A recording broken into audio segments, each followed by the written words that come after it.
Good morning, Chatty House. Hi, everyone. Can you hear me? I hope so. Because if they can't hear you, I don't know how to fix it. All right.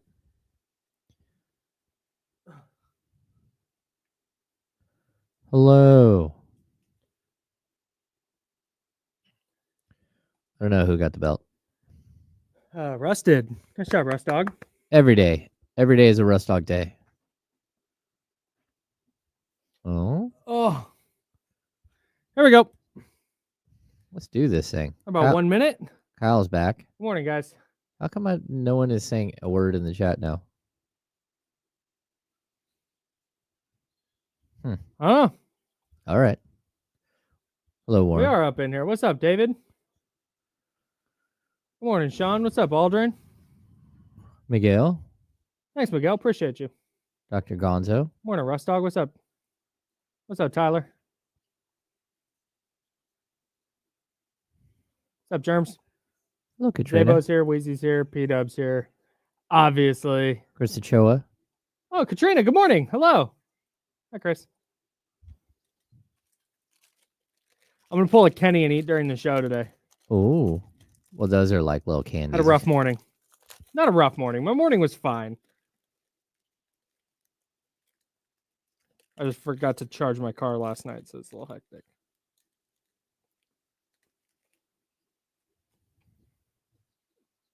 All right, here we go.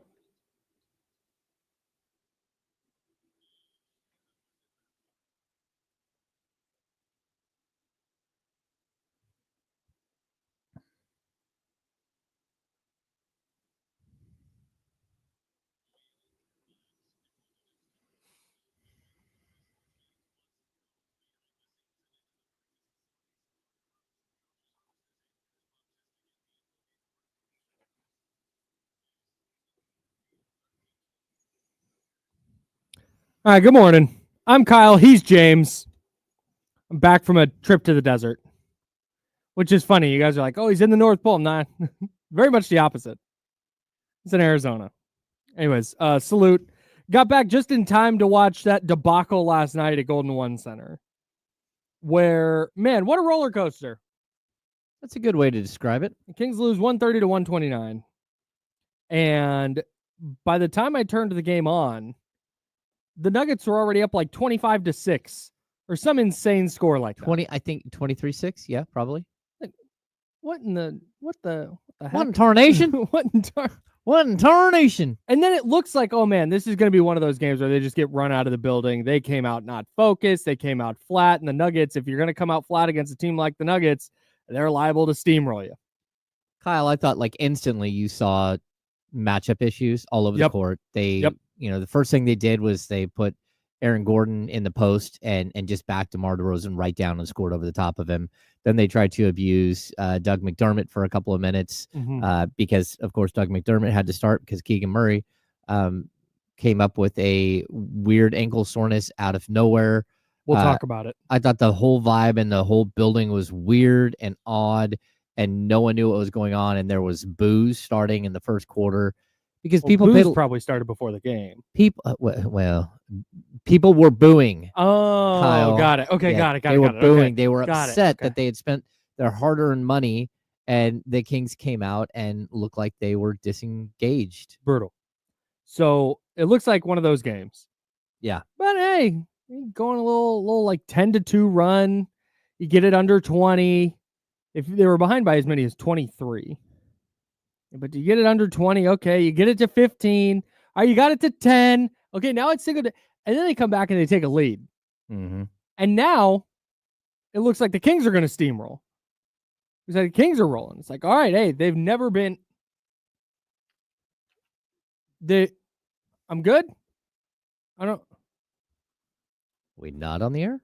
Okay, now we're good. I just forgot how to do my job. Thanks. Thanks. There we go. Fine. Good Lord. Take 2 days off and forget how to do this job. Anyways, good morning, everybody on the radio. James, Kyle, etc., etc. But then the last 4 minutes happened where the Kings went up 10. Huh. And they go up 10. I'm like, wow, it's over. They're going to win this thing by like double digits. I thought it was over. I had already written the lead. And yeah, it's like, holy smokes. What a freaking win. Yeah. And then the wheels came off. And they didn't like start to wobble. That's what was crazy about it. Is it happened so fast that there wasn't like okay, hey, they're still all right. It was like they went from up 10 to no danger. It was that quick. Oh yeah. And the common thread that runs through the entire night for me was actually, hang on, we'll get to the common thread. But the Kings still have a chance to win it at the end of the game. Yeah. Jamal Murray hits a tough shot. That's what he does. Little free throw line jumper. Yep. But again, 8 seconds left. Kings run a perfect play. Domas on the short roll catch finds DeMar cutting. DeRozan drops the basketball, picks it up, still has a little turnaround good look. Or Doug McDermott sitting in the corner going, "It's me, Doug." Doing spirit fingers Hi. out there. Like jazz hands. Turnaround, little 10-footer, miss, comes off the rim, Nuggets win. And I got to tell you, losing by 1 to the Nuggets is not the end of the world. We even said, going in, you got to beat New Orleans. You can lose to the Nuggets. It's not, okay, you can lose to the Nuggets, but then you got to go start winning some games. And that's still the case. Mm-hmm. But the way they lost last night with De'Aaron Fox, DeMar DeRozan, Malik Monk, we got, what do you do in crunch time? Teams aren't going to be able to stop. Well, they also couldn't get any stops. And that's where the common thread of the night comes in, where they missed Keegan Murray badly on the defensive end. Oh, yes. Yeah. But it just underscores how shallow they are at that spot, that when Keegan's not playing, they have no answers on defense specifically. No. They had nothing. No, they don't have an answer when Keegan's not playing. Defensively, at the small forward spot, the power forward spot, they do not have an answer. And, like, God bless Jay Crowder.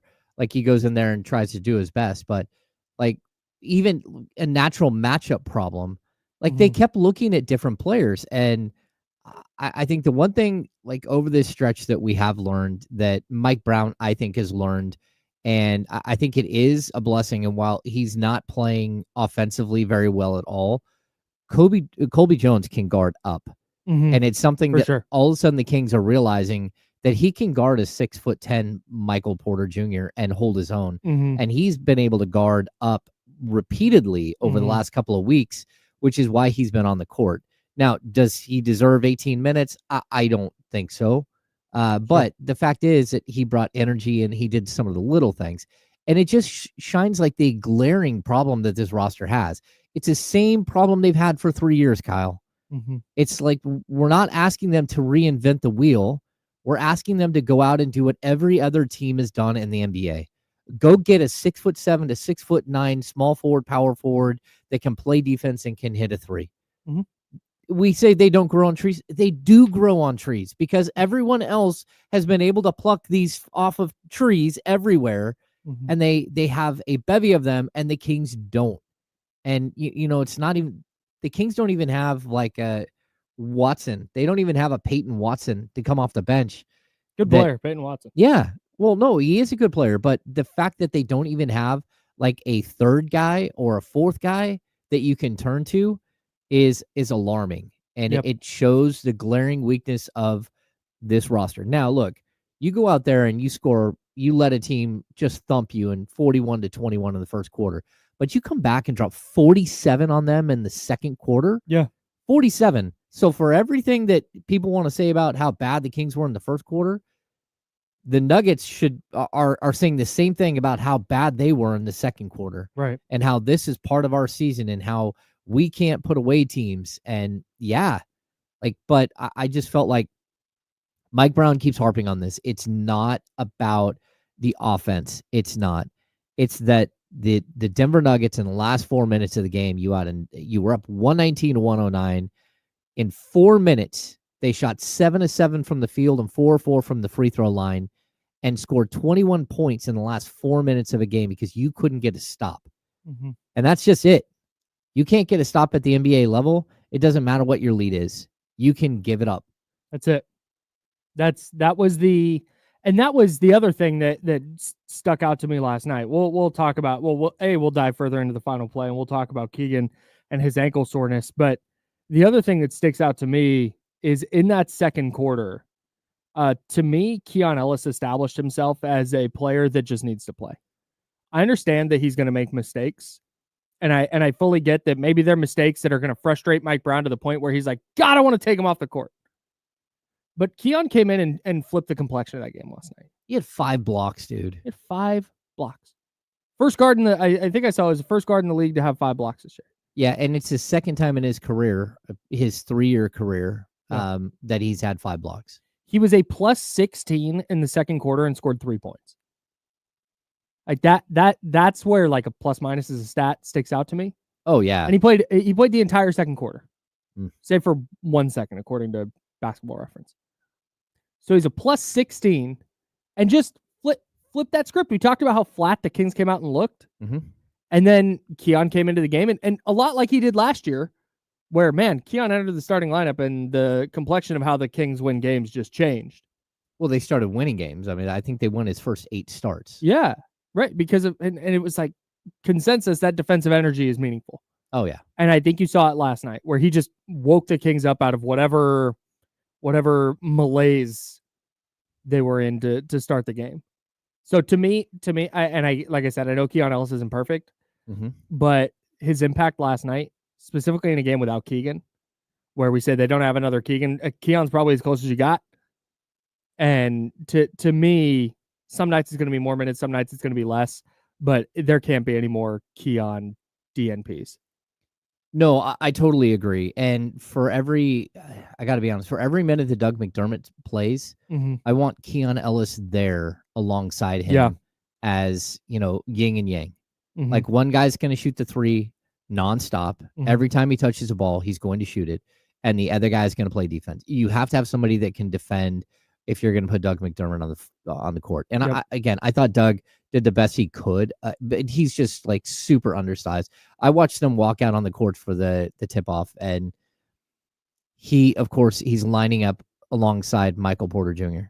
Michael Porter Jr. is like a legit 6'10". Yeah, he is a tall person. And broad-shouldered. As he's gotten older, he's gotten bigger. He's a bigger dude. And him standing next to Doug McDermott was like, well, that right there is a problem. Yeah. That's not going to work out. Like, what exactly are you supposed to do? Right. When, every single position on the court, they're 4 inches taller than you. Yeah. And that's just, you walked into that game, and that's the reality of your situation. And, I thought that they did a very good job of competing. I thought Keon, again, did such a great job of competing and fighting and changing the defensive temperature in the room. Yeah. But at the end of the day, you got to figure out how to close out a game. And that's why last night was so frustrating to me. If they had just lost 130 to 129, just kind of back and forth, and maybe Jamal Murray hits a shot late and the Kings just miss a 3 or whatever it was, now okay. But to come back the way you did, to be up 10 with 4 minutes to go. Yep. And this is supposed to be this offense that, man, what are you going to do in crunch time when guarding them? And the Nuggets didn't even have to guard last night. That's why that you're going to have physical mistakes, right? So I know in baseball, I don't know in other sports, but coach would say you can live with a physical mistake, you can't live with the mental ones. Yeah. So it's not like the Kings forgot the play or Sabonis turned it over or something like that. It was a physical mistake for DeMar DeRozan. But on the other hand, you feel really good about the Kings going into a situation where they're up 10 with 4 minutes to go. You feel good about a lot of teams in that situation. But there's so many options offensively. It's like, hey, you know what? There's nothing the Nuggets can do. The Nuggets can score every time, but the Kings are just going to score every time too. And the fact that they're smoking a 10-point lead inside of 4 minutes, I just can't. That's one I can't feel okay about. And that's why, despite the fact that we talked last week and we went, you can lose that one to the Nuggets. You can't lose that one the way it went. I'm with you, and I could sense like the frustration after the game from Mike Brown. Sure. I thought when we got to the end of the game that we might get one of those, we dug a deep hole and somehow we found a way out of that hole. But we fought, and I'm proud of the guys for the effort they gave after that first quarter. I thought we might get that.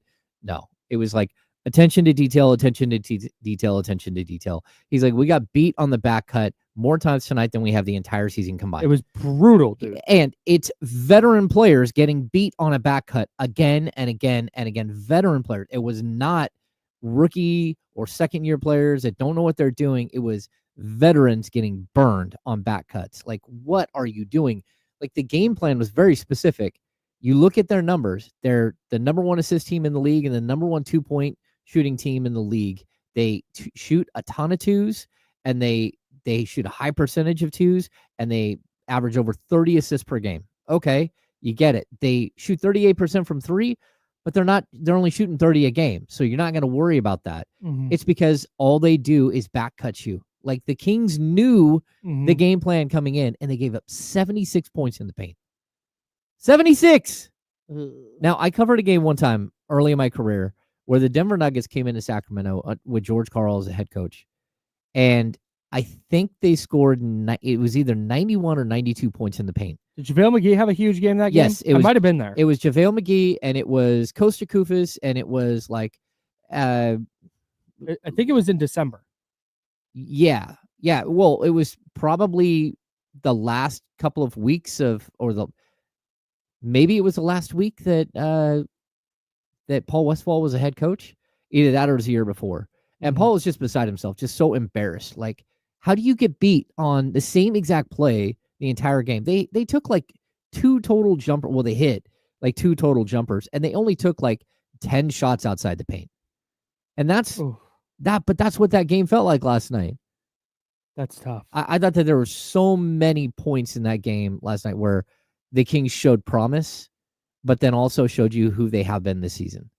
And like, the frustration level as a coach, like, I don't know how you explain a team that goes down 41-21 after first quarter and then goes out and scores 47 at this, like 5 minutes later. Yeah.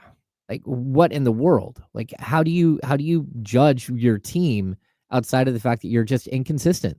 And that's it. And that's where this is starting to get really disappointing. And we've seen teams before. It's not, again, this is not a season's over conversation. This is a disappointing start continues conversation. Because the fact that we're still sitting here 27 games in now, talking about consistency. The thing about when you say consistency with a team, you mean playing well. And when you're inconsistently playing well, guess what that means? You're inconsistent. It means you're not very good. It means you're not very good. So when people go, well, man, you know what? The Jacksonville Jaguars would be better if they were more consistent. Oh, you mean just if they were good? Yeah. No, that's it. I agree. If they were good, they would be a better team for sure. Like that. That's what. So when you're inconsistent and it's night in, night out. Hey, look, here's these back-to-back really awesome performances against the Jazz and the. Oh, who did they beat? Who'd they score 140 against? Oh my God. Oh no. Well, they beat the Spurs. The Spurs. It was the Spurs. They beat the hell out of the Spurs. The Spurs and then the Jazz. Okay. You have 2 like awesome games. Yeah, you love to see it. And then you come back and it's not. It's not. It hasn't snowballed where they've in a good way. Yeah. Where they've won 5, 6, 7 in a row. Where you can afford to, okay, yeah, you dropped one. It's okay. Like, every loss feels magnified right now because they can't string together wins.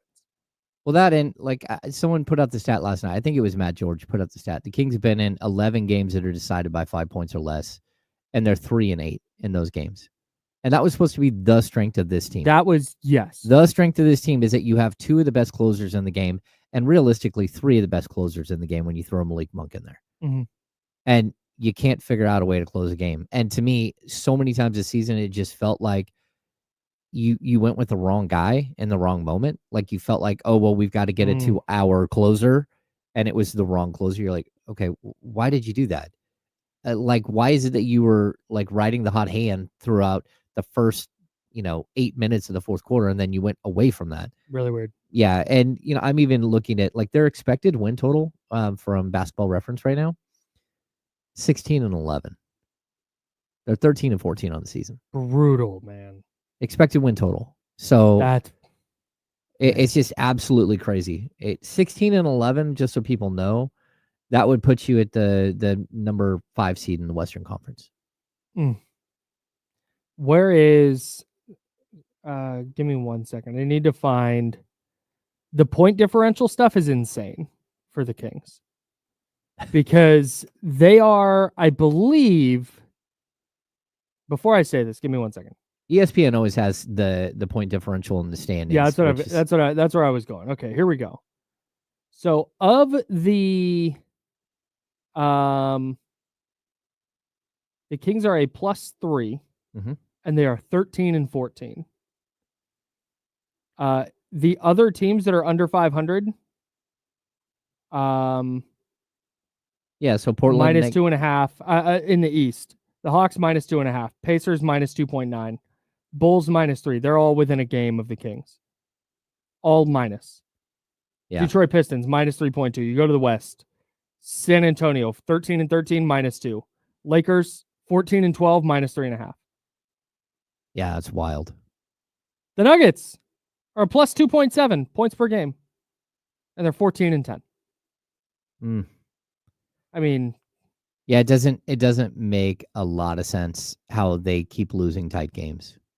I mean, and again, so many close games this season, and the fact that you can't, what you need to do in that situation, you need to strip it down and go, okay, we're going back to who we were last year, who we were the year before. We got one guy who's going to handle the ball primarily in these situations. That one player is De'Aaron Fox, and if somebody else takes a shot, that's fine, but it's because Fox gave it to you. Yeah, that's it. Like the confusion in the last 5 minutes of a game or 4 minutes of the game. Again, I thought the play was spectacular. Fox got double teamed. He finds Sabonis. Sabonis instantly runs right at the rim. Two guys collapse. He throws a perfect bounce pass to DeMar DeRozan, who had just gone baseline and dunked on them maybe a minute before, 45 seconds before, goes right at the rim and fumbles the ball. Even when he recovers, there's not a player in the league I want taking an 8-foot jump shot outside more than I want DeMar DeRozan taking it in that situation. Just miss a shot.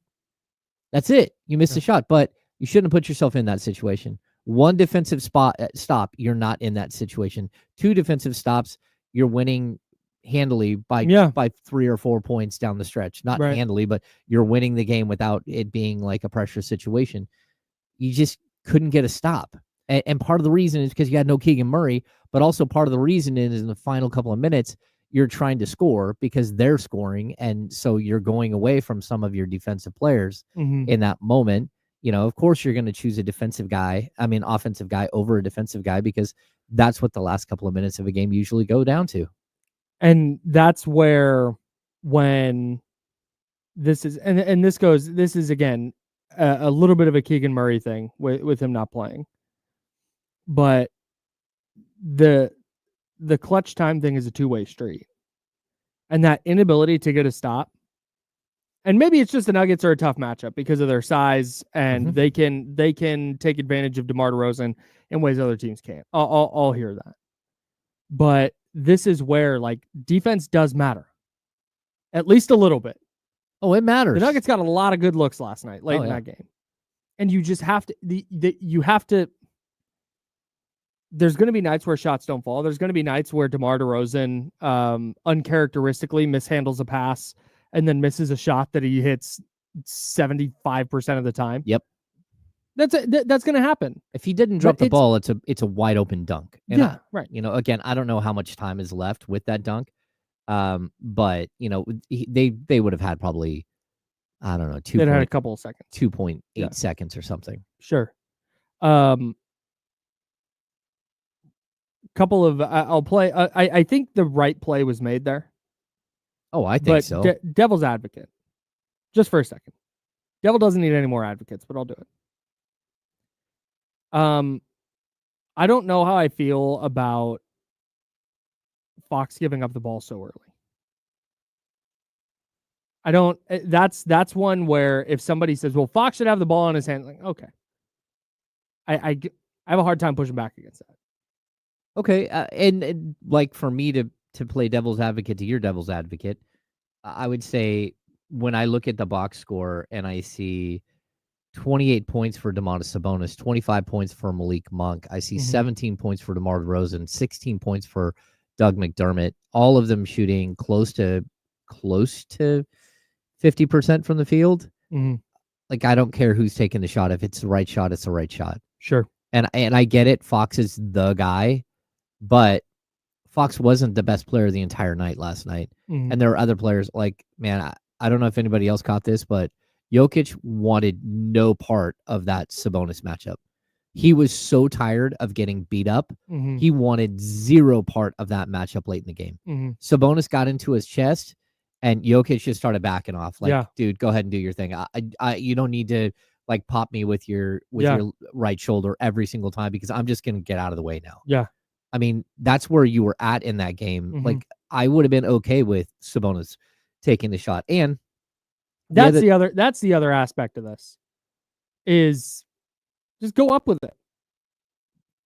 I don't I get you don't have to make the pass every single time. No, but he saw everyone collapsing on him. Like I saw what he saw. Like you had Jokic there, but Gordon and Porter were collapsing. And it was the right play, and it was a perfect play. All he had to do is go up with him. He might have had to clutch and dunk it, but at the same time, you're looking at a guy who's a career like 87% free throw shooter. You think he's either getting the score, or he's getting an and one, or he's going to the line and he's going to hit both. And again, the point I was going to make there, the Kings shot 19 of 20 from the free throw line last night. Like, there's so many aspects of the game that they did do right. And even in that situation, that's where you're okay with DeMar DeRozan. To have DeRozan catch the ball, fumble the dribble after catching the ball was like stunning. Yeah. And then to recover and still miss and barely miss, it's just like, it was heartbreaking. It's like tough. I think watching Sabonis last night, probably the most emotional I've ever seen him in a game. He was yelling and screaming and pounding his chest every time he made a pass to one of his teammates that scored a bucket. Like, he was so into that game. And I can imagine today that dude can probably hardly walk. Yeah, he's hurting. The fall he took, I cannot believe he finished that game. Yeah. But that had like cracked rib, fractured rib, something all over it. Oh, yeah. Like the way he fell and the way he was like trying to loosen up. He sat courtside in some people that I know seat. He was just sitting there for like 3 minutes while they stopped. I've never seen that in my life, by the way. Where he just sat courtside, like didn't make it to the bench. He didn't make it to the bench. Just went, I'm going to sit there. I'm going to sit right. It was right where he fell, and it's right underneath the basket, and probably 15 feet away from their bench. Yeah, it's the baseline seats. Yeah. It was so. You can see my boys wearing Kings Beach shirts, sweatshirts all the time right there. So funny. Yeah, couldn't make it to the bench. I was certain. I'm like, oh, he's done. He's not coming back in this game. Oh no, and I thought he might be out for like a week or two. Like I'm going cartilage injury. That could be all kinds of things. Yeah. Oh, he was. Which it might still be. Yeah. He might have just got like the whole rest of the game. Like, yeah. Oh, it hurts. Yeah, certainly didn't feel good. All right, we'll keep diving into this game last night because the Keegan Murray of all this is, well, the wing depth of all this is the overarching theme of the night, and we'll continue discussing that. Monday Night Football took place last night. Don't blame me if you missed it, but I had one big takeaway from that we'll discuss. We've got some 49er stuff from over the weekend. We've got mad props. And also coming up a little bit later, I have an insane NBA stat that I'm obsessed with to the point that I'm checking it every single day. Uh-oh. And we'll get into that as well. That's James Ham. I'm Kyle Madsen. We're the Insiders. We're hanging out with you till noon. And this is ESPN 1320. It's Sacramento Sports Leader.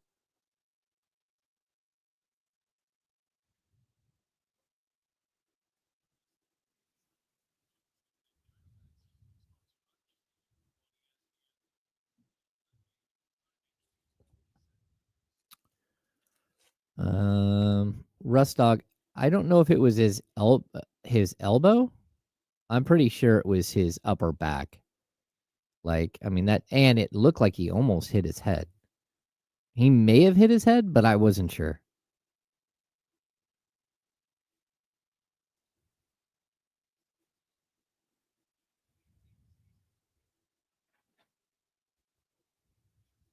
Spencer asked Kyle, how was it meeting Lindsay Lohan?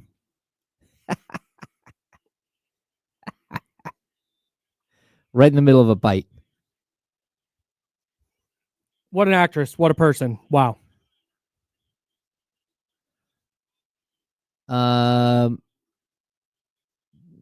No. I mean, maybe. But in all honesty, I think it's more that they're trying to get a team to bite on what they're offering. So, and just so people know, Taro was that Sean said that he sat down by Taro, that Domo sat down next to him. Taro is one of the nicest people you'll ever meet in your life.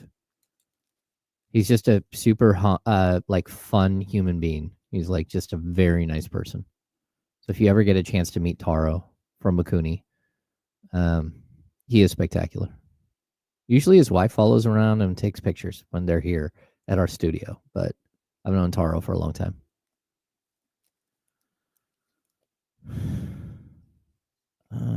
Mark Wong, that would be nearly impossible to get both.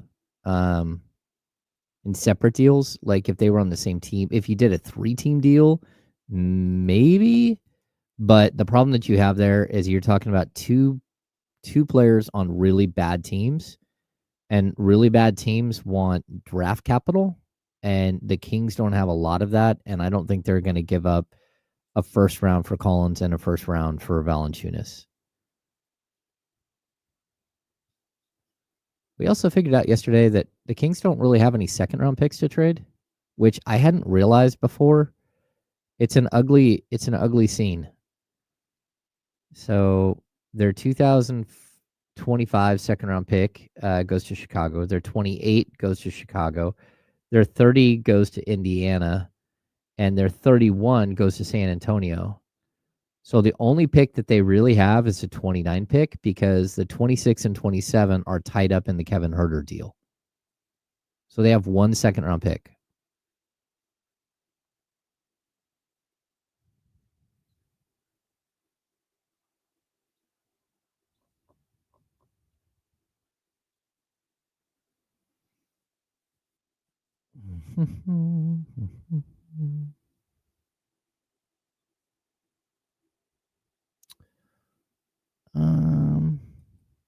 Yeah, I mean, yeah, everyone knows the Kings are shopping, but they also have been shopping for 5 years and don't make a lot of trades. Well, I can tell you, I would hate to be a player that gets mentioned all the time. Like, I know that's where it got to with Harrison Barnes. Harrison Barnes was like, "Come on." Like, he actually told media relations, I'm not going to talk to the media until after the trade deadline. And it was like December. He's like, I'm good. Patrick Garvin, I do not think that Mike has lost the locker room at all.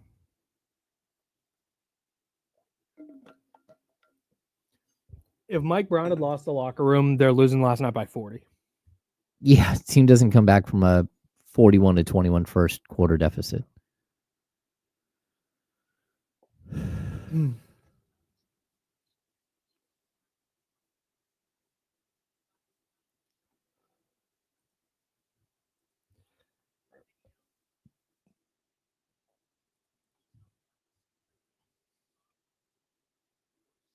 How early do the Kings need to make a trade? 2 months ago. Huh. Before the season started. Yeah, the urgency right now, like, it doesn't need to happen tomorrow, but the further away the play-in teams get. But right now, 14 and 11 is the 6th seed. Hey, we're gonna pull this up. We'll talk about this when we talk about Kings. We have a little segment. We're going to talk about some of this, but this is a good question, Chris. Let's save that one.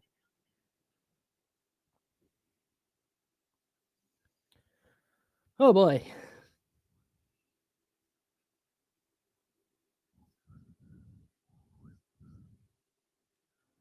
The crazy thing too is The Kings look so overmatched, just like physicality and size wise in the first quarter.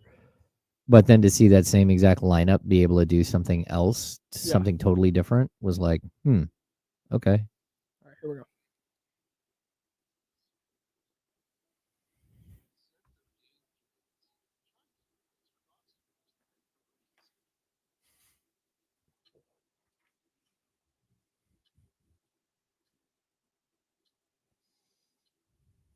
Now, back to the Insiders with James Ham and Kyle Madsen, brought to you by Jiffy Lube on ESPN 1320. James Ham's there. I'm Kyle. We're hanging out with you till noon. I have a question for everybody. What are you doing on January 6th? I don't know. We're giving away tickets to a Kings game. That's what we're doing. The Kings host the Miami Heat on January 6th, and we want to send you to Golden One Center for that game. It's super easy to enter. You just go online to ESPN1320.com. We'll pick 5 winners, and it doesn't get any easier than this. You go to ESPN1320.com. Okay. You enter at the contest page, and you will be entered to win a pair of tickets to the Heat versus the Kings on January 6th at the Golden One Center. Tickets courtesy of the Sacramento Kings. That'll be fun. Yeah. I might go to that one. Oh, yeah? I don't know. I have no idea what's going on. Is that a Friday? Saturday? I think I'll be there. I would imagine. If you're not, means a small calamity has happened. Something's happened. January 6th is a Monday. Ooh. Interesting. Anyways. There was Monday Night Football last night. Here's my takeaway. Because there were 2 games. Mm-hmm. It was the Vikings against the Bears, not an interesting game. And the Falcons against the Raiders, also not an interesting game. Kirk Cousins stinks. Now he's toast. I used to be not a Kirk Cousins like defender because I never felt like he was great. But also I think people talked about him like he was Nathan Peterman. Oh yeah. And he's definitely better than that. He's a really, really effective player and has been for a long time. Last season he was great until he hurt himself. Yeah, man, he was cooking. Yeah. So I don't think Kirk Cousins sucks, but also I've not been on like, oh, that team has Kirk Cousins, they're a Super Bowl contender. No, at all. Like not even a little bit. But Cousins last night against the Raiders goes 11 of 17 for 112 yards, a touchdown and an interception. And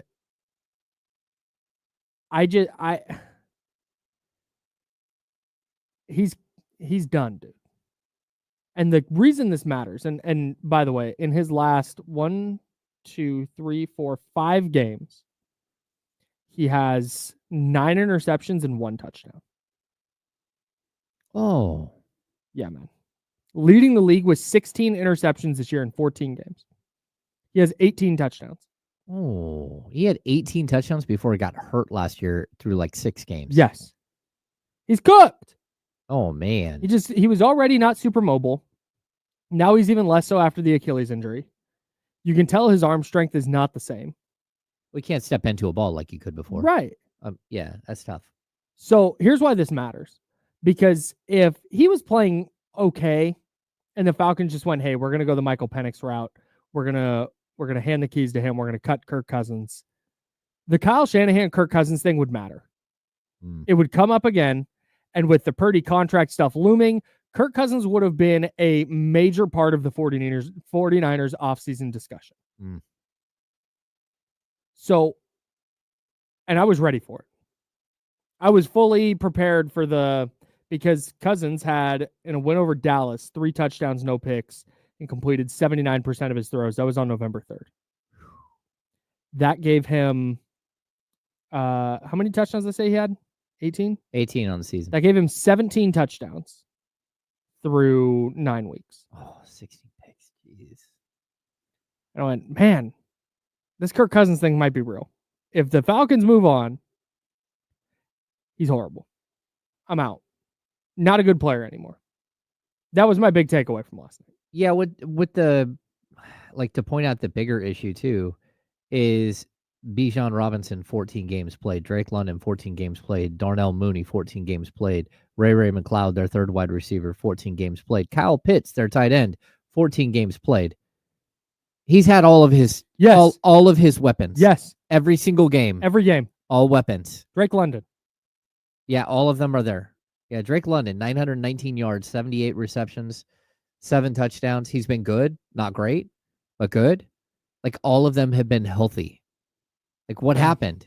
Like, you were wandering around, like, having a perfectly good season, and then, boom, like, you got hit in the head with a sledgehammer.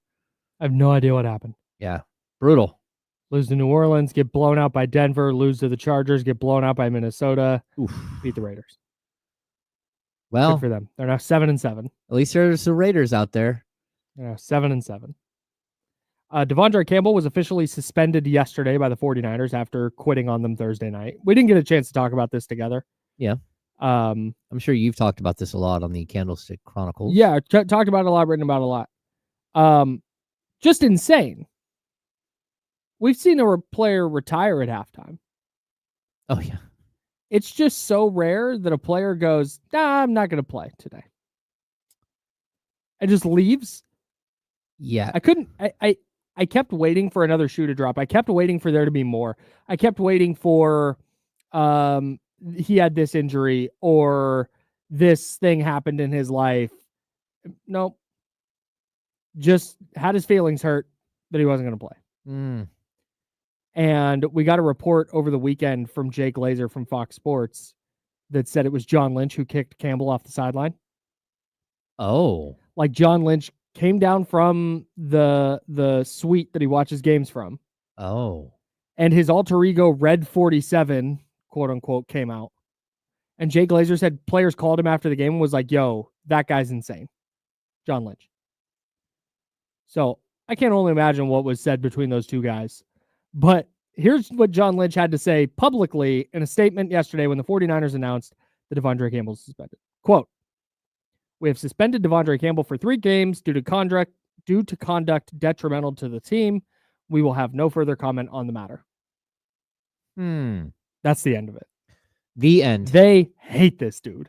Well, not only that, but you suspend him so you can, number one, fine him. Mm-hmm. You can take away his game checks. Yes. On top of that, you can start recouping some of his guaranteed, his $5 million salary on the season. He won't. So I believe the max you can fine a player is 4 game checks. Okay. I think that's what I saw. Plus he'll miss game checks for the missed time. Yeah. Plus he's probably not going to get to the 70% snap incentive that he had in his contract. Okay. That was going to pay him some 6-figure number. Ooh. $200,000. Okay. Well, this was a poor decision by him. Right. Well, plus the other thing they did is they said, hey, we're going to suspend you instead of cut you. So you can't go just join the Detroit Lions and go try to win a Super Bowl. Which I don't know what team would want him. No, but there might be some team that needs him. Sure. I mean, like the injuries this weekend were, especially for the Lions, so rough, man. Oh man, just you just feel for them. I mean, defensive lineman, a cornerback, and a star running back. They have, I believe, 15 defensive players on IR right now. Dude, that's why the whole Kyle Shanahan conversation. And, he hasn't won a Super Bowl yet, so he has to be fired now. That's why I can't get there, because winning the Super Bowl is so freaking hard. The Lions have been the best team in the league for, most of the year. And they might just not have enough dudes to win the Super Bowl. Like, they might not be able to reach the level that they need to reach because, you know what, they're just not healthy enough. And that's not anything on the players. That's not anything on the coaching. That is football being a brutal sport. And guys get hurt. And oftentimes the Super Bowl is a war of attrition. And you have David Montgomery go down. Aleem McNeil went down. Carlton Davis went down. It's just brutal. Like three. If you're not super locked in with the Lions, Aleem McNeil is like their best defensive lineman remaining. Yeah, because Carlton Aiden Hutchinson has been out for weeks, months at this point. And Carlton Davis is like their number 1 corner. I'm sure someone could nitpick that. He's one of their top 2 corners. Okay. And David Montgomery is their one of their two-headed monster at running back. Done for the year. Season-ending MCL surgery. That sucks. Yeah. That's just, man. I was very confused with the reporting. Like, I watched, I think it was Ian Rappaport, goes on, and like the video clip is, and to make matters worse, they just signed David Montgomery to a 2-year, $18 million extension. It's like, why does that matter? Like, he's going to be there for the 2-year, $18 million. Like, why does that matter in this conversation? You just lost a running back who was very good. Yeah. I guess long-term, you're worried about production, but 2 years and $18 million is not going to make or break the Lions. Well, no, and you should have paid him either way. I mean, like he's been a great player for you all season long. I mean, like, did you see the stat line that was floating yesterday? No. On the season, his yardage, rushing yardage, prop was 775.5. Oh no. 0.5. 775.5 for the season.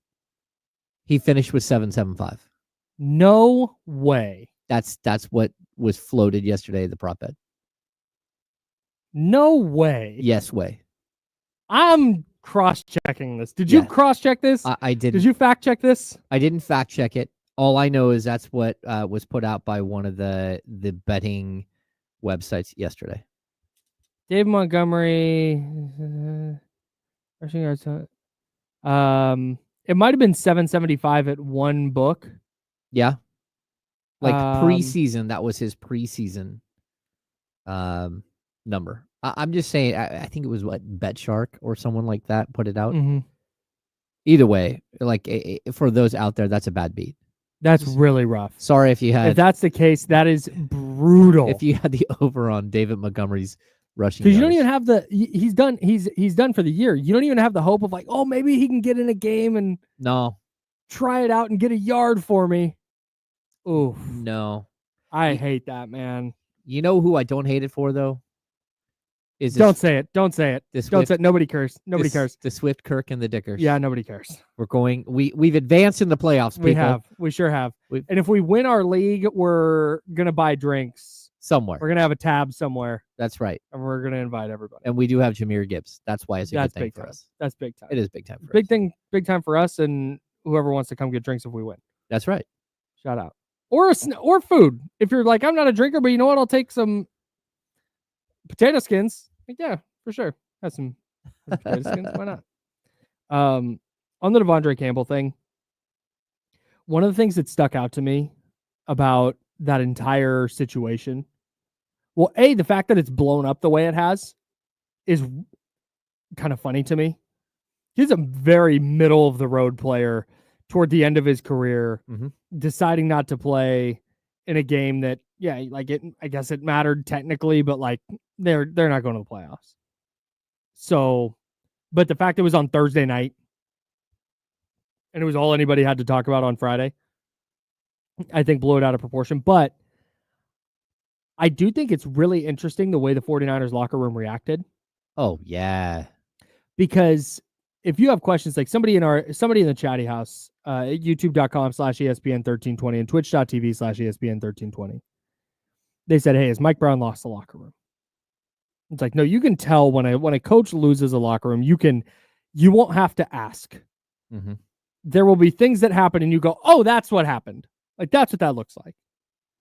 And people were asking that about Kyle Shanahan, like, oh man, maybe he just lost the locker room. If that was the case, the consensus to a player who has spoken about this publicly wouldn't be, we don't do that here. That is not what this is.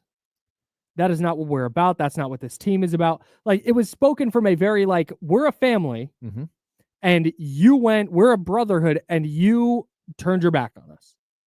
You're done. We're done. Jay Glazer said it in his report on Fox on Sunday on the pregame show. Even if Devondre Campbell wanted to come back and apologize, the players want no parts of him. They want nothing to do with him. So the fact that was the consensus to me was a very clear sign that, hey, you know what? This whole everything's awful in Santa Clara and they're all done here and everybody knows they're done and the Shanahan era is over. I don't think that's the case. I don't think that's how they would have reacted if it was. No, I mean, Lenore came out and just blasted him. Yeah. Blasted Campbell yesterday. Yeah. I mean, called him a locker room cancer. Yeah. Like he went at him. Yeah. All of those guys have taken turns. Mm-hmm. Yeah, this is a team that's pulled together and said, no. That's not going to be part of who we are. And it doesn't matter for this year. They're not a playoff team this year. No. It doesn't fix that they've been terrible this year. But when you start looking toward next season, it makes you feel a little bit better about next season than if they'd just been like, well, guess they didn't want to play. Me neither. Like, I get it. We're not in the playoff. Like, if there had been that kind of reaction, that's when you know. Yeah. But anyways, well, that's all I've got on Devondre. But the problem, too, is that you ended up losing that game 12-6, right? Isn't that what it was? That's exactly what it was. It was 12-6. Pathetic. It was a horrible game, but like you had a linebacker who said, I'm not going to play the whole second half. Like it's possible that you could have helped. It's possible that you could have won that game and somehow stayed alive just a smidgen. But no. What a clown. Yeah. What an absolute clown. I agree. Like I don't want to rehash the whole thing. You knew what you were here for. You came here to replace Dre Greenlaw. When Dre Greenlaw came back, you were going to go to the bench. It's not some... Welcome to the NFL, dog. Yeah, it's not some crazy... And he hadn't been playing so great that it's like, man, can't take this guy off the field. Like, no, he was mid. He was mid to bad. The whole first, 4 weeks of the season, I was blaming him every week for the 49ers being bad. He had the huge pass interference against the Rams in week 3. So many times I was like, I can't believe how bad this guy is. How many plays was he a step late or didn't set the edge? Took a bad angle. Dude, just just the audacity. Come on, bro. Audacity. Anyways. I can't believe we have to rehash this. Devondre Campbell's season's over. It is. I think his career's over, but... I think so, too. Yeah. See ya. I don't think... He's just not good enough. Nobody's going to be like, yeah, we'll take a flyer on that guy. No. He didn't know. He's a jerk. And, if we take him off the field, he might quit on us. No. There's certain things, like, there is a mindset in football.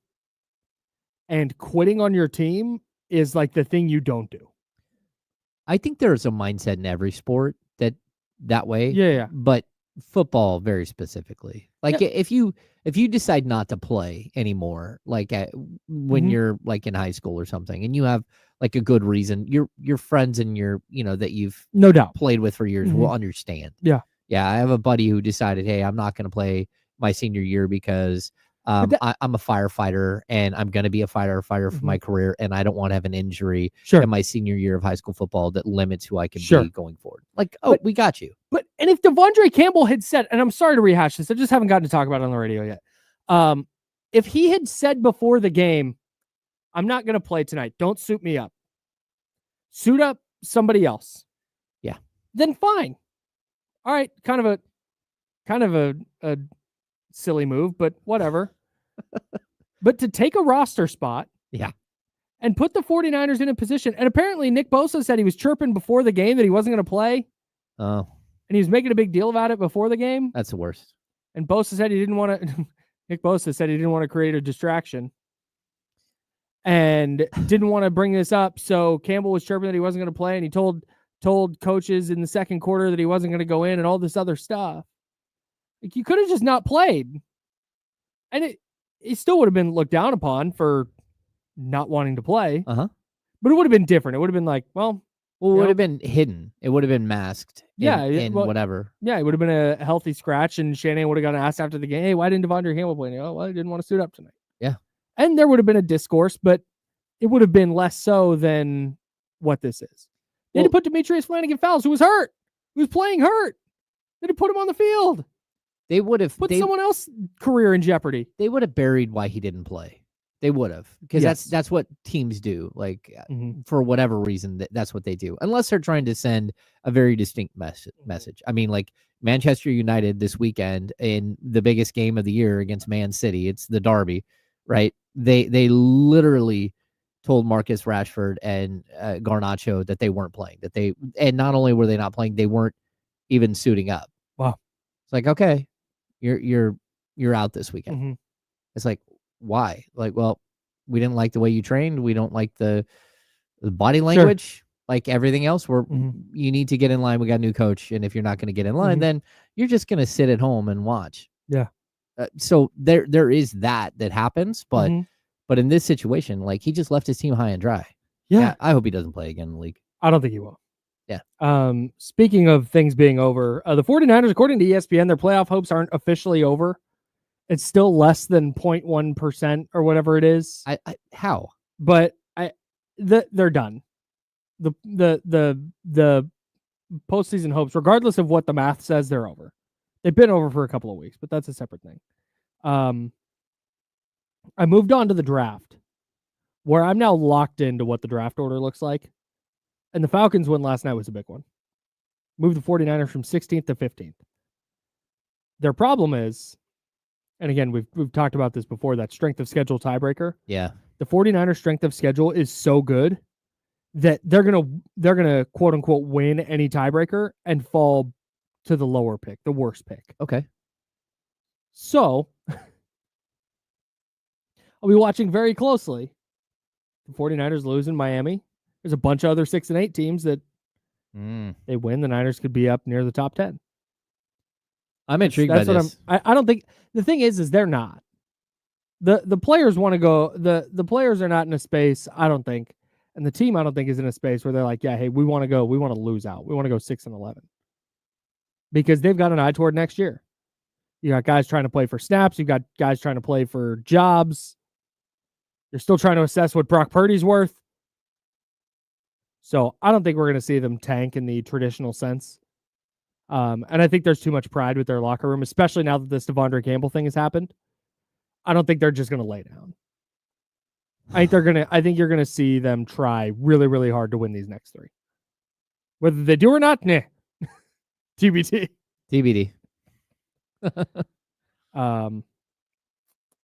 Brian Baldinger today on 95.7 The Game with Bonte and Chasky on the Morning Roast said that right now he would flip Purdy for Sam Darnold. Okay. Like I don't know what to say about that. I mean, you're looking at a quarterback. Okay, I'll say something. That's silly. Yeah, that's to me. I mean, you're looking at a guy who is in his 3rd NFL season, who's still growing, who had the best running back in the NFL, his number 1 wide receiver all go down, and his number 2 wide receiver just decide he's not very good at football anymore, and his number 3 wide receiver, he got shot in the chest. Like, Juwan Jennings is number 3, but yeah. Well, yeah, they're number 4. Their first round pick. Yeah, their first round pick. So, like, look, there are reasons why Brock Purdy hasn't had a good season, but I also, like, you can't make excuses for him. He has not stepped up. No. But Sam Darnold had like 3 years as a bad quarterback in the league to do this, and I don't know. And Sam Darnold has had Jordan Addison and Justin Jefferson, and TJ Hawkinson has now come back, and they have Aaron Jones, and they have a really, really freaking awesome defense. Yeah. If you flipped Sam Darnold and Brock Purdy, I don't think the numbers for each respective quarterback would also flip with them. No. I mean, Sam Darnold's on a very good team, and he's been good. He's been awesome. Yeah, here's what Sam Darnold's been better than Brock Purdy this year. Like Bart, like flat out. Oh no, I will not argue that. Yeah, but I think if you switch their situations, I think you'd want to flip them back. Does that make sense? Yeah, because that's how Brock is always judged. Well, if somebody else was in Brock's situation, what would they look like? So, I mean, in this situation, we have to have the same exact degree of like comparison. Like, okay, like look, if you're going to compare Sam Darnold to Brock Purdy, like let's switch it last year where they were both on the same team and one of them was starting and he threw for almost 4,400 yards and 31 touchdowns. Yeah. He just went through a season where his entire like specialty group just was hurt. Yeah. Like, all right. It happens sometimes. Yeah. I just don't think that the 49ers would have improved this year if Sam Darnold was their quarterback instead of Brock Purdy. That's all. Yeah. And I think the Vikings are probably about the same. And I don't think that's crazy. They're the same tier of quarterback to me. Mm-hmm. And I think that the situation with the way the situation has impacted Purdy, I think it would have impacted Darnold the same way. Of course. Anyways, I totally shout out agree. to Balding. Love Brian Baldinger. disagree with him on that take. We got some other 49ers reporting from over the weekend. We will get to that. We'll have some. We'll get to 6 quick thoughts. We'll dive into the Kings game from last night as well. Did last night move the needle for you in terms of the urgency to make a trade? We'll talk about that next. That's James. I'm Kyle. We're the Insiders. Hour number 2 coming up in a second here on ESPN 1320 at Sacramento Sports Center.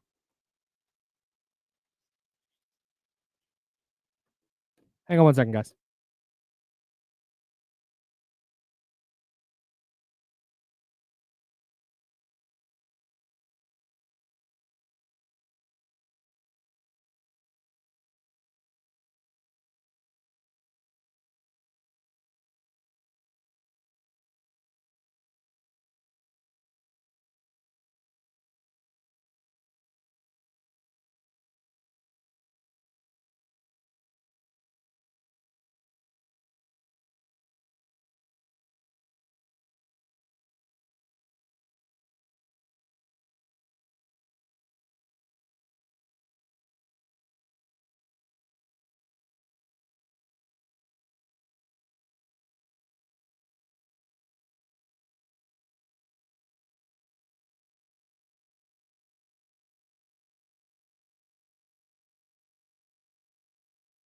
And we're back. And we're back.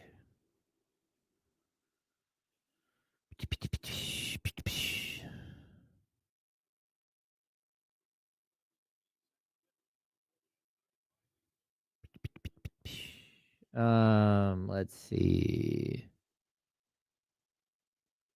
How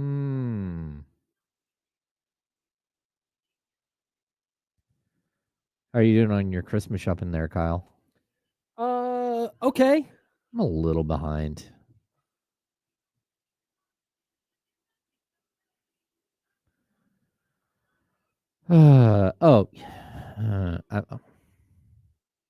Yes.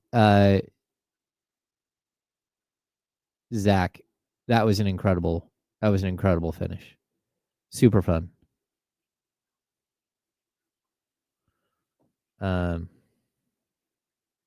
City has a lot of problems. I don't even know. And I was embarrassed for why am I drawing blank? Their star right back. City, who flopped in like a pathetic way.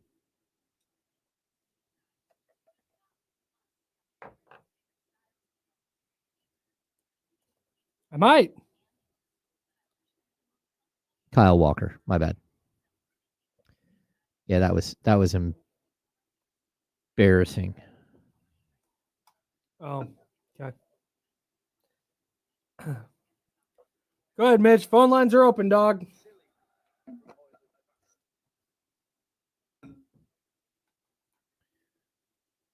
Watch this, Kyle.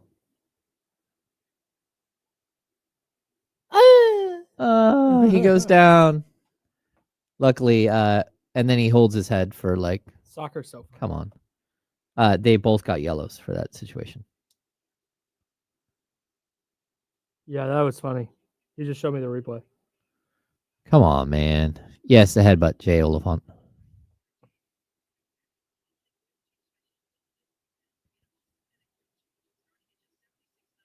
Okay. I want to start this. Like, this needs to be part of our discussion, too. On paper, yes, this is one of the best teams the Kings have had, but on paper, they still have a giant hole. Or if this is a regular standard piece of binder paper, the 3-hole punch, those holes still exist in this team.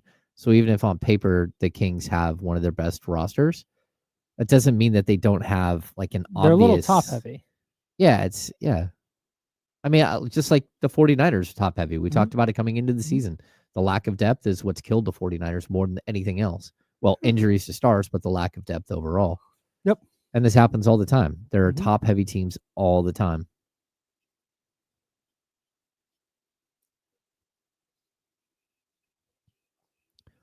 I agree that both Manchester teams have been terrible.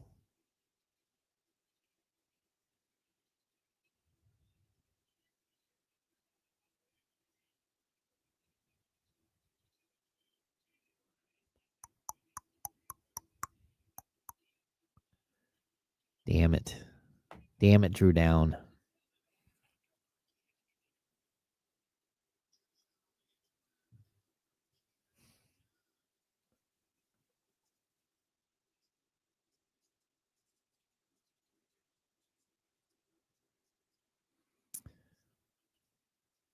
How much time do we have?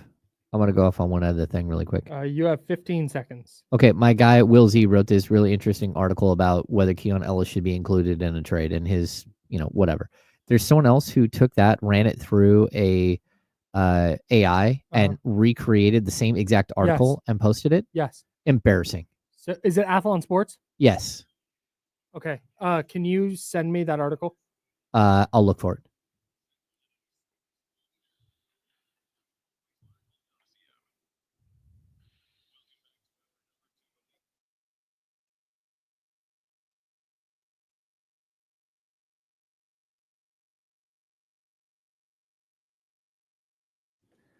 Hour number 2, that's James Ham. I'm Kyle Madsen. Yeah, writers got to be vigilant these days, man.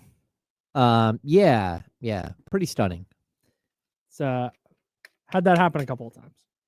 Yeah, like I said, send that to me. We're having a little bit of a, not we, James and I, a mutual friend is having a little bit of an AI problem. Yeah.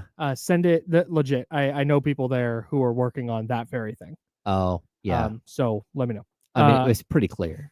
Yeah. It's not. Everybody knows it. And maybe it was. They're just trying to hammer down where it's coming from and who it is, so they can eradicate it. Oh, nice. Yeah. Okay. Yeah. They're salute to the. I don't want to throw people under the bus. Salute to whoever it is we're talking about. Anyways. Yeah. Want to get to 6 quick thoughts? Get back into the Kings. Okay. All right. Kings 129 or lost last night 130 to 129 to the Nuggets. And here's James Ham's 6 quick thoughts. How'd yesterday's Kings game go? Not Kings great. insider James Ham has 6 notes you need to know. Here are James Ham's 6 quick thoughts. Oh yeah, James Ham 6 quick thoughts. Number 1. That first quarter is totally unacceptable. Watching a team just look disengaged and overmatched. Like, the problem is that when you put up 47 points in the second quarter, you show that you could actually do it. Mm-hmm. And so to go down 20 in the first quarter, I think they trailed by as many as 23. Mm-hmm. Like, that's just like, you should not have your home crowd booing in the first quarter. That's tough. It is tough. Well, yeah, but people are paying premium dollar to go to a game. I'm not blaming anybody who booed last night. Go for it. I agree. It was a tough look for the Kings that they played to the level that people in Sacramento. Yeah, people in Sacramento, but this is not New York. This is not Philly. You get booed in Sac? Yeah. You got to do. And I thought it was warranted last night. Oh no, I do not blame anyone that threw a boo on the court last night. Oh no, I fully agree. Totally warranted. And then to see them turn it around and be so good in the second quarter with the same group. I mean, yeah. Okay, Keon Ellis played like the whole quarter, but and Colby Jones played in that quarter a bunch of minutes too. But that just the coming out flat in games is now a season plus long trend. Yeah, they do that way too often. Like, you got a game that night. And it's good teams, it's bad teams. They hadn't played since what, Thursday? Must win games. They have 4 days off to get ready for that game. And back to backs. The last time they had a bunch of days off, the same thing. You come out, you're like, oh, we're just flat. Sorry about that. It doesn't make any sense to me, man. Yeah, really. But you're right. Really unacceptable is the right word. Number 2. Sabonis was a star. Yeah, he was. Like, I know there was an article by Baxter Holmes that came out yesterday about Sabonis and his dad, and Michael Malone even had a smart ass comment at the end of his pregame yesterday about Sabonis being the most, I think, the best passing big man in the game, and then he smacked the table. He was basically quoting the article, and he thinks he has the best passing big man in the game, but like, Jokic wanted none of that smoke. Yeah. And I thought Sabonis was spectacular. And to see him lose a game where he gritted through and fought through and like had a horrific fall and still play that well and put up 28 points and 14 rebounds and 6 assists. Like, you know, Yeah, he was really good last night. We can't get desensitized to how good Domantas Sabonis is. Yeah, loved the aggressiveness going to the basket because Jokic is a player. He's not a he and there might be metrics that disagree with this, but this is where I view Jokic defensively. He's in the Steph Curry realm where not like a god-awful defender, but you can take advantage of him defensively in the right matchups. Yeah, like you're not worried about him defensively necessarily. The advanced statistics say he's actually a really good defender, but it's because of the defense and how he's surrounded and how they protect him. That's kind of right. That's what when you watch, that's kind of what I've gotten. Yeah. And it was just really clear last night that anytime Sabonis wanted to get in the lane and put his shoulder down and get to the basket, he could. Yep. And I love that he took 20 shots. He could have taken 25. But he was outstanding last night. I thought so. Really, really good. Number 3. Malik Monk brought the fire in the third. Like, he had 15 points in the third quarter, finished with 26, with 6 rebounds, 9 assists, and 3 blocks. Like, look, the Malik Monk in the starting lineup thing is so fun to watch. Yeah. Like, at least they're fun to watch at this point. I know people are frustrated, but man, like going for like 120 something every night, 129, 130, 140. Like, it's probably who they have to be. But if they're not going to get stops in crunch time, then it doesn't matter how many points they score. Correct. And that's always going to be Mike Brown's point. But last night was on full display. You put up 129 and lost by 1. Brutal. You put up 125 earlier, like 2 weeks ago, and lost 125 to 127. If you're not going to play defense, if you cannot get stops when it counts, you're going to lose. That's it. You don't need to be elite defensively. Nope. You need to be able to come up with, instead of the Nuggets going 7 for 7 down the stretch, can you make them go 5 for 7? Yeah. Still not great, but it's a little better. The thing with Malik, there's 2 things that really, really stuck out to me last night. One, the arena just pops different when he does something. When he hits the go-ahead 3, oh yeah, it's louder than when anybody else does it. Of course. And that's something that jumps out to me. Number 2, he aesthetically is one of my like 3 favorite players in the league to watch. Oh yeah. Steph is obviously up there. I really like watching Shai Gilgeous-Alexander play basketball. He is aesthetically one of my favorite players to watch. And Malik's there too, man. Just the way he moves around the court, the control that he's out of control sometimes, but when he's under control, like he was last night, it's just a really, really freaking good player. And I enjoy the way he goes about his business. What I love about him is that you want to look at him as a score first guard, and he's really not. No. And so the whole time you're waiting for this score first guy to like just blow up and take over. But when he does it, it's always at the right time, and it always feels meaningful. And there are nights where he can't shoot a shot, right? He's not hitting the ball. He's not hitting, but he always brings something else. Finished with, I have him down here for 10 assists last night. Oh, did they bump it up to 10 assists? Yeah, after? 25 and 10. Yeah, they keep doing stuff like that. Oh, they did. They gave him oh no, I'm looking at Westbrook. I'm looking at the official game box, and they gave him an extra assist after the game. Yeah, but just the way, like you said, he'll run that like 2-man game with Sabonis, where instead of just turning the corner, putting his head down and throwing up a wild shot, it's a quick little no-look dish. Sabonis open 15-footer, cash. Like, it's just a really, really fun style of basketball to watch. He's just a hooper. Yeah, that's it. When the Kings were looking at him as a potential addition, it was very clear that, you know, they were looking at him, A, because he was like they thought they could make him into an elite 6-man, B, because of his ties to De'Aaron Fox.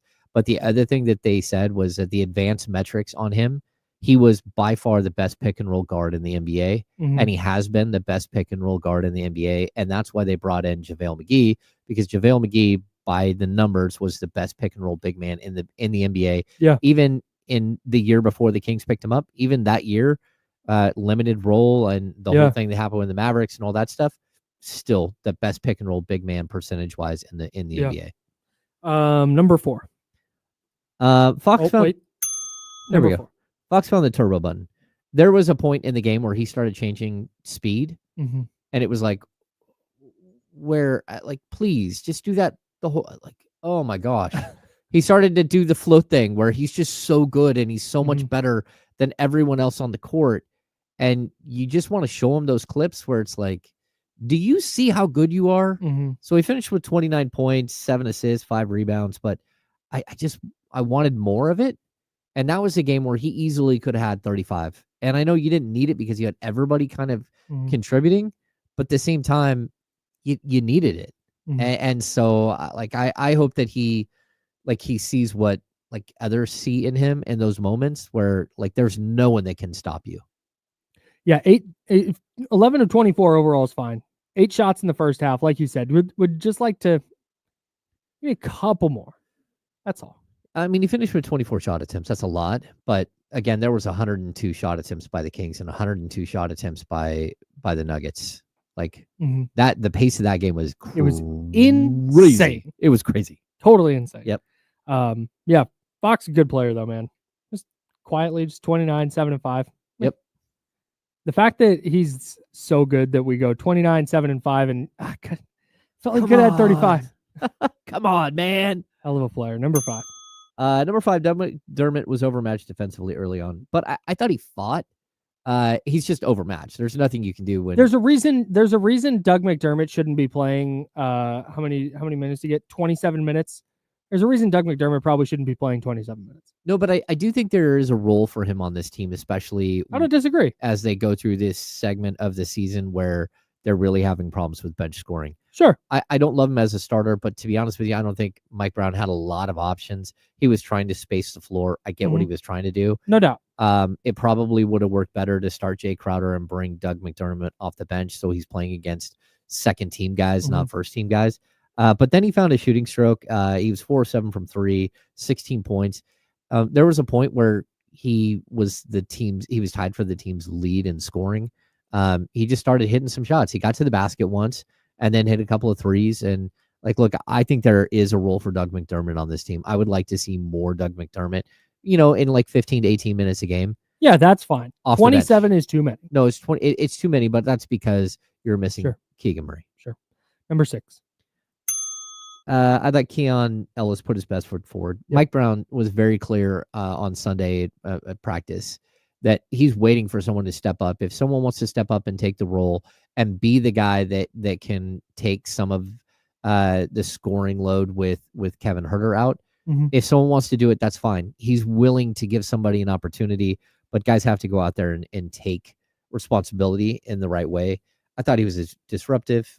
He was 3 of 6 from the field, scored 12 points, got to the free throw line, I think 5 times because he kept on the fast break. He kept like going at them. Yep.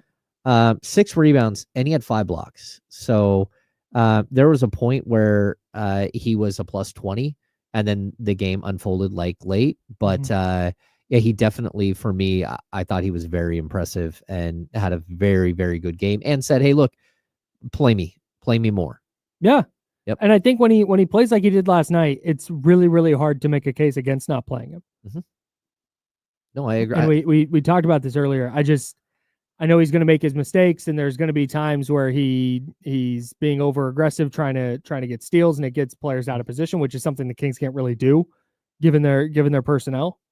But when he does what he did last night, and the 1 for 5 from 3, whatever, as long as he's taking them, he's hit enough of them that I feel okay about him taking 5 shots from beyond the arc. Me too, and he played 33 minutes last night. Yeah, like I thought Keon Ellis was very good. Yeah. Do you think that we see Keon in the starting lineup if Keegan is out Thursday? Or do you think they go with Doug McDermott again? Maybe. Who do they play on Thursday? Lakers. I don't think you do a 3-guard set. Well, maybe. I mean, do you think you can survive with a 3-guard set against that team? Probably not.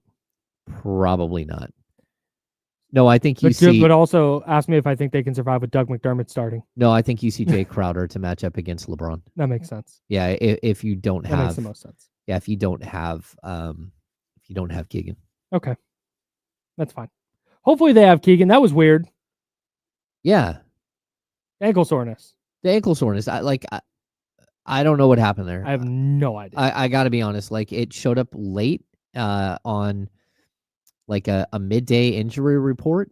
And just so people know out there, like the injury report, it shows up like every hour, but on the half hour. Yeah. Like, so if you're not checking like specifically every hour on the half hour. So like yesterday I left the studio to drive home.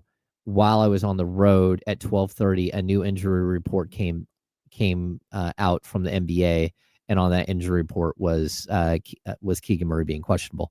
I asked Mike Brown about it in pregame, and Mike Brown seemed to have like he's like, I don't know what happened. He has a sore ankle. He asked media relations, and they had no answer either to add to it. Just like, that's all we got for you.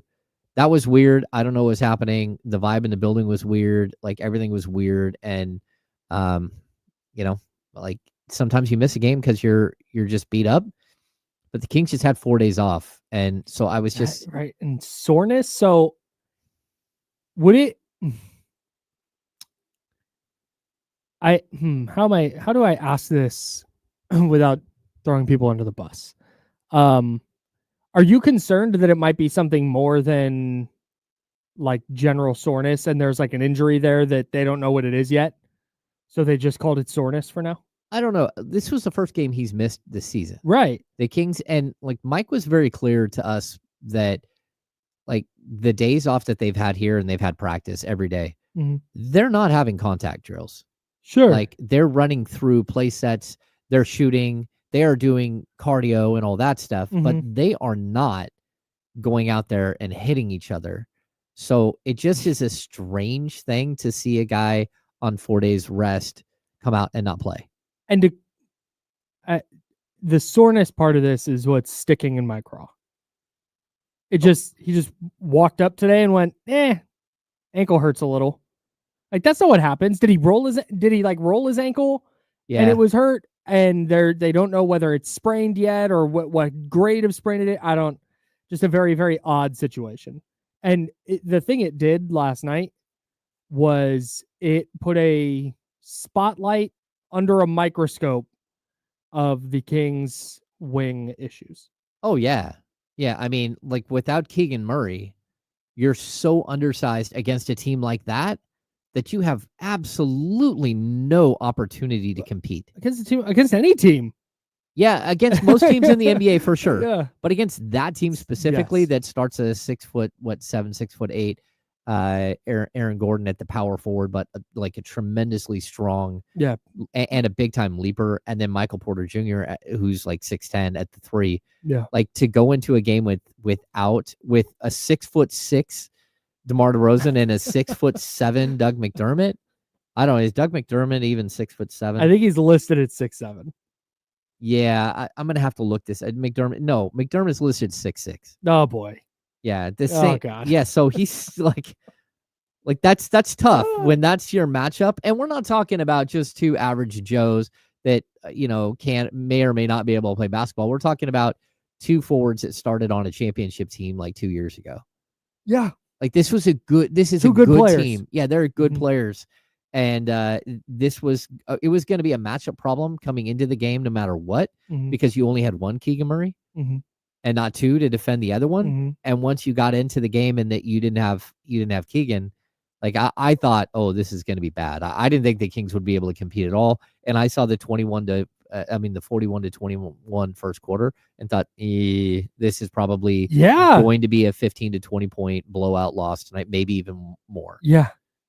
Yeah, man. They you just look down, and this is very specifically talking about what we've talked about for 2.5 years now.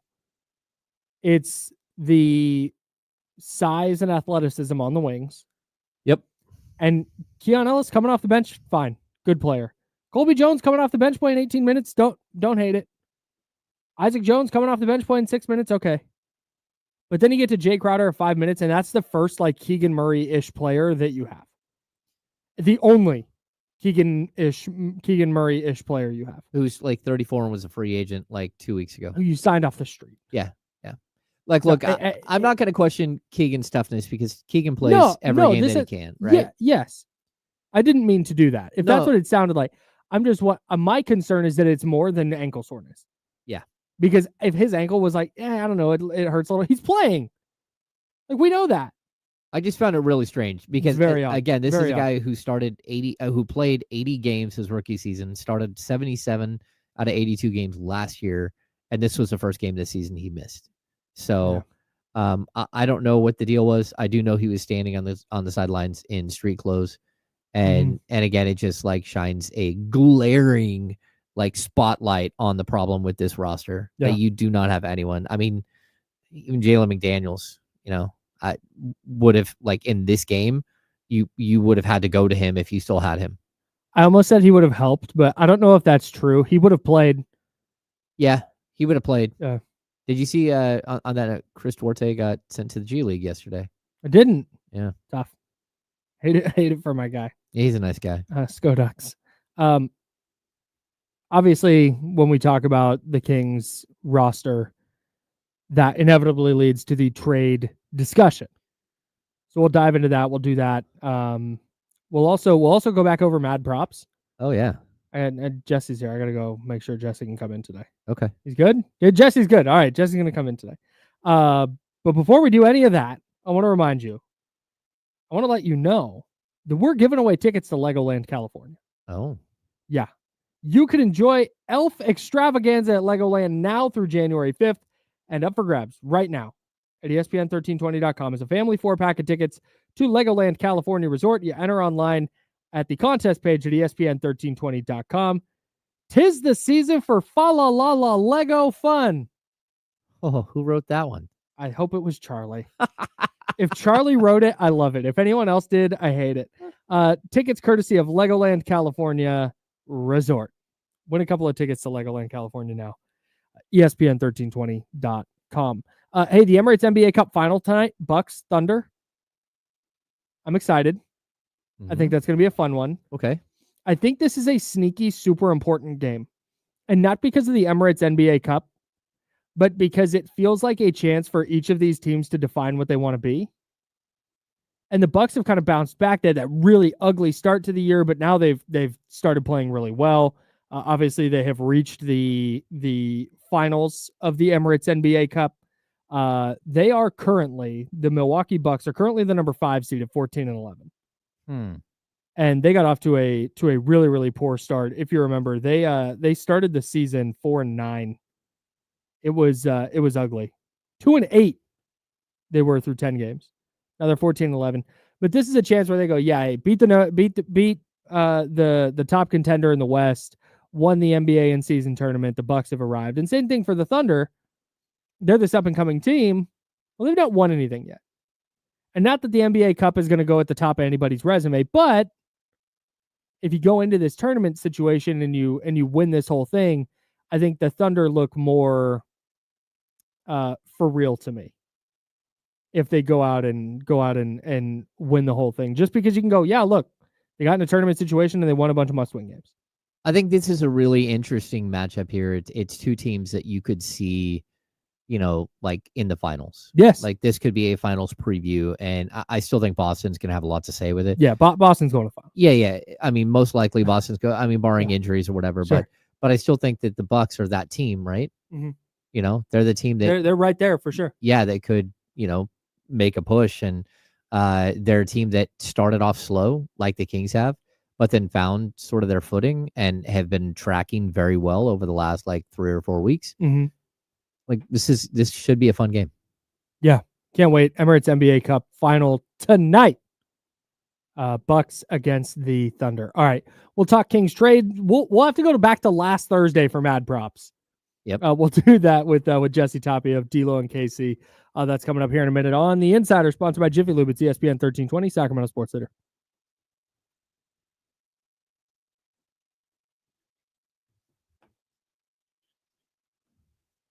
Did I say something funny there? You gave me eyes like I said something.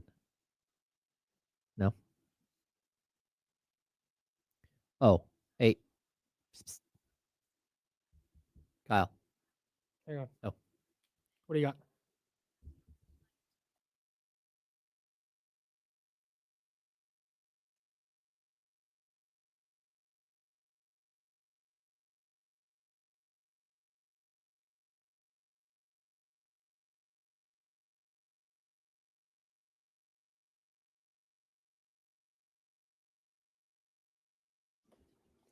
Hello.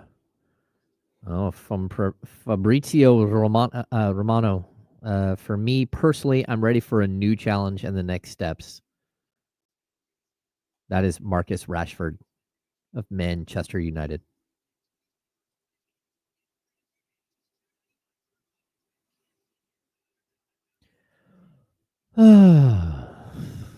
What's happening, everybody?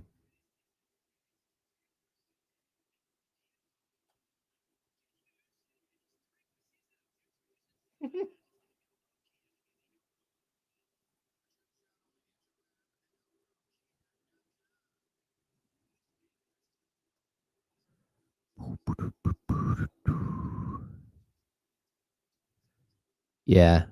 And to be honest with you, I'm really excited about the possibility of this, of Rashford being getting shipped out at the deadline.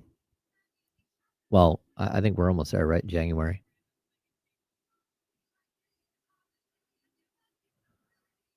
That's a good thing.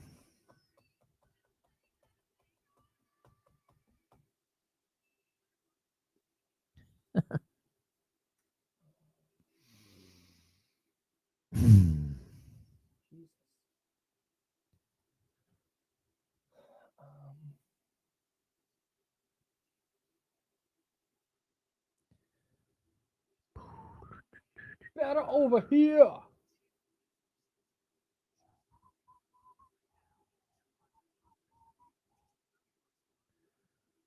Oh, big story out of Lakerland.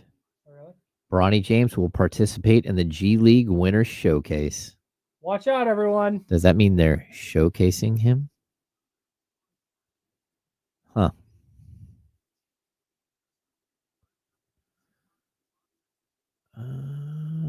Yeah. We're gonna have a discussion right now about all this stuff. And Lizzie, I love your Jimmy Butler. I don't know if that's always what your avatar is, but it's funny. I think it started last week.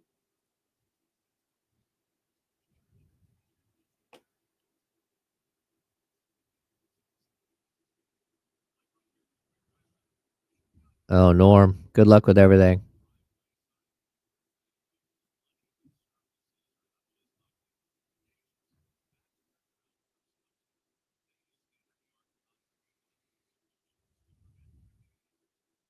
Man, the Kings are up, what, 6-8 at home?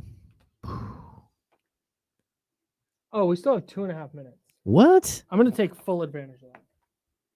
You're going to go get more little muffins? That's taking full advantage, just so you know, Kyle. Oh, okay. I'm going to take some advantage of this. Partial advantage of this. Small amount of advantage.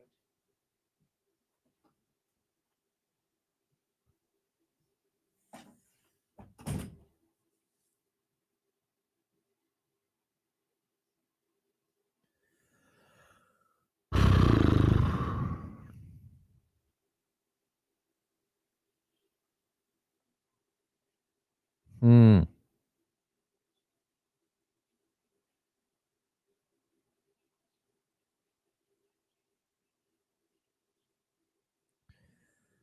What's going on, everybody? Leezy, that's a good question. The Boogie, Isaiah Thomas, Rudy Gay team. No, because that team struggled with injuries. And like at the end of the day, they never played together. There was like large sections of that season where they didn't play together. And not only that, but management was not on board with putting a good product on the court. Like Michael Malone was begging for some sort of point guard help, and they signed Royce White that year instead of getting him a point guard. So Ray McCallum was playing like 46 minutes a game down the stretch. This team, like their stars, have had a couple of injuries here and there, but it's a lack of depth that this team has.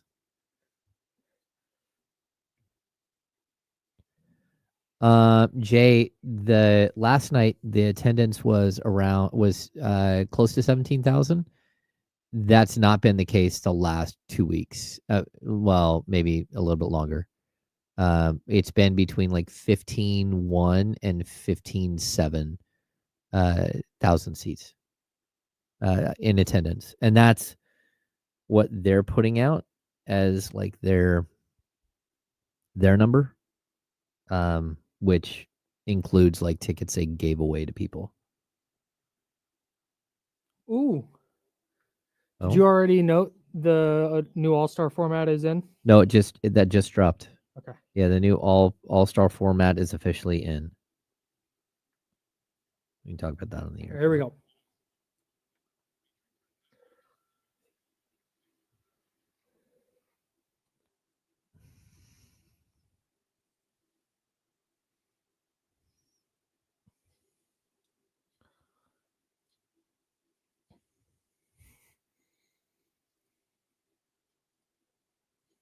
Now, back to the Insiders with James Ham and Kyle Madsen, brought to you by Jiffy Lube on ESPN 1320. A small amount of breaking news. Oh. The NBA has officially announced today that the 2025 NBA All-Star Game in the Bay Area has a new format. All-Star voting opens Thursday, December 19th. The fan voting portion begins December 19th at 7 a.m. Pacific time. Here's the new All-Star Game format in the NBA. There will be 24 NBA All-Star selections divided evenly into 3 8-player teams. Okay. The fourth is the Castrol Rising Stars champion. So there will be the Rising Stars game. Mm-hmm. The winner of that game is the fourth All-Star team. Now it's called the Castrol. Castrol. Castrol. Like Castrol Oil? Yes. Okay. Honorary team general managers are Charles Barkley, Shaq, Kenny Smith, and Candace Parker. Okay.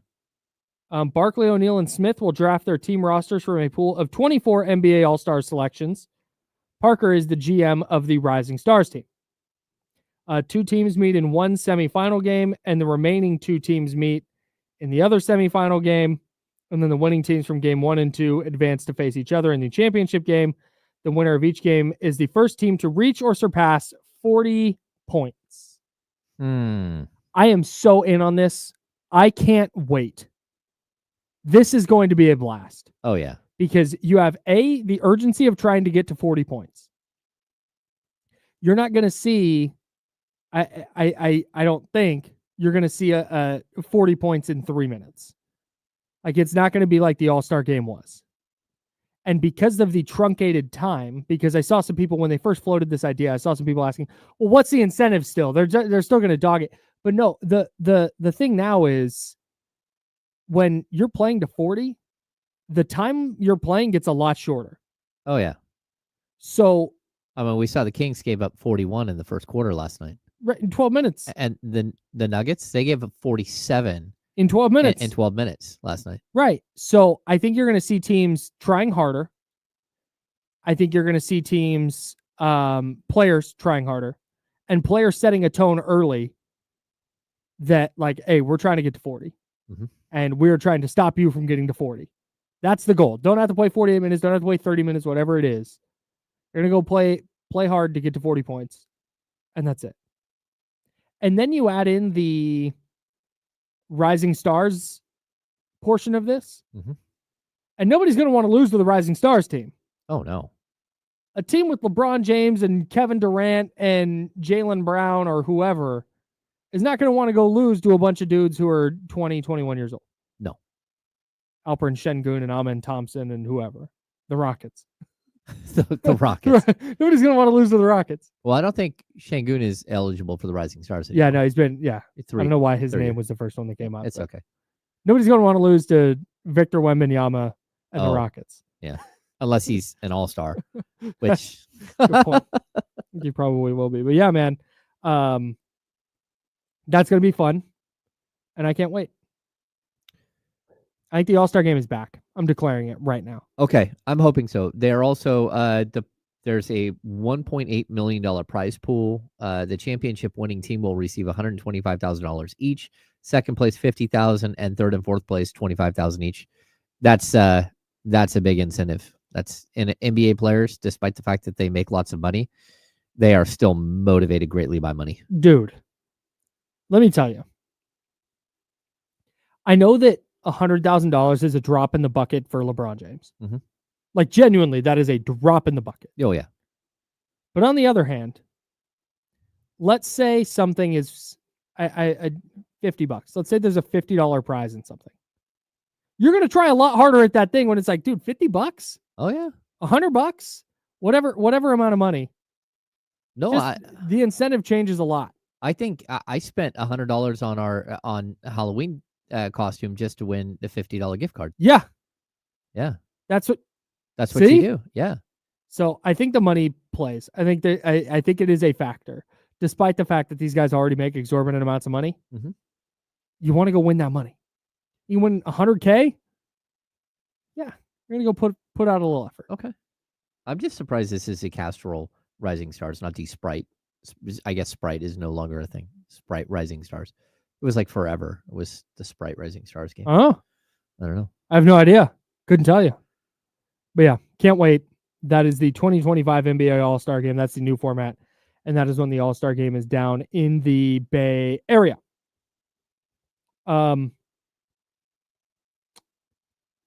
Did the Kings game last night, before we get to Mad Props, did the Kings game last night move the needle for you at all in terms of like urgency for the Kings to make a deal? I think so. But I don't know.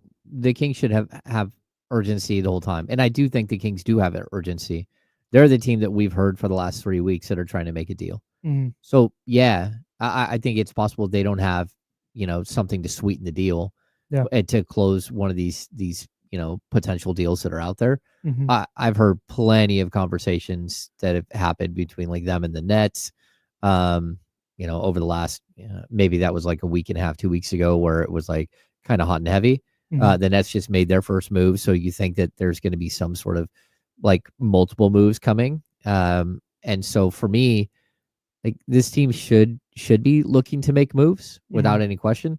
But I also I think some people on the outside would be like, hey, we need to make sure that Kevin Huerter shoulder thing isn't a bigger deal. Or, hey, look, if we're talking about Kevin Huerter and Trey Lyles, we need to make sure that calf injury isn't a bigger deal. Man. And so there's all of these question marks that you have, but I think last night just once again exposed the clear issue in roster construction that this team has had for a couple of years now.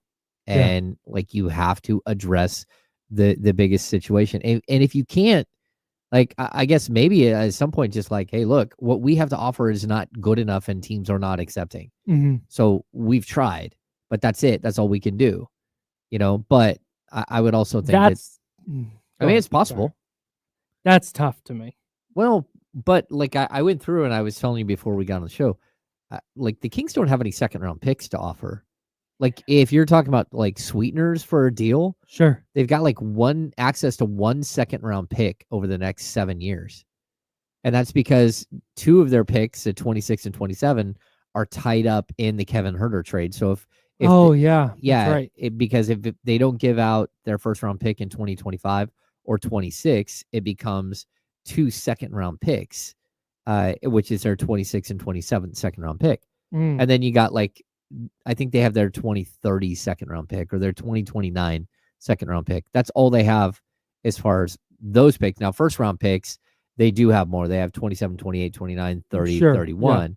31 is a pick swap, and 27 has to have a disclaimer about whether or not, you'll get that pick or the next year's pick. But the cupboard is a little bare here. That's a tough truth for me to handle. Because then what are we doing here? Yeah. Because the roster right now is not a championship roster. No. It may not even be a playoff roster. It's TBD. But it's really clear and has been for a couple of years they need these upgrades. Mm-hmm. Whether it's stretch 4 that can play next to Sabonis, or another 6'7", 6'8", 3-and-D wing, whatever it is. Yeah, another couple of those guys. And if you just don't have the assets to go get one, I mean, look, they tried. They had a lottery to me. They had a lottery pick, and they tried. They tried to move that pick, like that, all the way up until the point that they stepped up on the stage. Like, everything I've heard is that they were very, very active. We did not think that they would select in number 12. Yeah, but I also did not think that they would, like the Davion Mitchell year. Like, there was so much smoke that they were trading that pick, and then they weren't able to make a move. So, like, maybe you just can't, like, the offers aren't there. Maybe, and like, look, we talked about the potential for Herter and for Lyles to not be healthy, and maybe teams are waiting for that. But I'd also say, like, the same could be said about Devin Carter. Like, maybe teams want to see what Devin Carter is and where he's at in his rehab. And, you know, there's a good possibility he's going to be ready to roll like early January at this point. Sure. Where he might be back up on the main roster playing. I would assume that they're probably going to use the G League to at least get him his legs stretched out and, you know, get him. I'd be shocked if they didn't. Yeah, get him some game action for a week. But I do believe that we're going to see a point like very soon where Devin Carter is part of this mix. But that's not the solution. That's still not the problem. I mean, I'm at the point where I'll overpay, dude. Like, cool, I get to keep my first round picks and keep whatever this team is. Or if I got to overpay and include a first round pick where maybe another team doesn't, then so be it. Well, or I'm sorry. I'm done doing you can't, like, you got to kind of sit and wait, and you got to see, and you don't have. I think you're at a point where, you know, if you're sitting here saying, hey, we'll give you a lottery protected first round pick. Now you might be to the point where it's like, okay, we'll give you a top 10 protected pick, or we'll give you a top 8 protected pick. Maybe you have to start changing the projections of those picks. Or, hey, we talked about it earlier. If you have to close a deal, if you have to include a player like Keon Ellis, that might be where you have to, like, bite the bullet and say, look, we don't have the first round pick that you're looking for, but, you know, if we have to, we'll include a young player that's nice and makes sense. I'm not advocating for that because I think Keon Ellis should be playing major minutes. I agree. But if the only pathway to get a 6'7", 6'8", 6'9", 3-and-D wing is to use Keon Ellis when you know you've got Devin Carter around the corner, then maybe that's what you have to do. I don't know, but they're definitely in a situation. Yeah, no doubt. We'll see how that plays out. It's a conversation that is not stopping anytime soon. And speaking of not stopping anytime soon, Jesse Tapia in the building, producer for D-Lo and KC. D-Lo and KC coming up here at noon. What's up, man? How was your? I almost asked how your weekend was, but that was already the weekend. Yeah, no, we're on a Tuesday, Kyle. What are you gonna do? You know, we've been working, Kyle. Yeah, Kyle. Some of us had to work yesterday. Anyways, we weren't making Lindsay Lohan movies. Yes, exactly. James, 2 props. Which number will he hire? That's for Kyle and James to decide. And Jesse. Here's Mad Props. Yeah, here's Mad Props. So this is gonna go all the way back to Thursday. Love it. We're going Niners, Rams, and Kings, Pelicans. Yeah, nice. A good week for me, guys. I'm really fired up. Number 1, we had George Kittle receptions or Keegan Murray 3-point attempts. We all thought George Kittle would have more receptions than Keegan Murray would have 3-point attempts. It was not. 4 catches for George Kittle, 7 3-point attempts for Keegan Murray. We all took George Kittle. Wow. I would be interested to see how that number would have shaken out had Brock Purdy been able to throw the football in the rain. Yeah, I was gonna say we should have anticipated for the rain in this one. I didn't anticipate the rain. It was in the back of my mind. Was like, he'll be fine. They'll be fine. I mean, it's not fine. like, well, I don't understand. I've got Purdy rain stuff. That's like a high school issue, like that you can't throw in the rain at all. Anyway, go ahead. Well, okay. Yeah, we'll talk. Brock Purdy's issues in the inclement weather will be a discussion tomorrow on the Insiders from 10 a.m. to noon right here on ESPN 1320. Number 2, Brock Purdy pass attempts or De'Aaron Fox points, rebounds, and assists. We all took Fox. De'Aaron Fox, 33 points, rebounds, and assists. Brock Purdy, 31 pass attempts. There we go. Yeah, it's a tie. That's well done. That's well done by us. Kind of low, but we took care of that. Yeah, he just got us over the hump there. 49ers total points or DeMar DeRozan total points. I was the only one who went DeMar. Oh, good for you. Oh, he needed 7. Like I said, should have anticipated for the rain. We got That's handled. 6 points. I don't know. That was disgusting. Six? Again, I ordered that was the rock bottom of the Kyle Shanahan era, whatever the hell that was offensively. 29 points for DeMar DeRozan, 6 for the 49ers, an easy dub for me. Number 4, we had Deebo Samuel touches or Kevin Huerter field goal attempts, and we all said the Niners are going to force feed Deebo, and they did. Didn't work out. If he had caught a couple more of his targets, maybe this gets a little more interesting. Alas, he did not. He had 5 touches. Kevin Huerter took 10 field goal attempts. We all get the W there. Well done, guys. There we go. I'm proud of Kevin Huerter for getting those shots in. Shout out Kevin Yeah, Huerter. bummed that he got hurt right when he started to get rolling. And very clear that he got hurt in that game. Like Yeah. you saw him start like, oh, not good. Ricky Pearsall targets or Domantas Sabonis 3-point attempts. James, you went with Domas. Jesse and I, we rocked with Ricky Pearsall. 4 targets for Ricky Pearsall. Big day. Yeah, it was big time. And that's what when we talk about like the Niners aren't going to tank, one of the things you got to do, you got to get Ricky Pearsall involved in the offense now. Yeah. Just start getting him ready for next year. That's what I expect his target rate to go up quite a bit. Yeah. You're going to need him next year. Who knows about IU? Probably should have had a couple more catches too if Purdy could deliver a throw on target, but different conversation. Last one. Isaac Orendo rushing yards or Kings first half total points is a close one. Jesse and I went Isaac Orendo rushing yards. James, you went Kings first half total. 53 first half points for the Kings, 57 rushing yards. There we go. For Isaac Orendo. There we That's go. big time. That finishes up a Got you, James.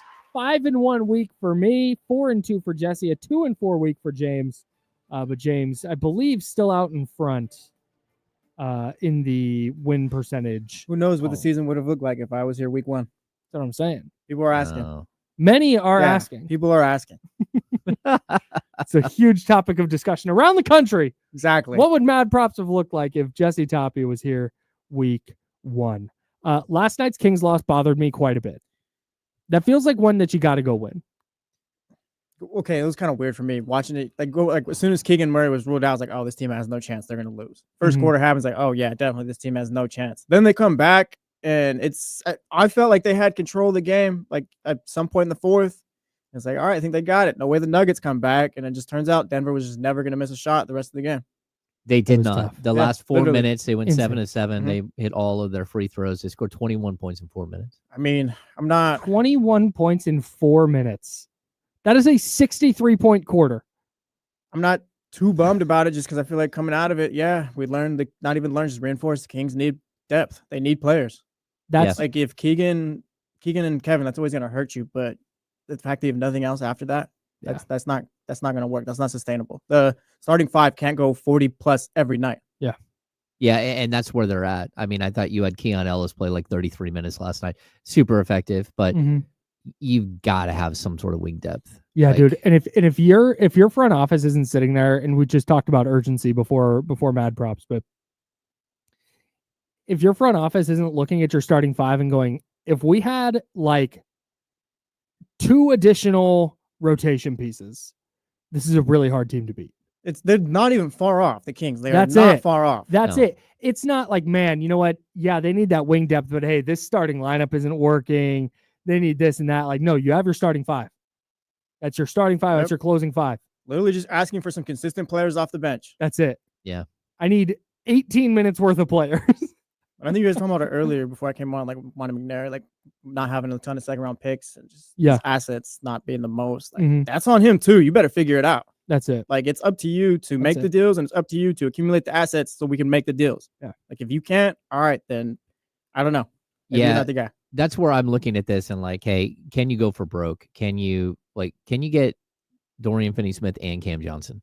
And that sounds like, oh my gosh. But if I'm giving up a first round pick that's protected versus, hey, okay, I'll give you a first round pick unprotected. That's it. Like that's where I'm at. Like that's if you're pushing all in and you can make the salaries work. It's not easy, but you can, it's going to be like a 4 for 2. You can figure out a way to make the salaries work, but I don't know how else. Like, I don't know that one player changes everything. And because to get that one player, you're going to lose Kevin Huerter to change it.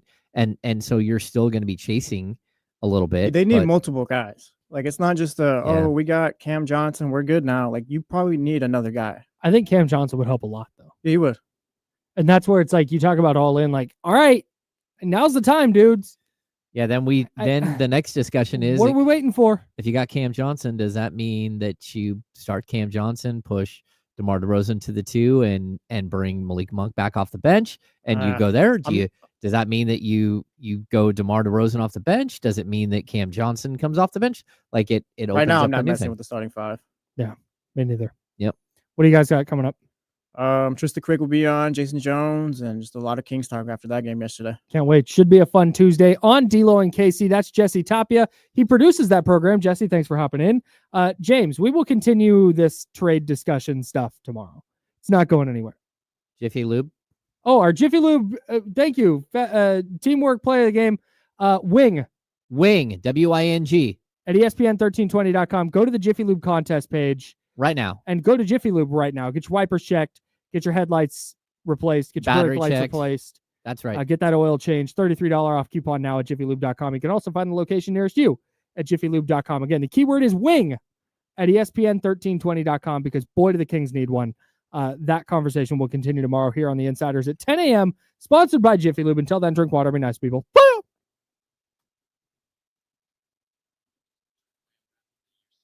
Thanks, guys. Appreciate you.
Yeah. We got him screaming D-Lo, KC, D-Lo, KC, D-Lo, KC, D-Lo. We got him screaming D-Lo, KC, D-Lo, KC, D-Lo, D-Lo.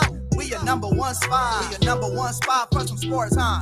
Got the city going crazy when we work, huh? We top 2, but we ain't 2, we in first, huh? And when you need the real, we is who you search, huh? D-Lo, KC, D-Lo, KC, D-Lo, KC, D-Lo. We your number one spot. All right. It's the only Young Zell song we get today. We welcome you in here to the Tuesday, December 17th edition of D-Lo and KC. I'm Damian Barling. The ultimate needle mover in God mode himself. Man out there lying. He's Kenny Caraway. Yes, sir. Acknowledge me. And we are live. From the worst slums of Sacramento. The absolute worst. We are so happy that you are here with us. Though many more of you would be if DeMar DeRozan catches that pass cleanly and finishes that shot at the basket and the Kings win 131-130. Instead, Kings fans are pissed off. They don't want to listen to their team being bad. Walking away cranky. Went to bed mad. I understand. There's a lot to talk about. Really did go to bed mad last night. Yeah, I was tough, man. pretty pissed off last night. I understand. It wasn't at somebody specifically or anything else like that. It was the situation, right? Yeah. You know what I'm saying? And then I was mad that I was so mad. Right? I'm like, why am I mad? I didn't play. I'm not. Why I'm upset? Mm-hmm. This pisses me off that I'm upset. Yeah. Like that was frustrating. That was frustrating last night. And it's to the point now where this team is routinely becoming frustrating. Yeah. And I said it last week. Something's got to give. Like, we can't have expectations and like be afraid of, the red button or the owner being mad or something like that. Like, if you got expectations and you're not meeting those expectations, the time is now. Mm-hmm. Everybody's not like at the beginning of this whole voyage, right? Whether it's some players, whether it's front office, whether it's coach, like, we're in the middle of it, where if things don't happen this season, things are going to be different. And the fact that the temperature is starting to rise, I understand. I absolutely understand. Yeah, it's we were in the group thread yesterday, and I said to the fellas, like, yo, imagine being excited to go to tonight's game. Your team won 3 straight. You got the Denver Nuggets coming to town, and you're down 16 before you even get your goddamn popcorn. Goodness. And it's like, what was it, 22-6, 23-6, something like that. And it's like, God damn, man, seriously? This is how the game starts. And you saw signs like, okay, they're fighting. They're gonna get their way back into this. How much? I'm not really sure. They get to within, all right, they get to 10, they get to 9, they get to 7. Oh, and then that big push comes, and then all of a sudden they take the lead. It was a 33-point swing in this game. 33 points. They went down 23, up 10. And then Denver goes on a run at the end of the game. And then what has to be one of the most exciting 2 minutes. I got some notes from Deuce in here somewhere. I think he said there were 7 lead changes. 7 lead changes in the final 75 seconds. Shot for shot for shot. And then there gets to a point, my tone doesn't change. I said, you get back to 3, you get back to 500, things reset here with this Denver game. You win, you lose, like, it's different. It's Denver. You if you lose Denver, you're gonna have to get these Laker games, but like it's not the end of the world until you're in it.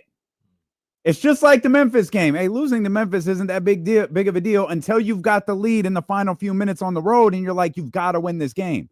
This is the case here at home. You've clawed your way back into this. You fought your way back into this. You took the lead. You took their punch. You've got an opportunity to win this game. And then this game is going to be all over social media because it's Jokic. and because you do have a shot-for-shot final 75 seconds. And then you see that play develop, and everyone saw it as it was happening. That ball gets to DeMar, and you're like, we're taking this game home. And she just somehow mishandles it, and you're left with we lost that game. And then it resonates more like we lost at home again. We keep losing. That the crowd was with us, and we keep losing these home games. And I'll tell you, the moment wasn't even the game. I watched those guys leave the floor. I was like, all right, it's all right. You know, they good spirits, if you will. It's all right. And then I saw Malik at the podium. That bothered me. Malik's always the one who's like, it's good. Malik just sat there. He answered one question. I don't remember who it came from. It's like the second question. He was asked about Mike talking about that attention to detail and having that out the gate. And he just went silent. He was like, it's a good question. I don't know how to answer it. And his tone is low. And then he almost like snaps out of it. So you just got to lock in. You know, he does the Malik thing. You just got to lock in. I walked away from that like, God damn, I think there's something wrong. There is something wrong. I mean, it should hurt. It should leave them speechless. Everything's not all right. Everything, we'll figure it out, and it's early. They got time. Like, nah, the time was last week to start turning this around. And they started that process. And much like you, I'll keep the same energy. I didn't ask for them to win against Denver and everything would be okay. I said, you got 5 games. I need 4-1. Still attainable. You got to win the next 4 straight, but still attainable. The goal that I had for them is still there. But like you said, in the middle of that game, you did all that work to come back from the deficit that you're at. I didn't think you'd be able to get over the hump and take the lead, and you did. And not only did you get over the hump and take the lead, you were in control of that game with about 4 minutes to go. Up 10, I think, with 4 minutes to go. And you let it go. Quick 7-0 run. Like quick, like lightning quick. You let it go. And it's little stuff. Like the thing that I keep talking about, and it's serious, because Ben is in here early, although Ben could be responding to the insiders. I'm not sure. Well, it could be yesterday's show. He's it's serious business, and my boy Ben is in here on time. But the thing that I'm trying to figure out, what happened last night, what the issue is, and people want to talk about whose issue, coaching, and all this other stuff.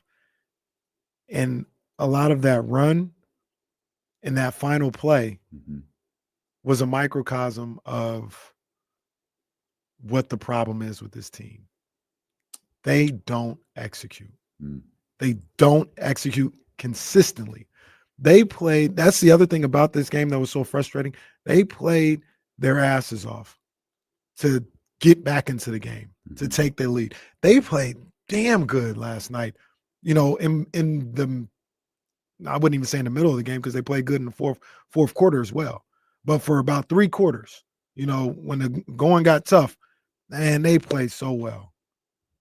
But their attention to detail, their focus isn't always there. The last play sums it up. A lot of people have, a bunch of reasons what should have happened. Fox should have took it. Simona should have took it away. No, the play was perfect. The play was absolutely perfect. Yeah. It was perfect. Yeah. And this is where I have a hard time always looking at coaches the way people do, Mike Brown, all this other stuff. You can't draw up a better play. Yeah. It was perfect. They didn't execute it. They didn't execute. You talk about Mike Brown after the game, talking about offensive rebounds, talking about, I don't know if it's still an issue, but the opening play of the game, that's an issue. This team consistently, and we can point the finger at one person or it could be a collective. Yeah. They don't execute consistently, and they'll never be as good as we hope they could be, as we thought maybe they could be, until that changes. And to be honest with you, it might not ever change with this group. we are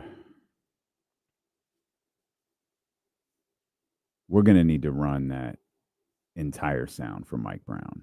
A post-game joint? Yeah, I think everybody needs to hear that. For those that haven't, I just I pulled it up on Twitter real quick and saw that Matt George had it. I loved hearing what Mike Brown had to say last night. I loved it, and usually like I'm not really into sound bites and all this other stuff, but it was real. He talked about time off and all this. Like, man, nobody. Mike Brown, you'll hear it. Yeah, we ain't worried about time off. We got to execute. Like, there's things we got to do that we just don't do consistently. I feel like Mike has been pretty consistent in his criticisms of his team. That's concerning to me. If I got to tell you, it's December.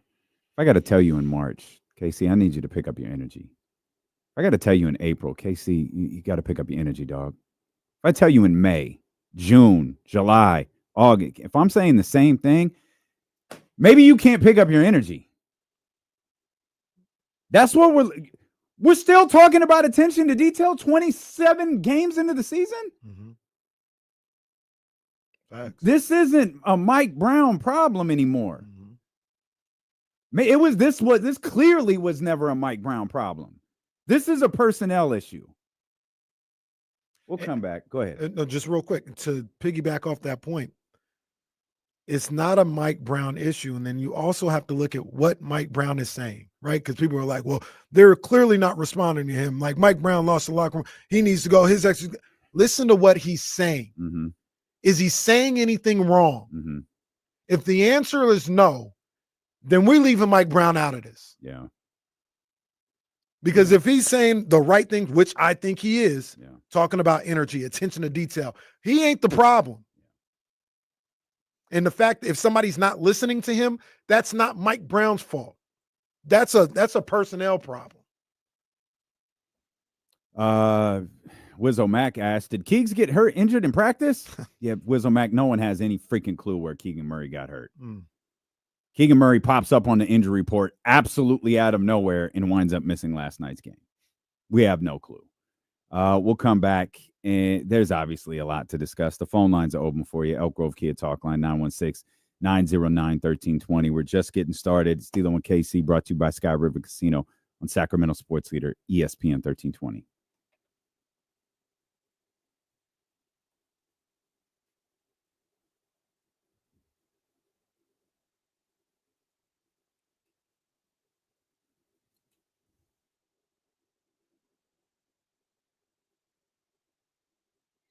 Keegs fell up the hat. Man, maybe he did.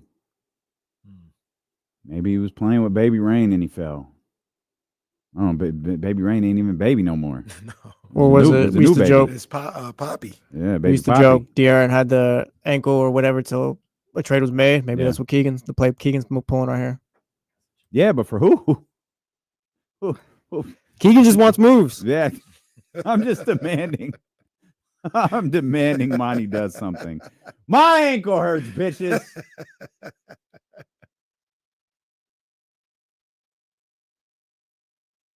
I want to envision that Keegan Murray just freely uses the word bitches.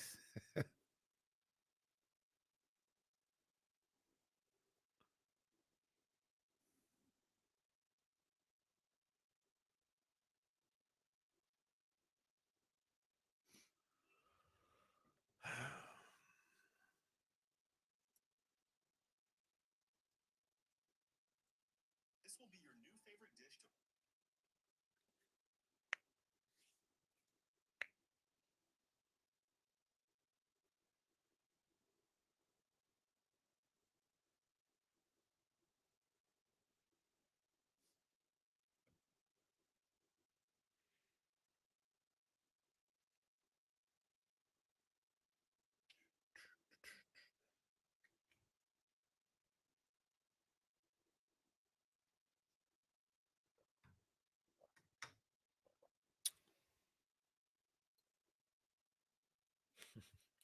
Keegan dunk strike loading. We're gonna get do-rag Keegan. Well, look, We went out there, tried hard.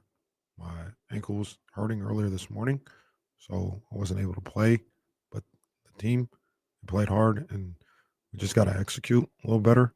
And coach organizes things and sets things up for us to execute. We just got to execute, be a better team than we were, and that's when we'll see things turn around.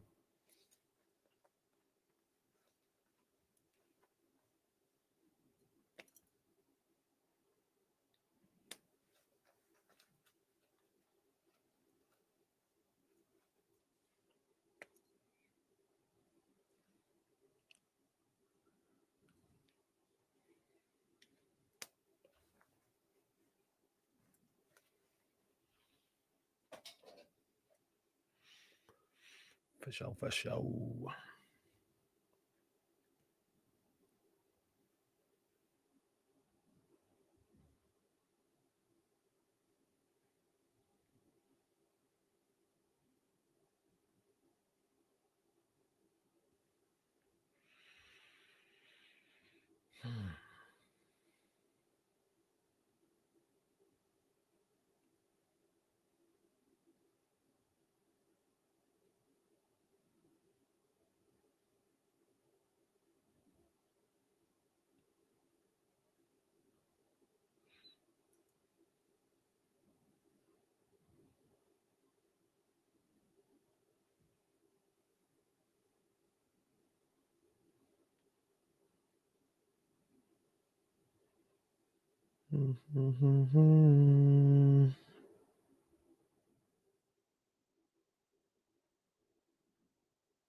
Which meme is that? Everything is fine meme. Which one is that? I think that's the one with the dog and he's sitting in the fire or whatever, the cartoon one. He Right? said, well, no, he said Ray Liotta. Oh, I don't know though.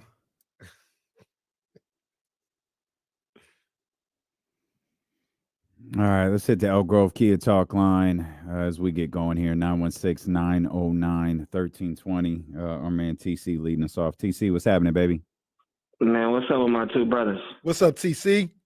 Man, mad about last night, but, I like the fight, though, because we was down, we went down, and just to see that fight to come back, it'll show you, like, what the team is made of, even though we lost, right? And I'm at a point now, I'm with you, Kenny, and be like, this is on the players, bro. The players got to get it together, but it's also on the front. I'm with you, deal. It's also the front office. Like, Monty, Mike, this ain't got nothing to do with Mike. So I'm talking to everybody. Like, everybody is entitled to their own feelings, right? But this ain't got nothing to me. It ain't got nothing to do with Mike. Mike is saying and doing all the right things. The players have to do it. This is on Monty. Monty, you have to stop with the pump faking, bro. If we finna make a move, bro, we have to make a move. Period. We can't keep doing the pump faking. If you're gonna call Danny Ainge, I heard James Ham earlier. I guess we don't have second round picks, but I was ready to call Danny and say, Danny, take 5 for John Collins. I don't care, bro. It's not about the picks. It's about getting a player in your organization and help your team move and get where y'all want to get. It's not about these picks, bro. So, Monty, the pump faking has to stop, bro. If you're going to keep doing that, bro, then you got to get out of here, bro. We can't keep dealing with this pump faking on me. That's all I got. Okay. I feel you on that one. I'll say this about that. Now, look, go ahead. No. I don't think he's pump faking. I don't think Monty's like, hey, Pascal, just kidding. Y'all, I got you off your feet, huh? He's not doing that. Like I think there are deals out there that Monty has attempted to execute. Now he's failed. He's failed to the frustration of Kings fans and most notably a 2-time All-Pro NBA player. But like I don't think Monty's not trying. Maybe he's not doing enough to get over the hump. Maybe he's fallen short in some of his negotiations. I don't really know, but I don't think he's not trying to improve this basketball team. I mean, I agree with you on that. And it's a little twofold because do I want him to do a better job of evaluating and going to get out? Yeah, absolutely. Absolutely. But look, these guys here in Sacramento, we watch a lot of the NBA, so we're not completely unfamiliar to some of these guys. But I mean, look at the Nuggets bench last night. Hunter Tyson, Peyton Watson, Julian Strawther. I mean, You're making names. you know what I mean? Like, these guys are, it's not Cam Johnson, right? But they're able to find guys, not only find guys, but those guys are actually able to come in and produce to a certain level that can at least keep Denver in the game. 29-14. Yeah, we're all, and this was kind of like my thought a couple of days ago. Like, you have to go get Cam Johnson. Like, I understand that. I want Cam Johnson. I want Finney Smith too. But how about the guys that have the opportunity actually execute the opportunity? Because they're not good enough. How are these? Who's Hunter Tyson? He's 7 points off the bench. That's better than whoever else is on the Kings right now.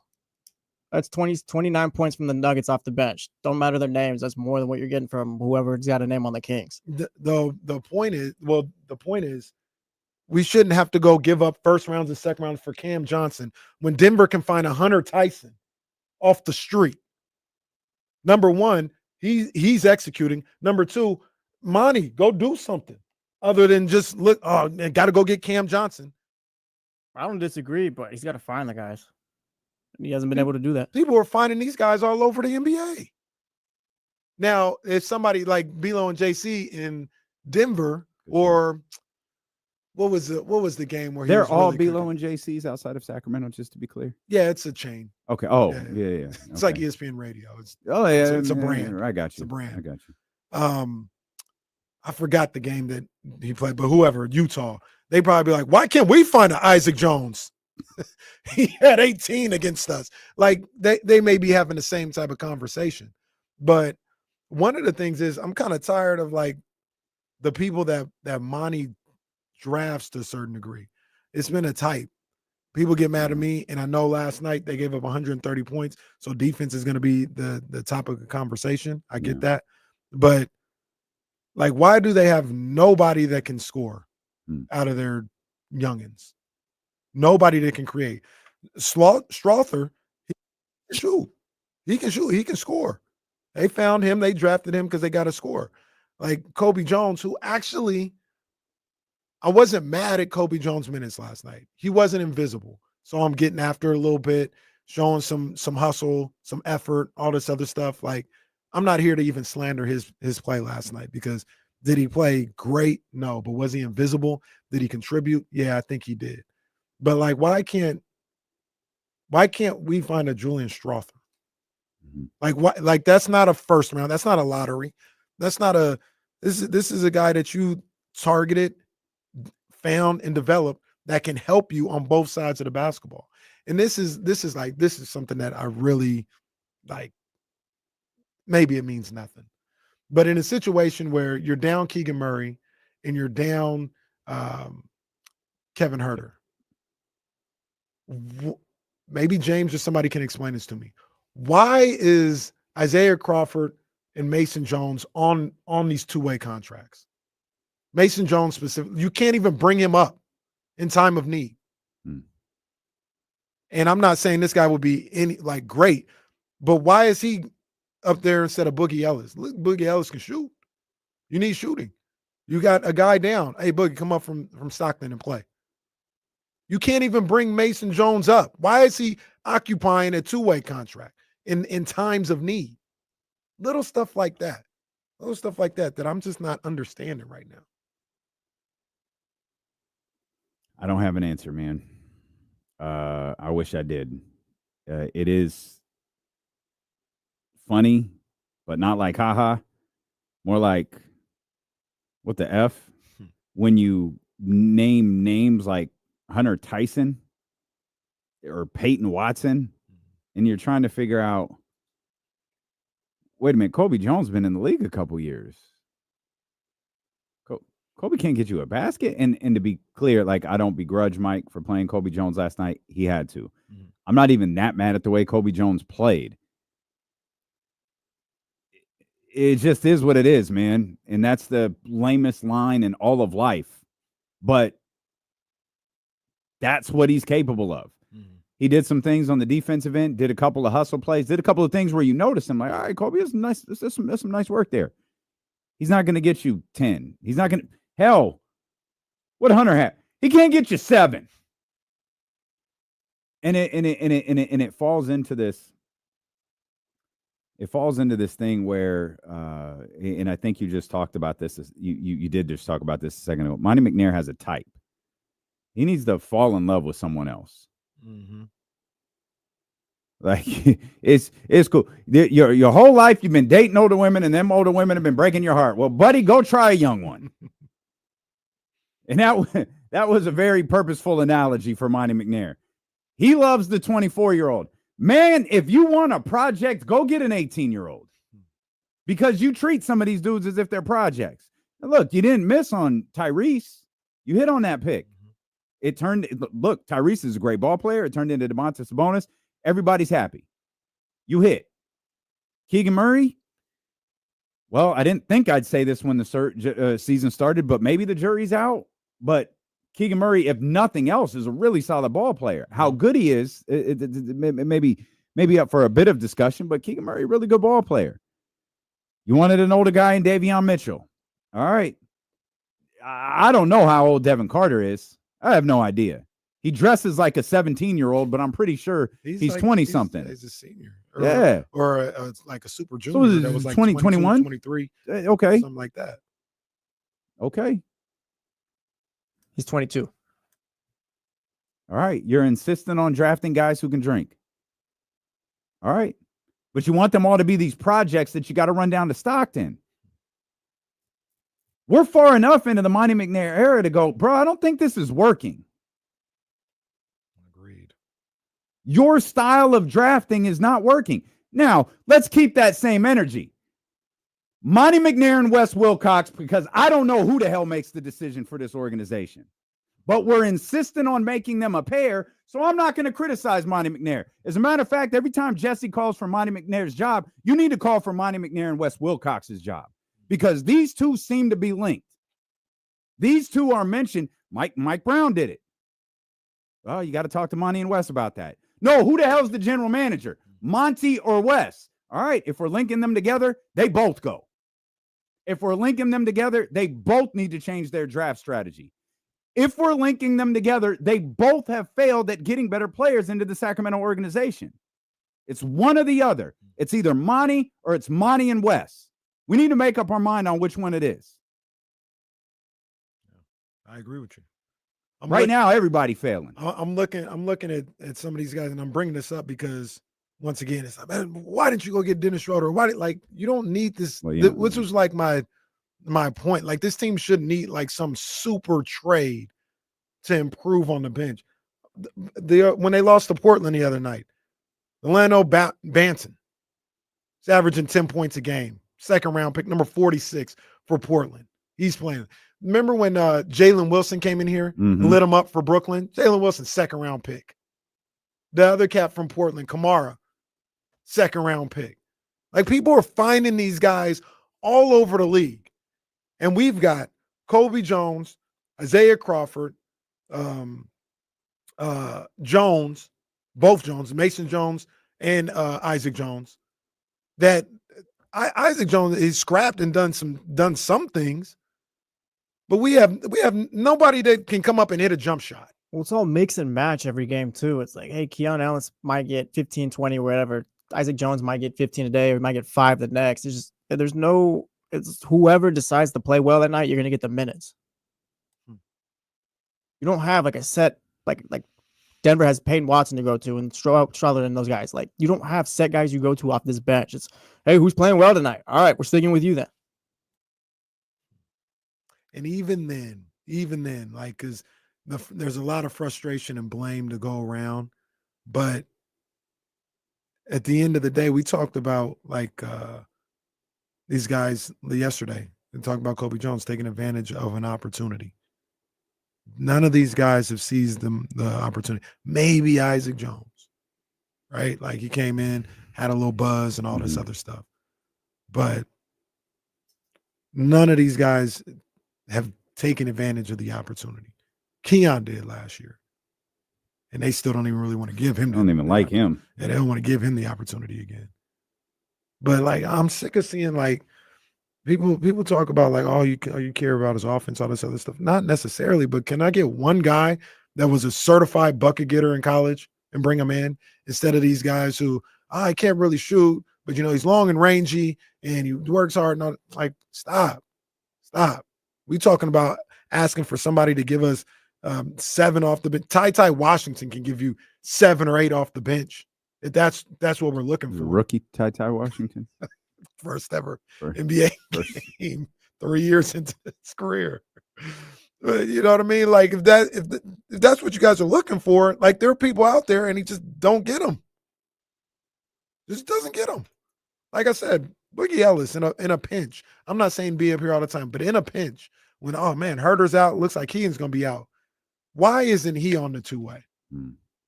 Where he can just come up, play 6-7 minutes a half, get some wide open looks, see if he can knock him down. But last night, scoring wasn't even the issue. I mean, I know the bench discrepancy is what it is, but you score 129 points, you should win. You should win.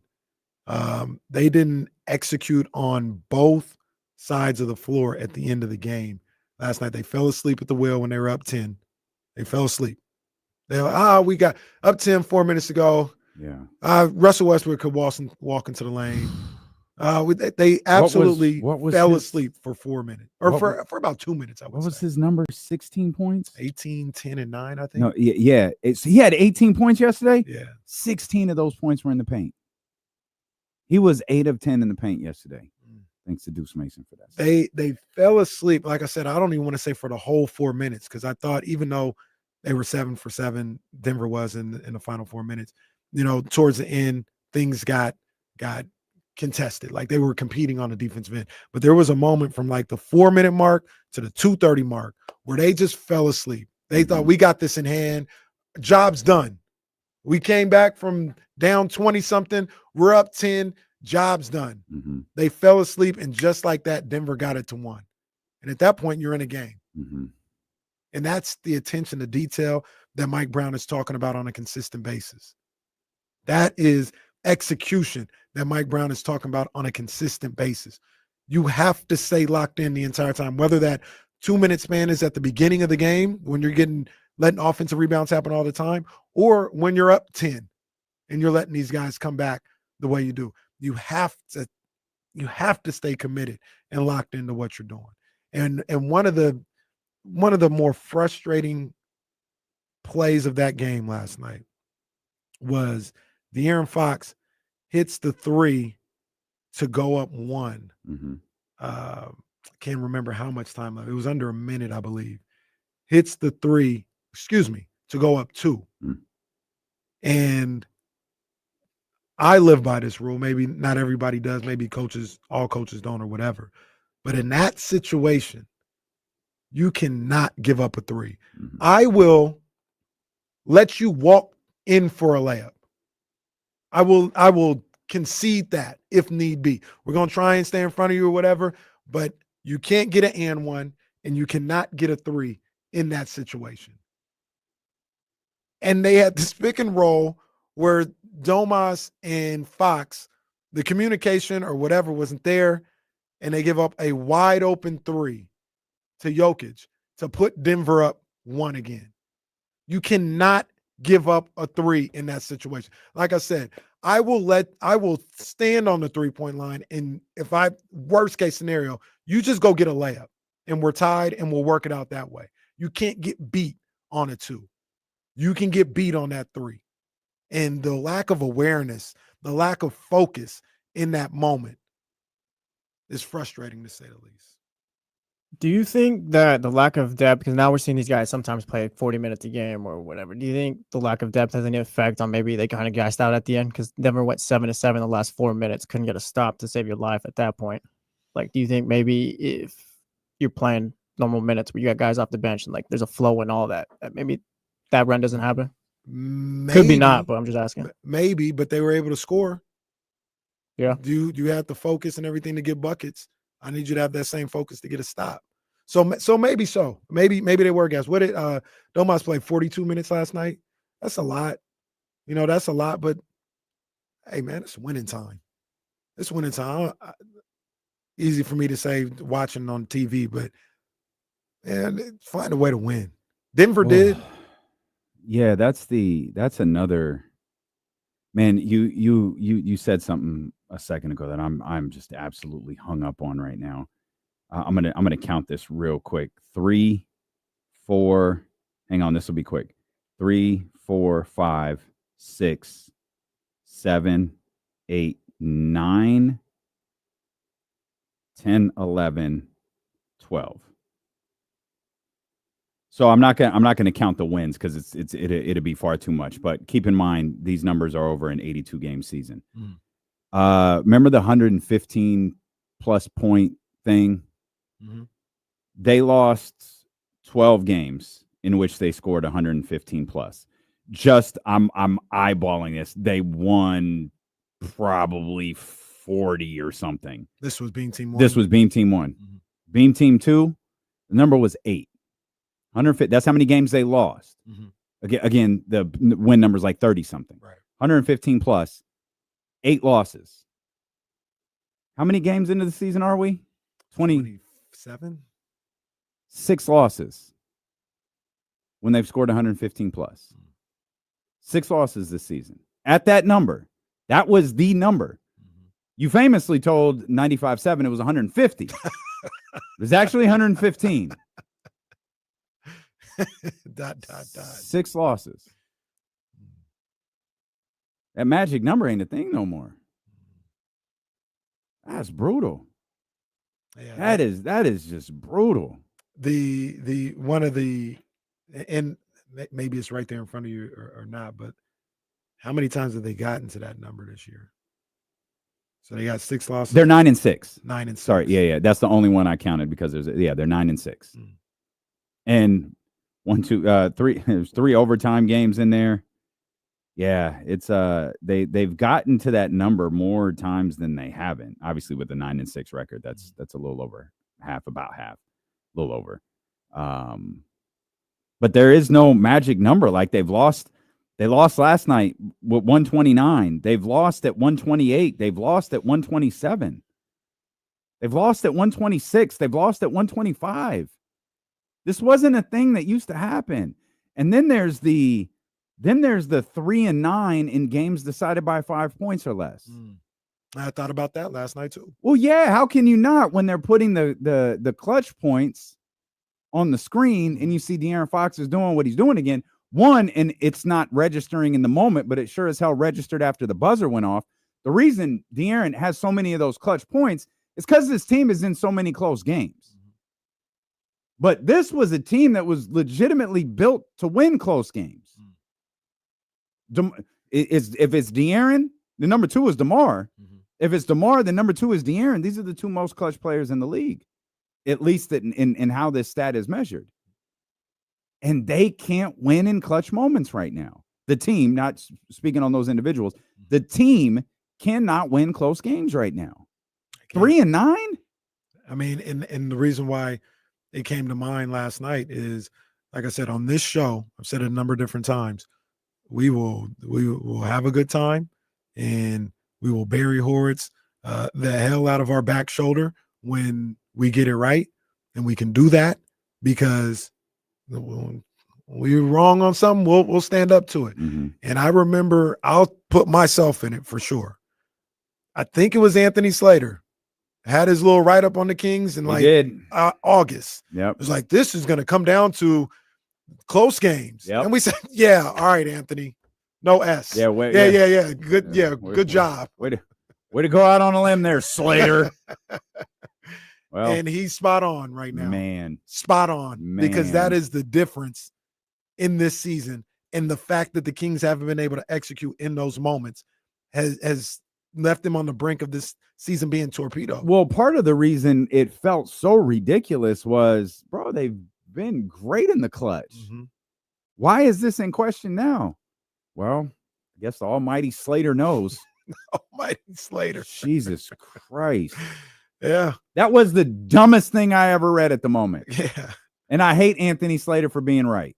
I need to get Ant-Man on the show. He was spot on, man. He was spot on. And they just haven't been able to execute consistently and when you need it. They just haven't. They fumbled the ball too many times. Think back to Memphis. Just fumbled the ball. Didn't get an offensive rebound. It's the little things. And it's the little things consistently that they're not doing. And that's something that you hope can be fixed because it's not a talent thing. But at some point, you just got to look at it and said, that's the identity of this team. They don't execute consistently and when you need them to most. I hope that's not the case. I'm not there yet. I'm not saying that about them yet, but they're trending in that direction where this group just doesn't pay attention to the little things that good teams do pay attention to. There's a lot more to discuss with this game. We got to give credit to Doug McDermott too. He was put into the starting lineup because of the mysterious ankle sprain or ankle injury or whatever the hell was going on with Keegan Murray that no one will tell us about. And then I noticed something about Nikola Jokic last night. I'm probably late, but man, it felt Luka levels last night. Oh. We'll talk about it.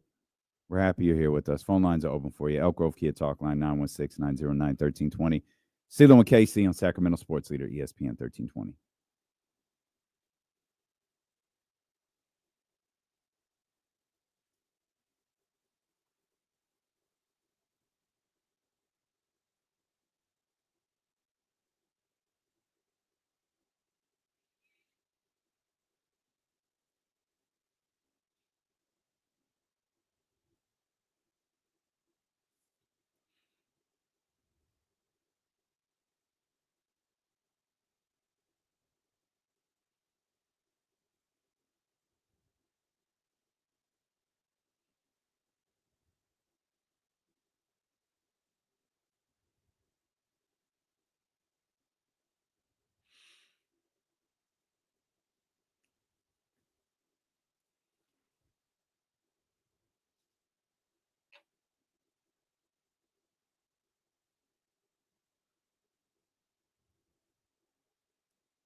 No.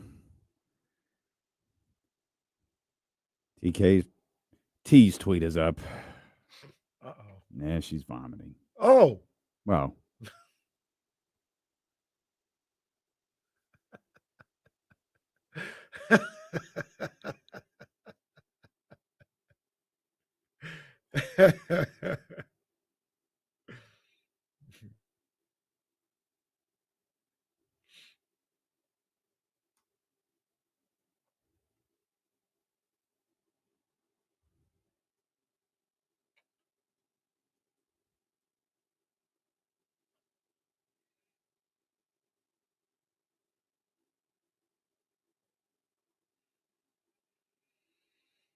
Malika and old boy tied the knot, right? Yeah, Dave McMenamin.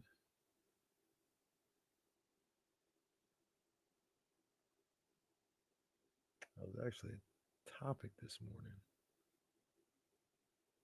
What? Yeah. I guess Malika has, and this is,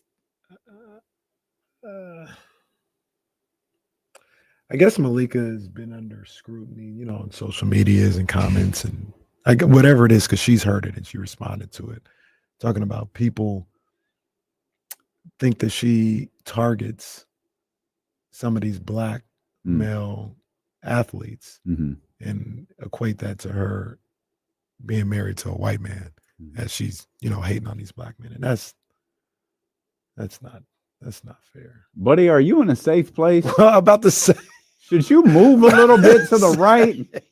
Jamal. What is going on? Jamal, watch out.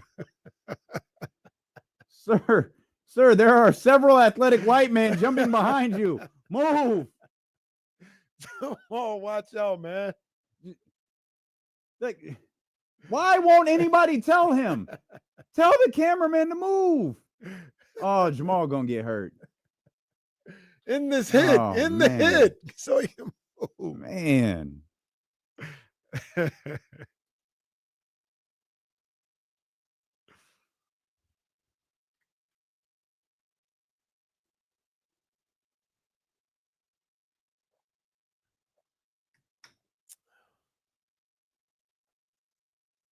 Oh, well, that's an interesting place to put that space.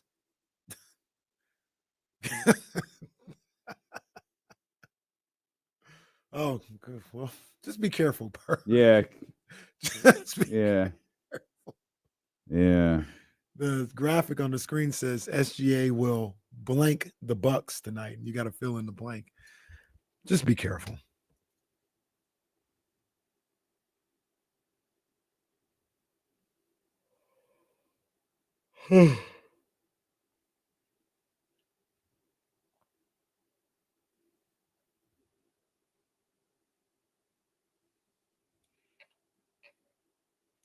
I did not see this. Did it post this morning or something like that? I didn't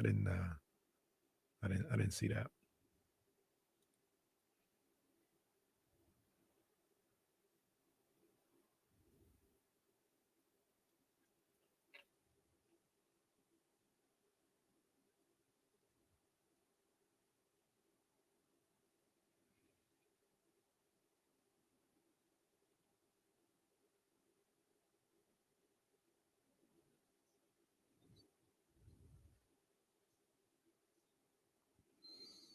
All right, we're back here. Phone lines stay open for you. 916-909-1320. Get in if you'd like to. There's a lot to talk about with last night's game. Obviously, a lot of it is bad. Let's talk about this part. You said you wanted to see 4-1 on this 5-game homestand. I told you I thought that was crazy. I don't think that that's this basketball team. It's still attainable. Like a lot of people had 4-1 as the marker for this. It's tough when you lose the first one. Right. You means you got to beat the Lakers twice. You got to beat a Pacers team that's probably as desperate as you are to kind of find their footing here. But it's not impossible. Like you could win the next 4 and you've gone 4-1 on this trip or on this homestand. Done winning 4 in a row, or was it 3 in a row? 3 in a row. Last night was hopefully the 4th. You had won 4 out of 5. That's right. So the fan situated goals, they're still right there. The tough part is why would you think that the Kings could beat the Lakers twice? Right? Why would you think that the Kings can beat the Lakers twice and then go on to beat the Pacers? And perhaps most scarring for Sacramento Kings fans is why would you think they could beat the Detroit Pistons, who, by the way, is a very good basketball team. It's not resulting in wins. But Cade Cunningham, I asked questions about Cade before the season started. You assured me he's fine. He's the one. Yes, he is. I don't know why Jaden Ivey didn't play last night. Maybe he had a mysterious Keegan Murray ankle injury too, but he's had a really good season. Overall, that's a decent group. They're going to play. They're going to work hard. Bickerstaff doing a good job too. He is. That's normally what he does for the first year.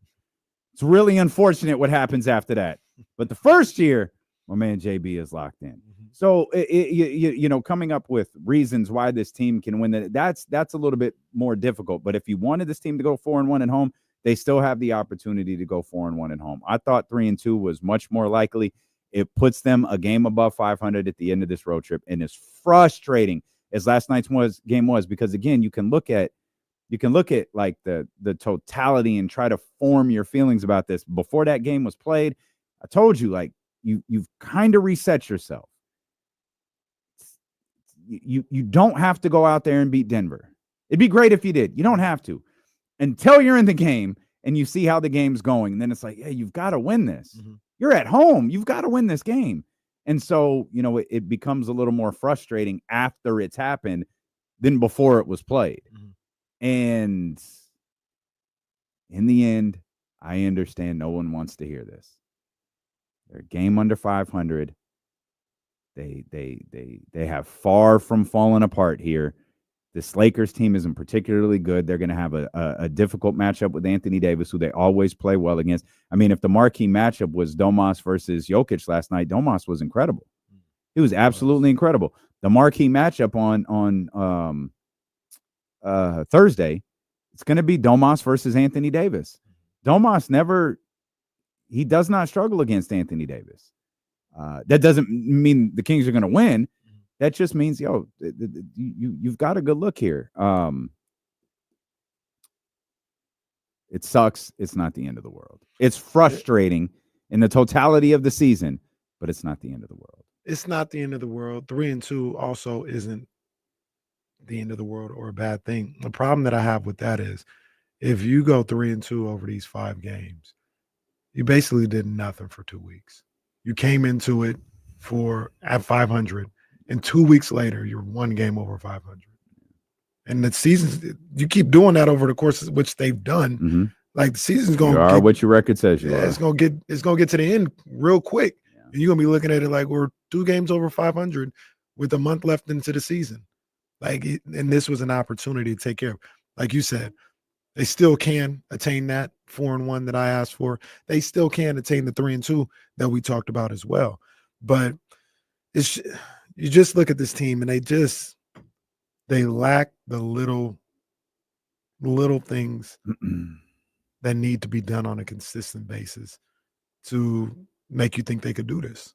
Do they have an identity yet or a way of like Kings basketball? Like, can we count on them to maybe go 4-1 or 3-2 even, whatever? Like, we don't even know what to count on game in and game out. Right now, their identity is they're a 500 basketball team. That's what they are. They are the epitome of an average basketball team. They could be exciting. They can score points in bunches. And just like LeBron's famous 81-0 run that he had, they can give up points in bunches. So I look at the Pistons game at the end of this whole stretch or whatever. Like, the Kings are on paper the better team, better record. But I don't look at it as where the Kings got that one. Like, absolutely. There's going the other way. There's no game in the league like that for the Sacramento Kings.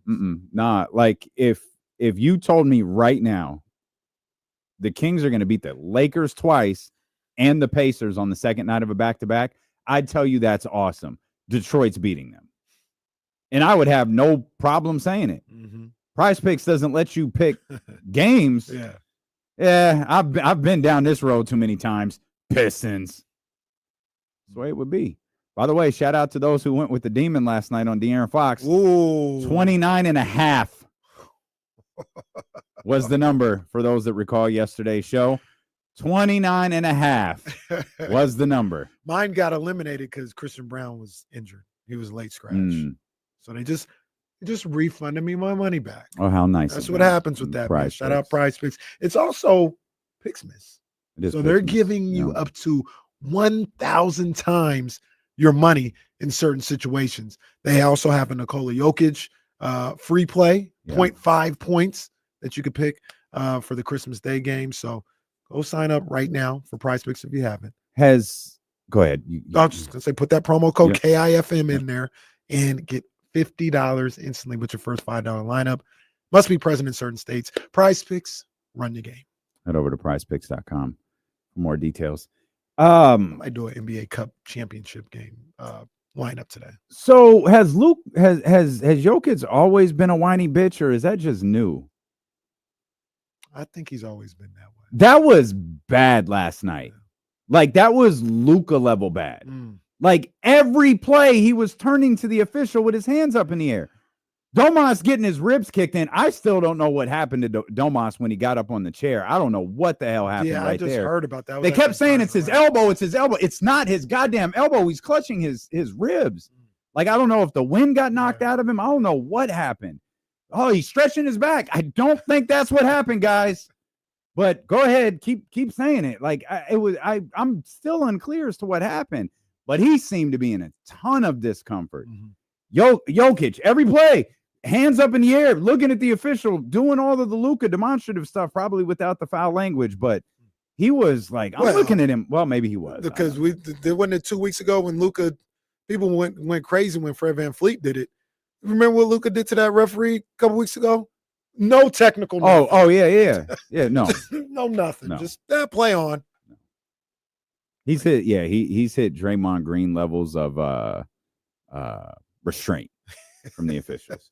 But yeah, I swear, man, I just kept looking at like he's really doing this every play. Every single play, he's acting like this. Yeah.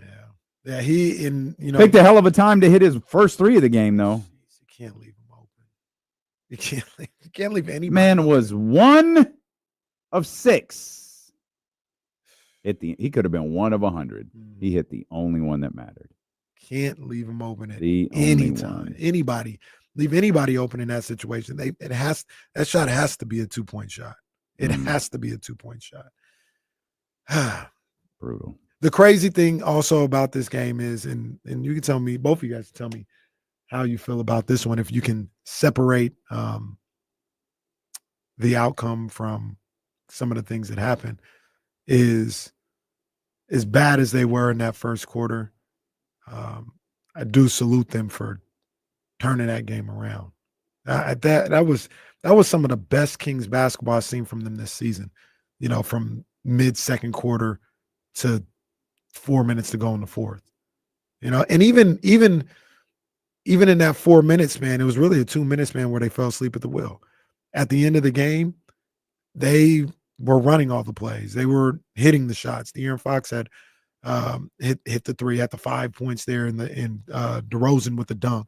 There was back and forth. What'd you say? 7 lead changes in 2 minutes? Yes, 7 lead changes in the final 75 seconds. They did some really good things throughout that game, but nobody's gonna remember it or even care, because at the end of the day, it's wins and losses. But I didn't think they would. I didn't think they were coming back, and if they came back, I thought they were going to never take the lead, let alone go up like 10. Once they got it to like 7 at the half, I was like, oh, okay, cool. They may get it to 2, and then Denver will pull away again, and we'll be like, well, oh man, they worked so hard to get back into the game that they ran out of gas and couldn't get over the hump. No, they got over the hump. They couldn't finish it off. I thought the effort was great and all that, like coming back. I thought they had the game, honestly. Like, I think they were up double digits in the fourth quarter or whatever, and I thought they were gonna be able to close it out. And the last 4 minutes happens, and they blow it, of course, or whatever. But double digits late. Yeah, I thought it was encouraging, but ultimately, like I'm watching, it's like this isn't gonna be sustainable though. The thing is, don't put yourself in a 23-point deficit. That's crazy. That is crazy. 23 points at home. It came out so flat too, where it was just you figured they were gonna lose 540. Like, what are we doing? I was out at the mall last night because the kids and my mom, they were taking Christmas pictures, and I was like, oh man, I'm not gonna get home in time for the start of the game. So I pulled up, the game on my phone. It was like 7:23, right? It was early. And I pull up the game. I see 24-6. I said, this is embarrassing.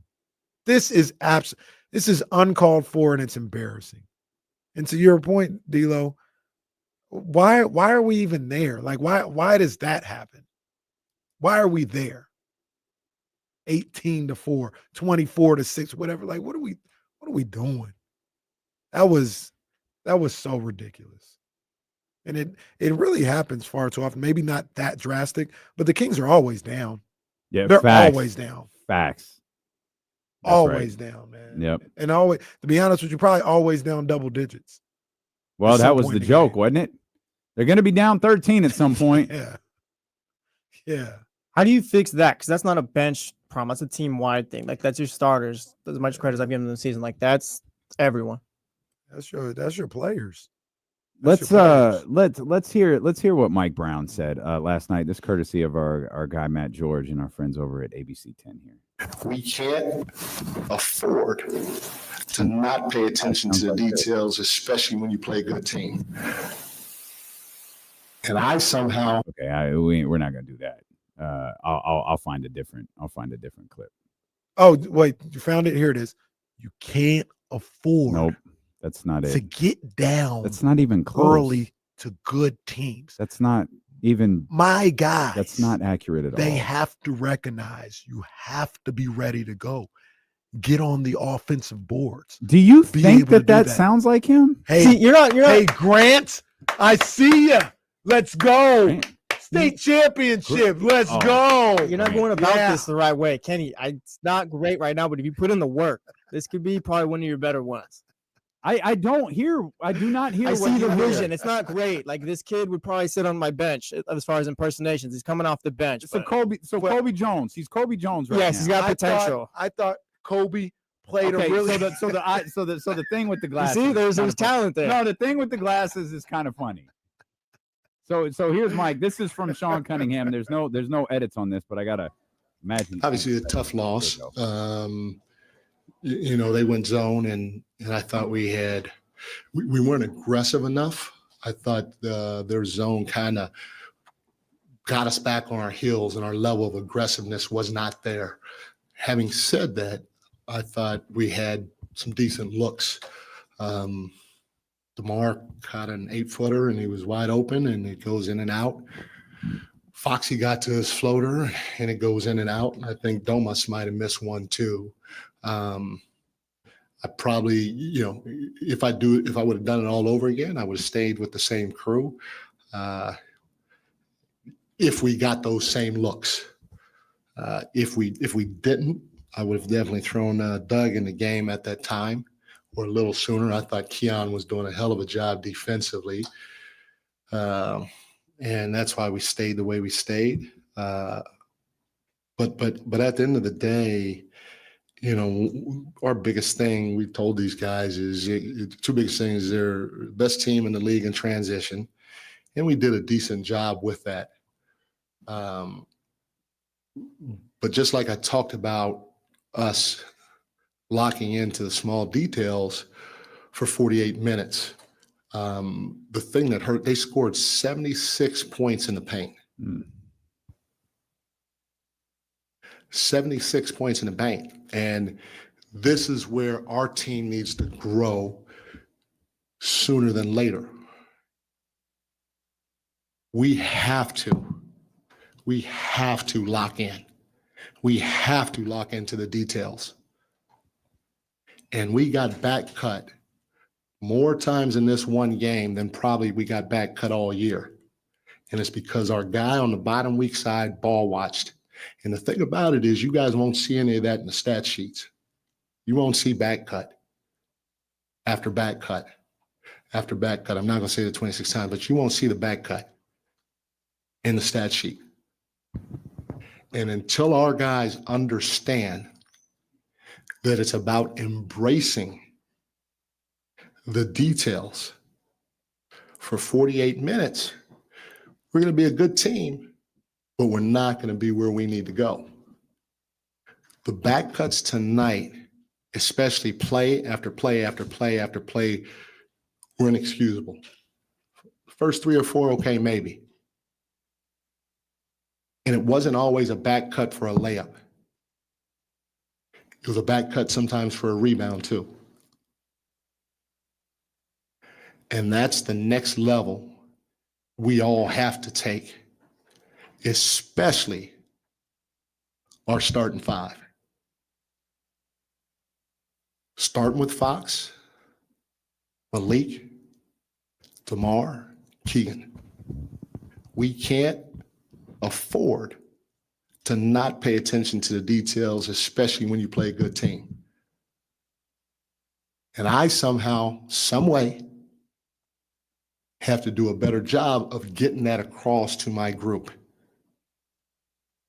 We can't let the Denver Nuggets come in here and score 76 points in the paint when they're not throwing the ball to Jokic 55 times. Give a lot of credit to the Nuggets. They came out, they did what they were supposed to do, and they found a way to get a win. That was 3 minutes and 50 seconds. Mike Brown uninterrupted without a question last night. Everything he said was spot on. Somehow, some way. That's what Mike just said right there. I feel like Hold on 1 second. Somehow, some way, I've got to figure out a way to get through to these guys that we've got to pay attention to detail. Somehow, some way. You know what that says to me? I don't know what else to do. that's exactly what I was gonna say right now. Feels like a cry for help. Somehow, some way, I'm going to put this on me, but I don't know what else to do. He stopped short of throwing his guys under the bus by going, how many times have you heard me say this year? Mike, we're paying attention. We've heard you. We've heard you. Somehow, some way, I've got to get these guys to listen. All right. I hear you, Mike. It's shades of Don't say it. no, it is Don't though. say it. I'll say it if you don't, because I think we're on the same It's page. I know shades exactly what you guys are thinking. Luke Walton It- saying, I'm just asking these guys to defend for 2 dribbles, or I don't know if I'm good or not, but they won't do the things that I'm telling them to do. what were you going to say? That we're cooked, bro. Yeah. And that's where we're at. You know, like Stuff. this is why, even with Luke, and I'll say with Mike Brown or whatever, like there's only so much a coach can do and say. My man, C. Silva in the chat keeps talking about he's tired of hearing Mike Brown's excuses. Why won't he talk about why they're not ready to play? Because he's not going to throw these guys under the bus and say it's their fault. Like it's their fault. Offensive rebounds, being down 24-6 or whatever, that's on the players. That's on you guys. That's not Mike Brown's job to get you ready to play. Mike Brown's job is to come up with a scheme, and his coaches to come up with a scheme the best that they can to have you ready schematically to understand what's going on out there. The energy, the offensive rebounds, the being ready to be in a help side defense, team defense, being in a sense. These are things that you learned when you were 6 and 7 years old, 12, 13 years old. All those guys have played enough basketball where the bare basics of what he's asking them to do, number one, shouldn't have to be reiterated. And number two, he shouldn't have to prepare them every day to say, hey, be in help defense, be ready for the back door. Yeah. Well, This is this is their issue to fix. And like you just said, he said, I'm out of answers. I've told them a number of different times. I've told them repeatedly where we have to get better. Yeah. And we're having the same issues over and over again. I don't have no more answers. It's not on me no more. We're hearing this answer from him too in different versions, but repeatedly now, as far as them needing to focus and all that. Like he said it many different ways, but it's all the same message at this point, the last few weeks too.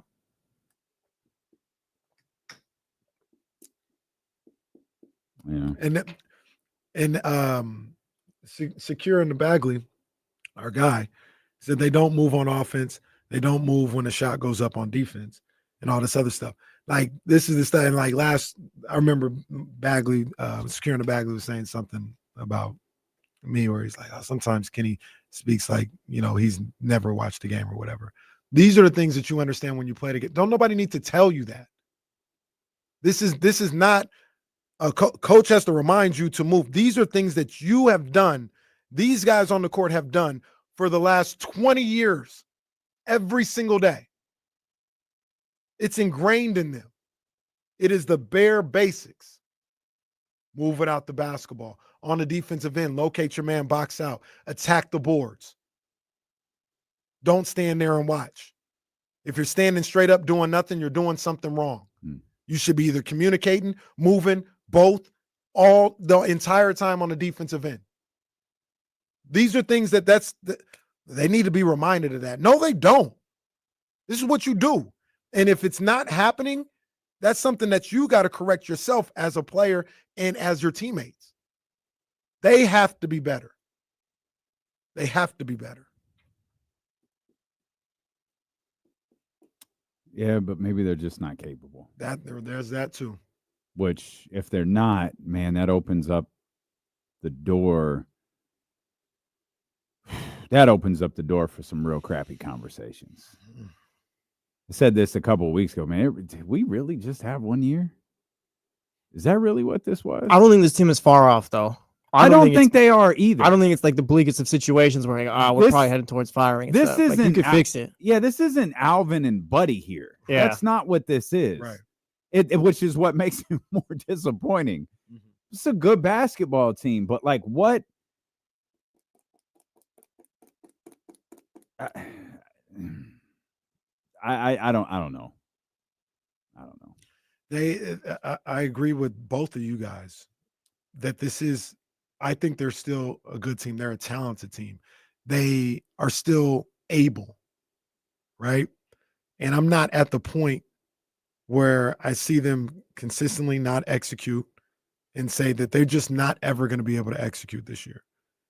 I still look at, this is a team that can go on some type of not run where you're winning 20 straight, but hey, they've won 12 of their last 16. Like, I think they're capable of that. And I think they can turn their fortunes around. But they've got to start showing that like now. Okay, I think they're not far off either, but that's a Monty McNair thing to fix. It's not something I think these group of guys are going to be able to fix. Not the starting guys, but like you need depth and all that. Monty's got to fix it.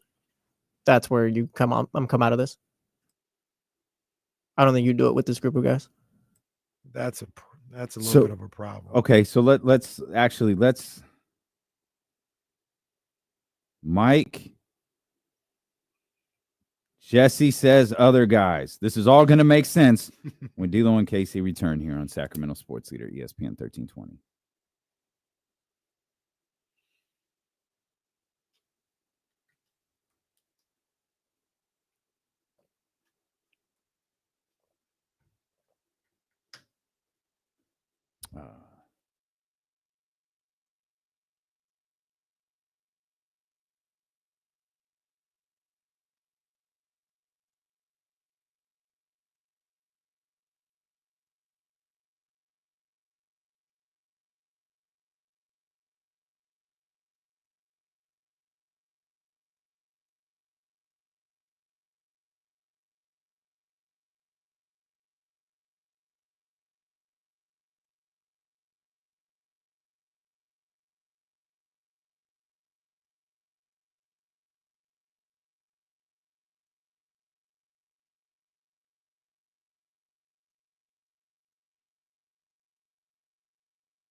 De'Aaron,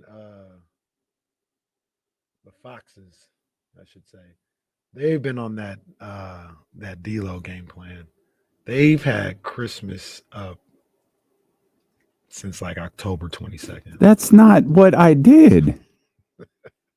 I think I didn't get my tree up till I just bought because it didn't happen. That's not right. that you didn't want to. Oh, yeah, I would have. I think you are the face of early Christmas, by the way.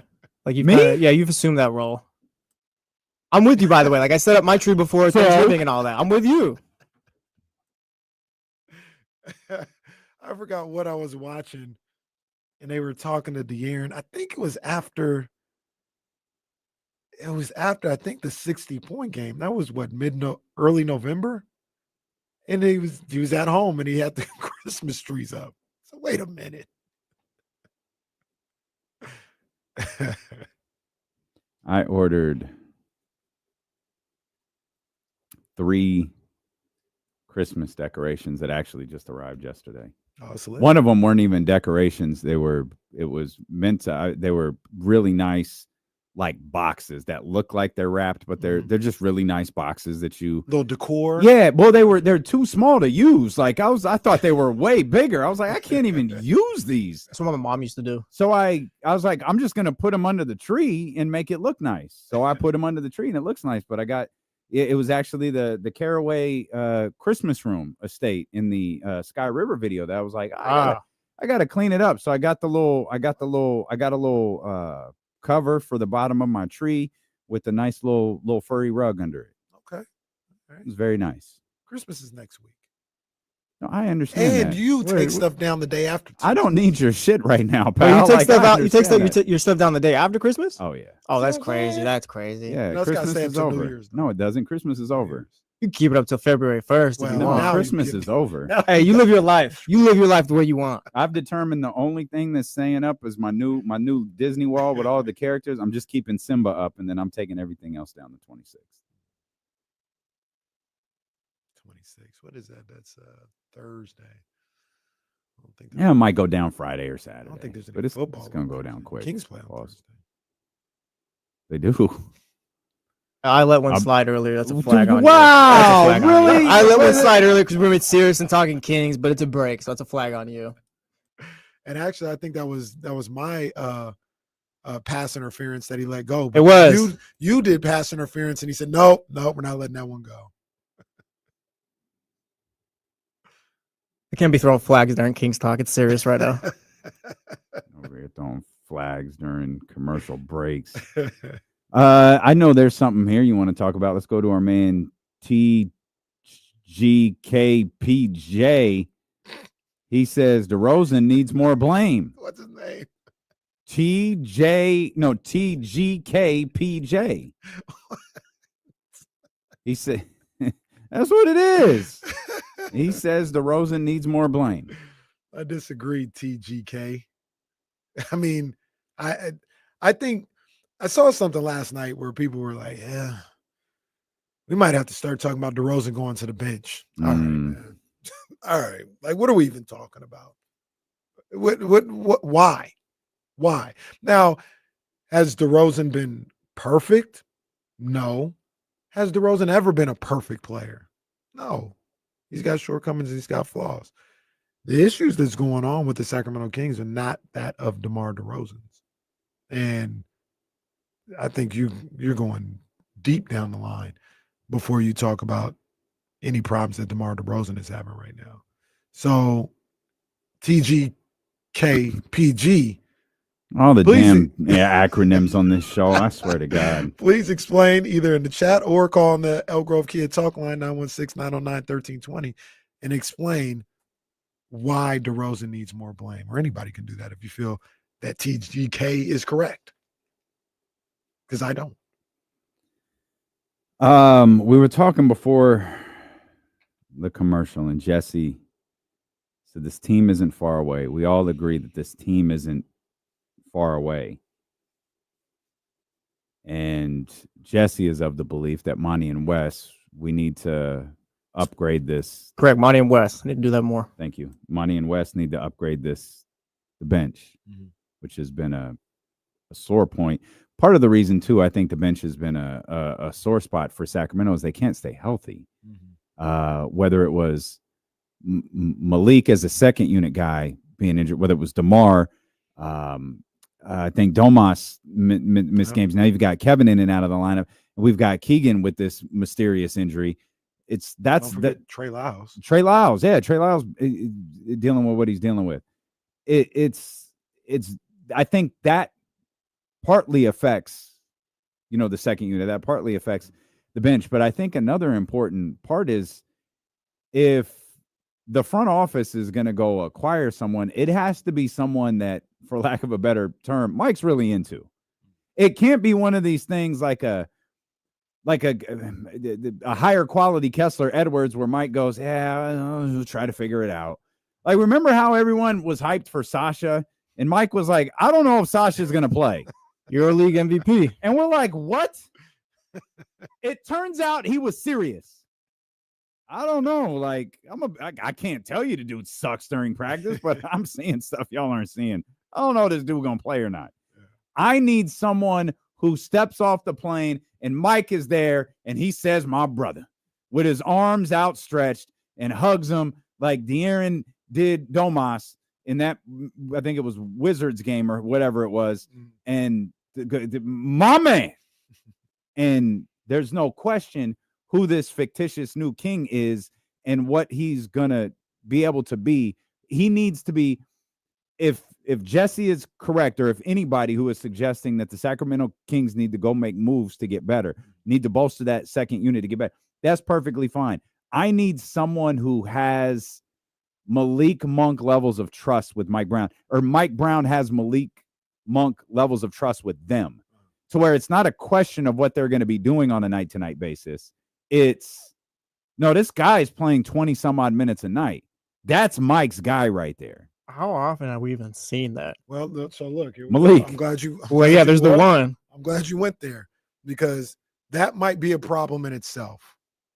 Because one of the guys, Jesse, was JaVale McGee. That was a Mike Brown. Hey, bring him in. JTA was another. Juan Toscano Anderson was another. Hey, bring him in. Mike loved Davion Mitchell when he first got here. I'm not saying the guy doesn't know talent or anything else like that, but his track record isn't that good. Where people's like, this is my kind of guy. None of them have panned out. Mm-hmm. None of them. And we don't even know how he feels about, well, both of them, to be honest with you, about Keon, the one that has worked out. And you know what I thought about? Not saying that this would help things entirely.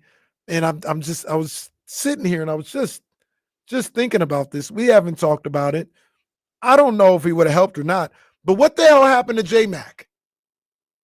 What happened to Jordan McClain? Great question. What the hell happened? Can't get minutes. We gonna go to Kobe Jones instead of him?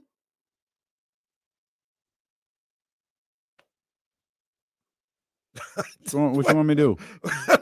What happened? Yo, he just disappeared. He just disappeared. Was JTA? We were talking about this dude playing, like being a part of the rotation before the season started. Mike must have listened to this show and said, get a load of these jackasses. Pushed his glasses up. These jackasses over here. What were you going to say, Jesse? Was JTA like, it's a Mike Brown guy. When he signed, he wasn't expected to do anything really, though. I don't know. That's the thing, too. We keep bringing in, when he was here. We keep bringing in Chris Duarte's and Crowders and McDermott's, too. Fringe guys at this point. I don't know who a Mike. I don't know who a Mike Brown guy is. Well, he just hit shots, right? That's. I mean, not to be critical. That's all we're talking about. Just hit shots. Yeah. That's his job. I don't. Well, we got a problem because we don't know who Mike Brown guys are, and we do know who Monty McNair guys are, and they're getting old quick. Not literally. No pun intended. Well, actually, yes, literally, they are getting old quick. Like Devin Carter's going to debut as a 31-year-old. And as Soren says, talking about Mike Brown guys, wasn't Terrence Davis, I'll tell you that. That was a Monty McNair fine. Mike treated Terrence Davis like he was 7. and Terrence, to his credit, responded every time. Yeah. So I mean, the thing that I'll say about, you know, what Jesse has said, and like I said, I don't think Jesse's wrong, or anybody who says that is wrong about needing help off the bench. But there's twofold. Number one, you kind of brought it up. like they have been dealing with injuries all season. Right. Like if everybody, and maybe nobody in the NBA has this situation, but if everybody that was supposed to be there is there, you've got maybe one spot for somebody to come in.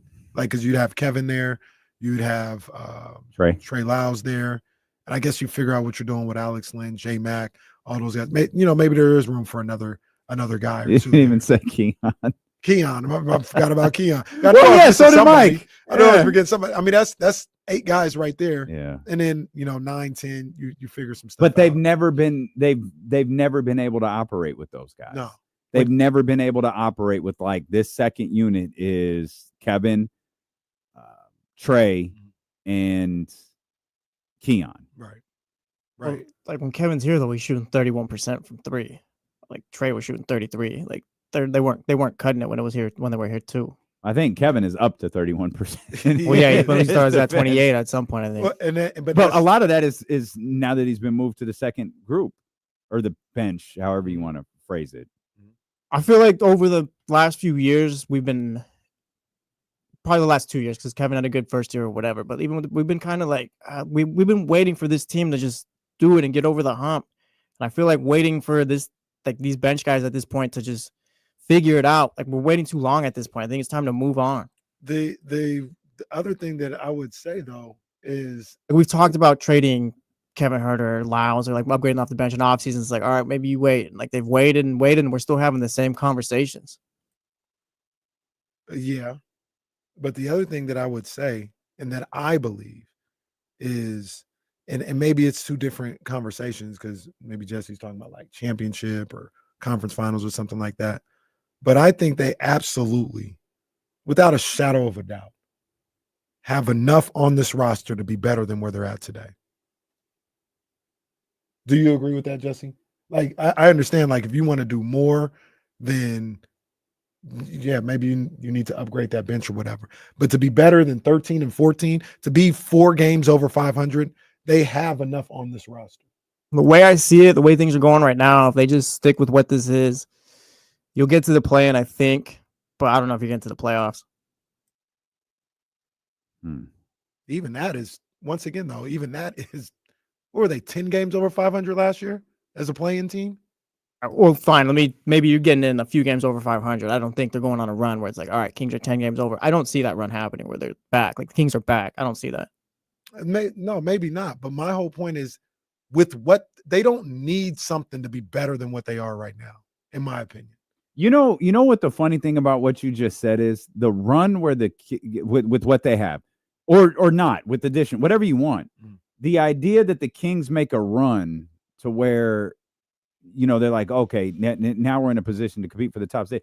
All they could play. It could be the exact same games. They just win the close ones.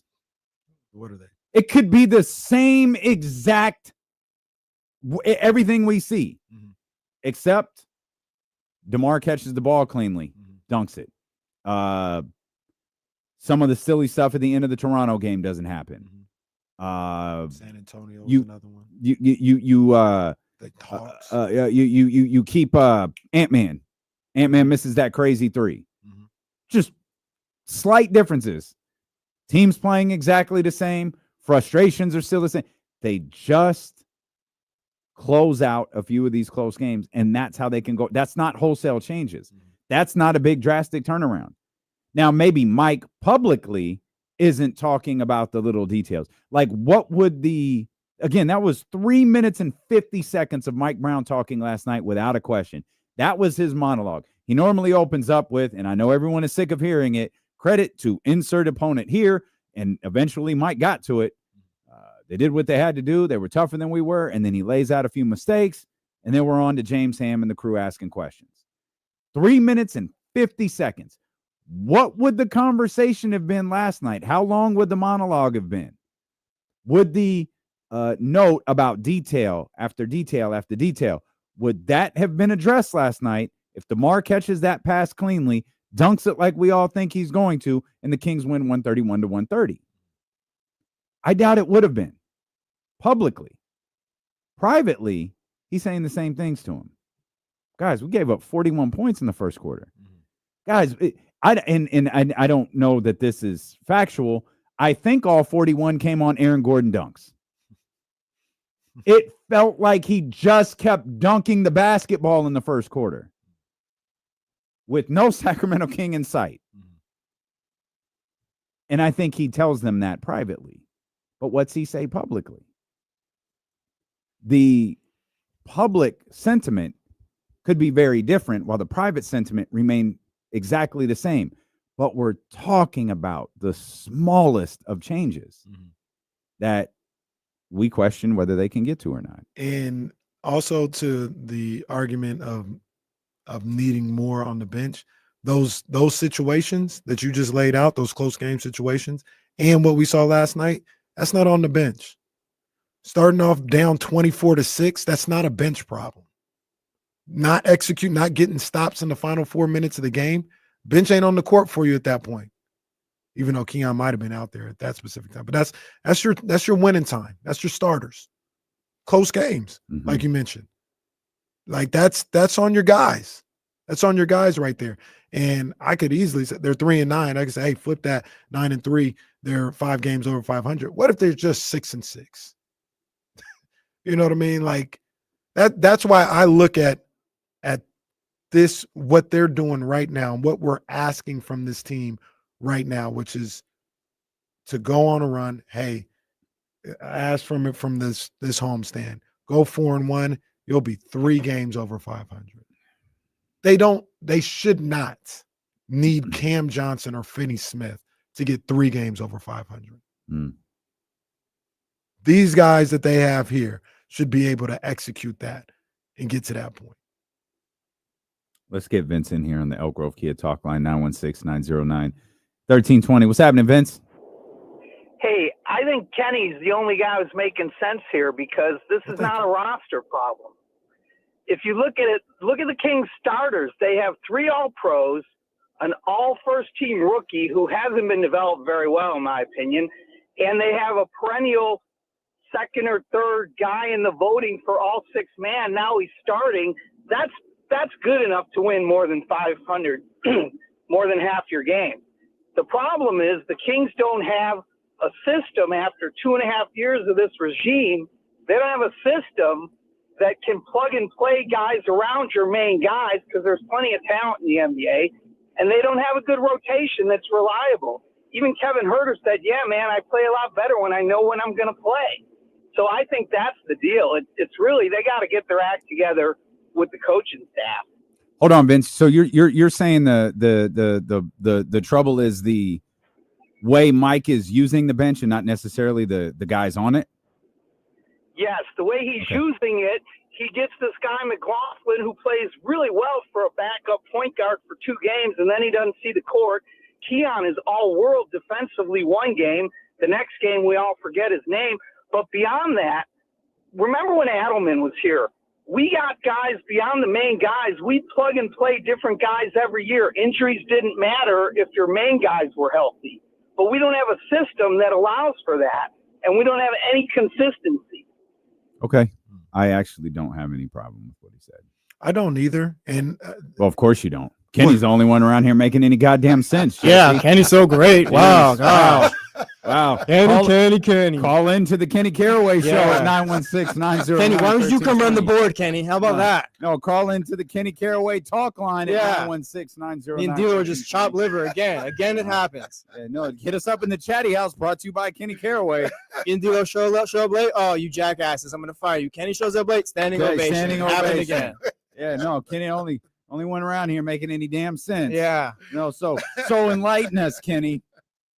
Well, what I was going to say is he's actually saying 2 different, or not 2 different things. He's saying he's making 2 points in that call where, like, yeah, I think they have enough. They've got enough. Like, you name those 5 starters.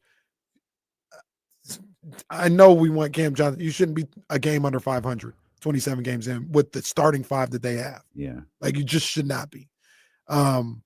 But at the same time, you talk about like having a system of guys and being able to plug and play. That's where that does get to Monty McNair.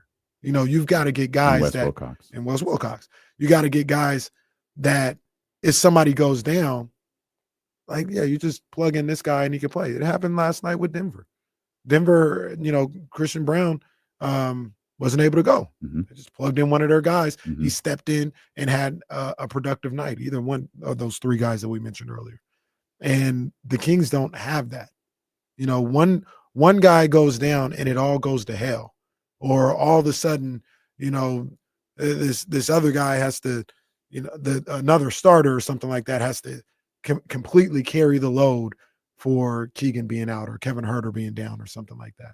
So, yeah, I think they have once again, being very specific, they have enough to be better than one game under 500. They don't need to add anybody to be better than one game under 500. Now, if you want to be a team that has aspirations of, getting to a conference finals or winning a round in a playoff, I'll absolutely listen to the fact that you need to add to the roster. But where they're at right now is unacceptable for what they have, in my opinion. When you lose, this is the first 96 minutes of the show.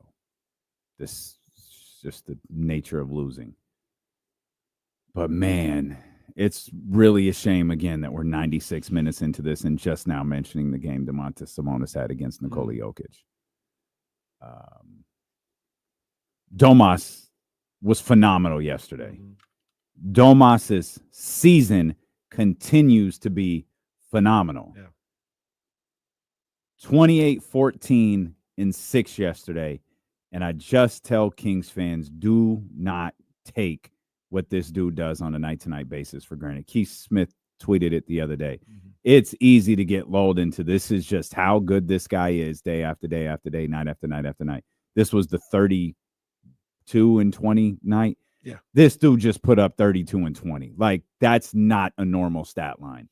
Domas is phenomenal, whether he gets the attention he deserves or he doesn't. He's phenomenal. I'm genuinely asking, has there been, besides Jokic, a player better than him at his position this year? No. He's dominant. Not just playing well, he's dominant. No. He's not even close. I mean, I'm trying to think. I haven't seen enough of him, AD, what he's done when he's been out there. But you talk about better. He might have been just as good. I can't think of anybody that's been better than Domantas Sabonis this year at that position. Just, I haven't been the guy.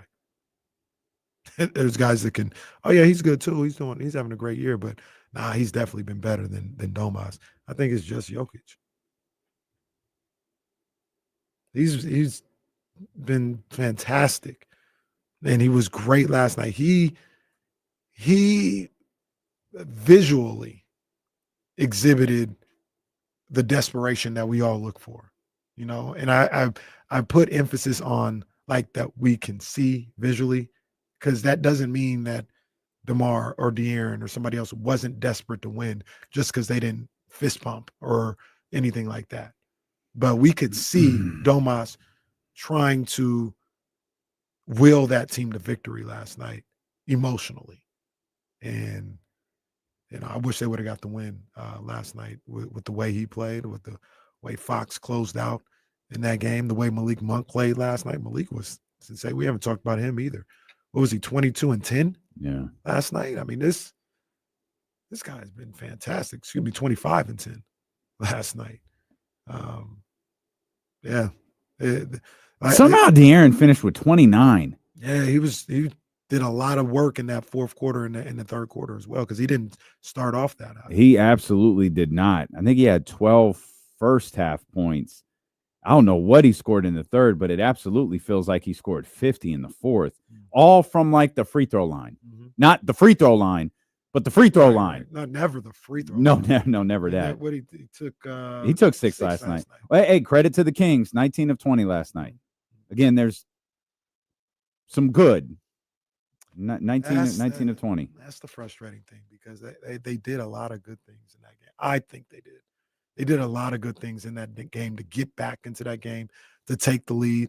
When they're up 10 with 4 minutes to go, I'm thinking about doing the show tomorrow and how, they're going to get a bunch of flowers for what they were able to overcome, and how they dug down and, found a way to get that win. And at that time, it felt like get the win going away. Yeah.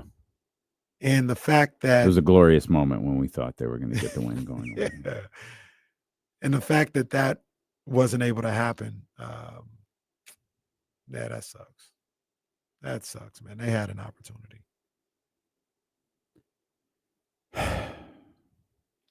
I see somebody. Jesse asked the question: who's having a better season than Domas? And G Money 01 and Kyle's right. Some of the national media will say Sengun. Oh, stop it! Absolutely not. Stop it. Sengun, very good. Very good. Yeah, very he good. May be on the list of somebody that's having as good of a season. I don't think he's There's having no way as good of a season. I don't think so He's either. good. But if you want to be nice, you can say that. To say he's having a better season. You're going to be a liar. You can say it too. To say he's having a better season is asinine. It is. Also, Domas is a forward. I forgot. So let's blows this whole argument up. Tim Duncan style. Isn't that what Baxter Holmes' article said? No, like the Sacramento Kings do everything forward, because that's not a shot at Baxter Holmes at all. That's what the NBA has him listed as. Yeah. He's never played a single game in his Sacramento Kings career as a forward, but okay, bro. Whatever y'all say. Actually, we take that back. He did play a game as a forward. Do you remember that game? Wait a minute. Wait, did Alex Lynn start? Did Alex Lynn start it, right? This was recently too. That was the Timberwolves game. Yeah. That's right. Yep. My bad.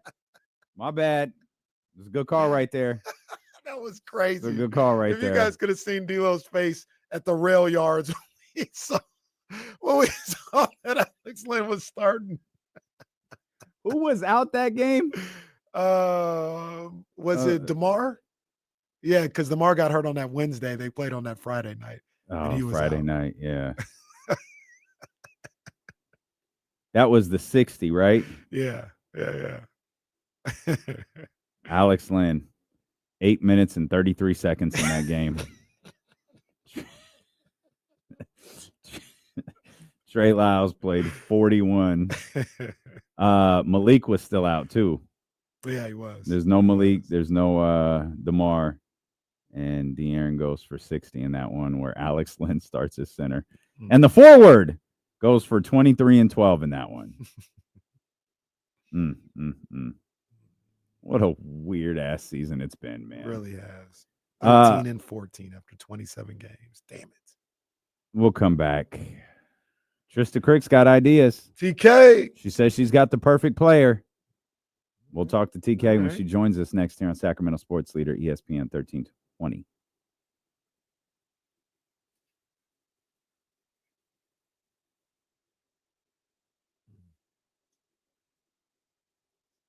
Okay. Okay, we'll run that. That's about right. We can run that when we get back. Yeah. Trying to see something.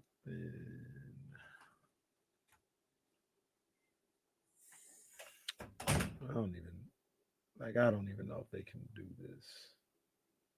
Let's see. Damn, that was crazy.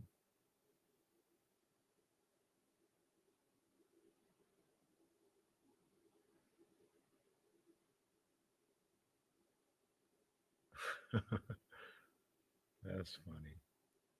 I'll share something with you guys when we get back.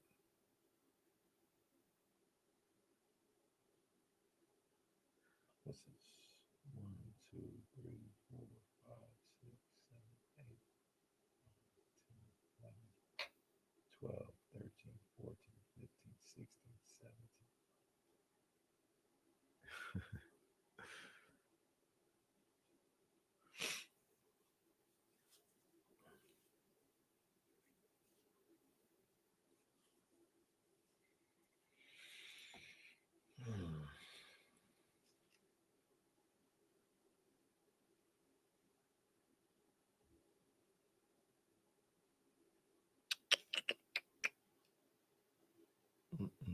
What the hell do we do with that Dolphins and Niners game next week? I don't know. That's a 10 a.m. start too, huh? I think.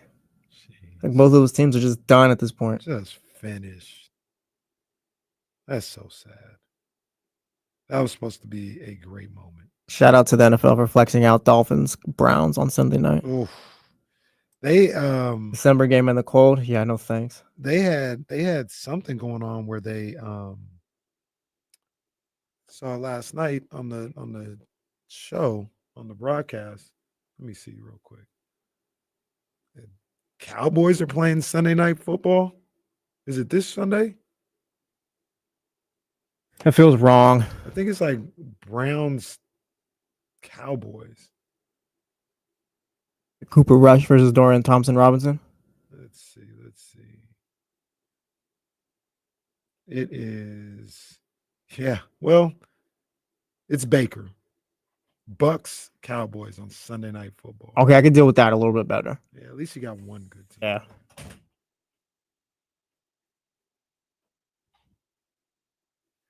We got Saturday games this week. Alyssa killing me sitting on the counter like that.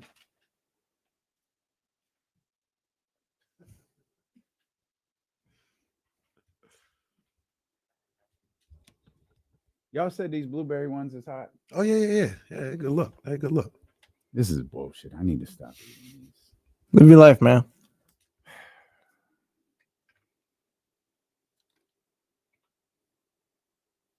Oh, no, Jesse. It's 125.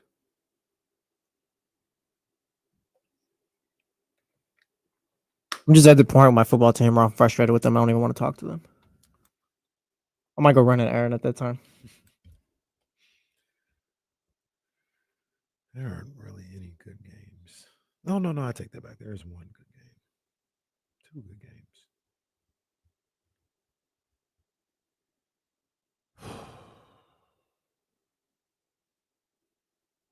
David Lopez, at this point, we're just arguing over whose trash is the nicest.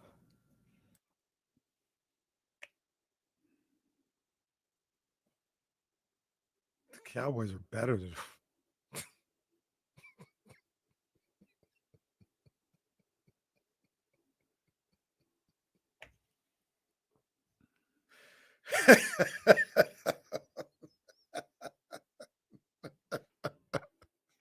All right, man. What happened, Kenny? They know how to get under Kenny's skin. Well, Boy, man, I swear to God, they know how to get under Kenny's skin. I can't believe this. I can't believe that was typed out. That's crazy. What was typed out, Kenny? Well, yeah, it was during the commercial break. It don't have to be said. Right there. All right. David Lopez is saying it's killing KC that the Cowboys are better than the 49ers right now. All right. All right. Oh, man. I can't believe I'm going to utter this sentence, but we got a clip from the Draymond Green show everybody wants to hear. Oh, boy. We keep getting tagged in this on social media, so we'll just play it for you. Here's De'Aaron Fox on Draymond Green show with Baron Davis, which that's funny. What was the motivation for you to pass on the extension? For me, man, it has all to do with the team, the organization. Where are we going? I want to make sure that we're in a position to try to win in the future, because that's ultimately what I want to do. Like, I feel like I'm continuing to get better as a player every year. But for me, are we looking like we're continuing to get better year after year? And are we going to be able to compete at a high level? Mm-hmm. And that's all mine is. Like, if we can show that this year, like, you sign the extension now. If not, like, I still have another year, but that's where my mindset is. I love the city. Like, I love being here. I've raised my family here. I would love to be here and retire here. I mean, how many people can say they played in one organization for their whole career? Like, right. I want to be a part of that select few people, but at the end of the day, I also want to win. There you have it. Understandable. I mean, didn't say anything crazy there. No, man, not at all. And they've got to figure out a way to turn this season around. Because if they don't, I mean, a lot of people are gone. That's really what it comes down to. And I know a lot of people talk about, oh man, We don't want Vivek, getting an impulse to insert, his thoughts and and start meddling and all this other stuff. Well, he'd be well within his right. He'd be well within his right. This is unacceptable. Yeah. Last season was unacceptable. Mm-hmm. So I said it a couple of weeks ago. I understand. I understand if he said, you know what, I'm tired of this. Yeah. I understand completely. I'm not even here to say it's the right or wrong thing. I'm just saying I understand. Let the basketball people do basketball things. They've done it for a year and a half, and where has it gotten us? Mm-hmm. So, let's get Mitch in here. Trysta going to join us at the top of the 2:00 hour, just a couple minutes from now. Mitch, what's happening, buddy? Merry Christmas, Damon. Merry Christmas to you too, also, KC. Merry Jesse, Christmas, Mitch. everybody out there. Thanks, Mitch. Yeah, on the chat room, somebody knows at the drones, they're full of it. I don't pay any attention to it. There has to be some gimmick. There's no life out there. Don't worry about it. It's just something to talk about. Right? I hear you, Mitch. And before I get to football, the Kings got to make a trade. Got to get a big guy or something. Come on. Jordan's kind of small. But get the rotation. If you're not going to make a trade, you got to rest some of these starters, I guess.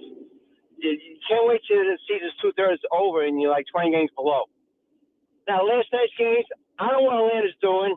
Get the rookie in from Washington. I mean, the Kirk Cousins has guaranteed money for those 4 years.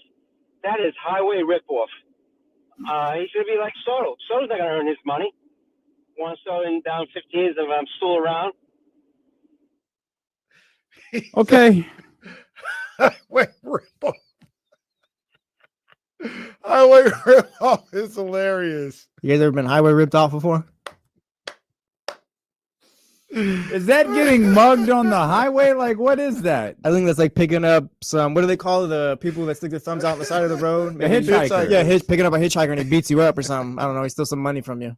Highway ripoff is spectacular. Highway ripoff. I mean, a ripoff is more. It's not even like. It's not necessarily getting robbed. It's like getting tricked. Highway ripoff is just going through the tolls, maybe.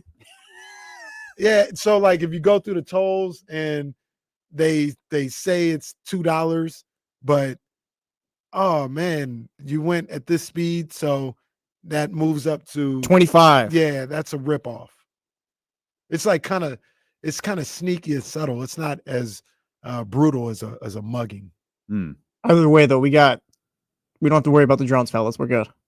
Mitch says, "Do not worry about the drones. It's all a gimmick. We're good." It's a gimmick. Yes, he said it's a bit. Whatever he said. He says, "Don't worry about it." All right, don't worry about it. That's what he said. Mitch says it. I'm good. Will Z pulled these numbers for us. Aaron Gordon had 5 dunks last night. 3 of them were in the first 7 minutes. I mean, coming into last night, he had 12 dunks across 12 games. That was a Sacramento Kings issue last night. That was not the Denver Nuggets and Aaron Gordon. Wow. That was the Sacramento Kings last night. That more to coming out, not being ready to play, not paying attention to what's going on. You know, somebody just coming out with more energy than you, more intensity than you. That's what that tells me. Guy running around dunking left and right. That means you guys are doing a lot of standing around. It's not that easy to get a dunk. I know it looks easy, like we feel like we say, but like it's not. You don't just dunk at will. Yeah. Like how easy is it to get a dunk without a single opponent in sight? Oh, easy. Oh. You can probably do that 3 times in the first quarter. Well, 7 times overall. It's good to know because boy, it looked easy last night. Goodness gracious. I don't know if we missed anything with this game. I can't believe we've been talking about this same game for an hour and 54 minutes. What do you think we're talking about? We haven't even been talking about the game. We've been talking about the circumstances of this basketball team. How are we feeling if DeMar doesn't fumble it? Because like he was gonna dunk that right there. That was easy win. Yeah, the Kings win. Yeah, like good. that's Feel 4. great. Yeah, it's 4 straight wins. Now, and you beat Denver, you beat Houston. Like, okay, like I think we've got something here. you've got 2 huge games against the Lakers coming up, and then you'll deal with the second night of a back-to-back with the Pacers. But yeah, like last night's win, that would have been huge. Yeah.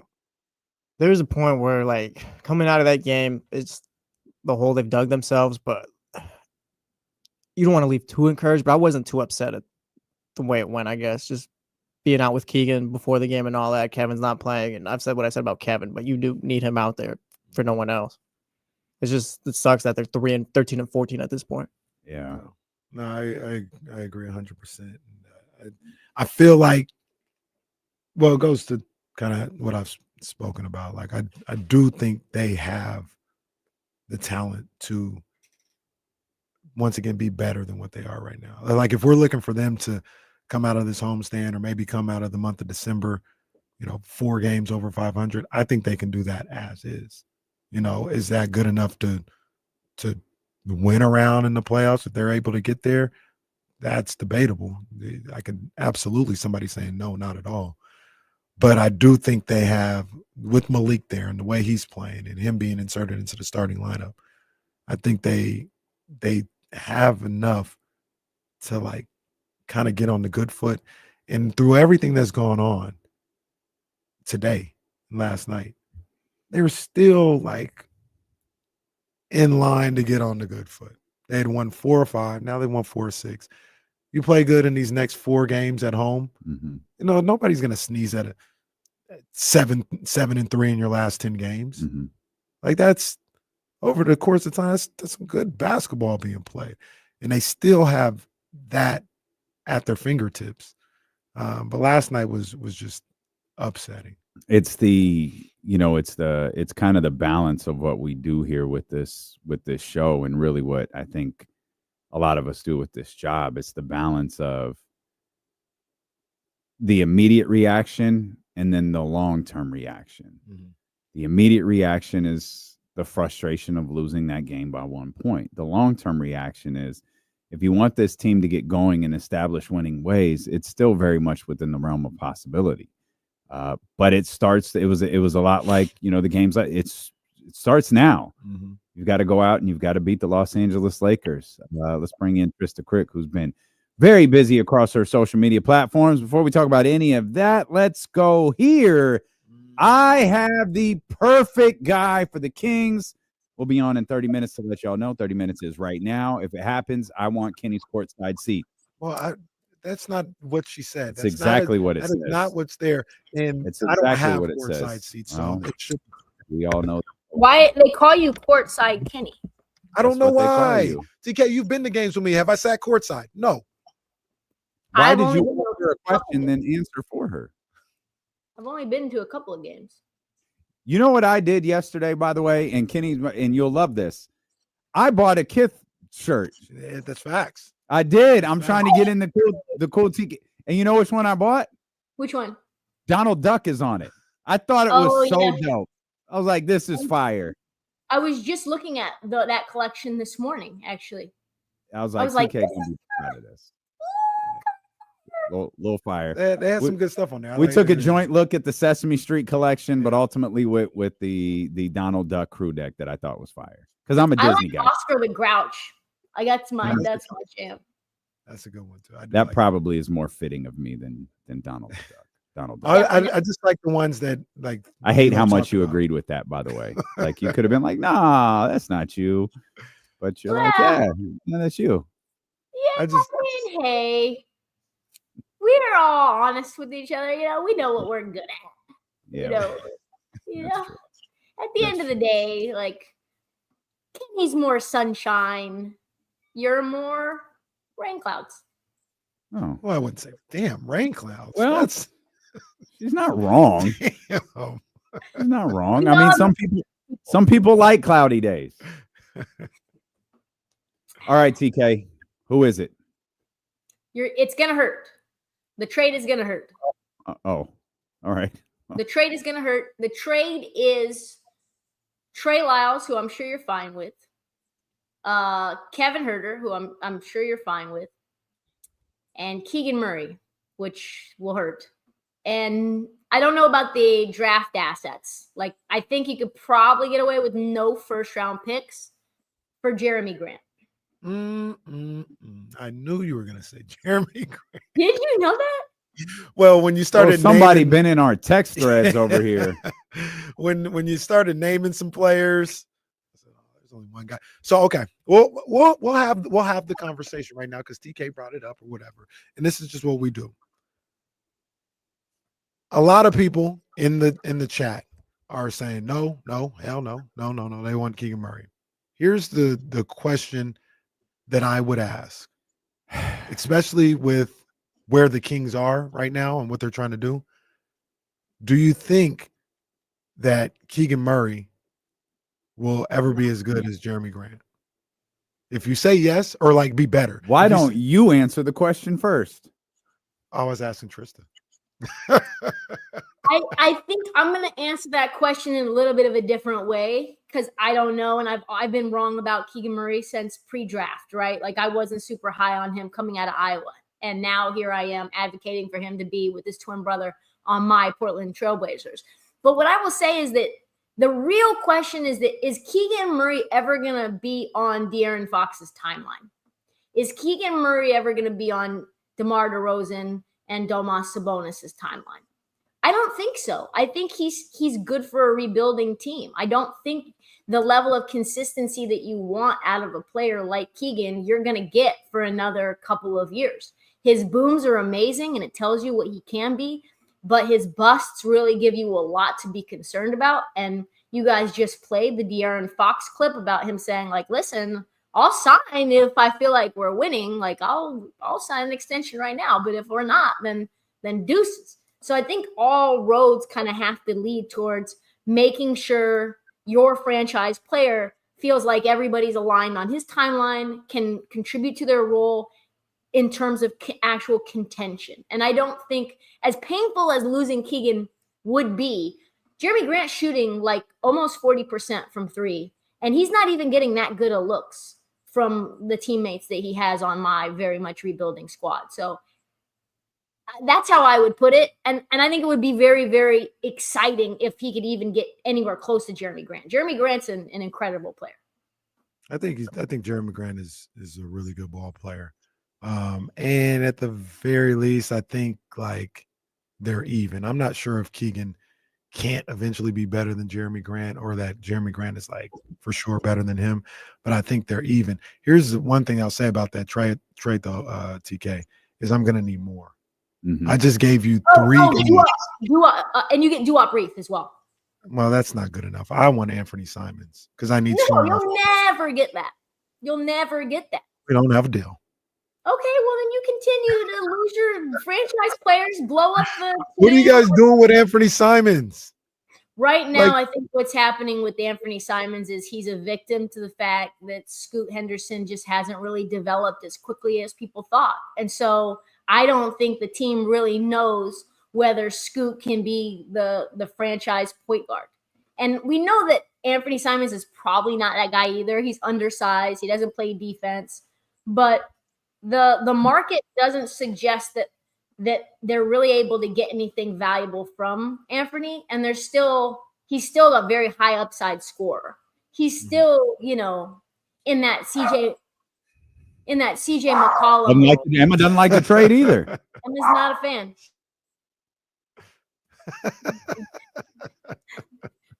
Emma messing up my hit. Anyway, so you're not going to get Anthony, and the money wouldn't match anyway. You'd have to give somebody back that you don't want to give if the money, that money makes sense. Like you need another probably backup center. So that's why I gave you Duop. But everything else, it's the only way that the money matches. And I think you gain, Hollinger's model says you gain like 1 or 2 wins, but I think it's actually more than that. Because Jeremy Grant could legitimately give you 40 on a given night, like 35 points. I'm not even, he can. He can. No, okay. Not a lot, like once every 20 games. Once every 25 games. Well, let me ask y'all a question. If it wasn't for money, would you trade those 3 players that Trysta named for Jeremy Grant?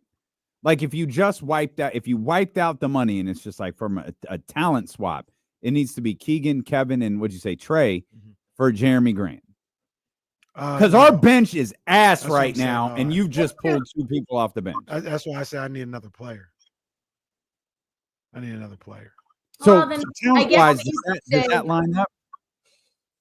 Talent wise, I don't think it does. But what I would say about that is then maybe you would look at some guys like, you know, who I think you would like a lot is like a guy like Delano Banton. He's been like really good as like a kind of a rangy wing. He can shoot, he can handle the ball. Like he doesn't make a lot of money.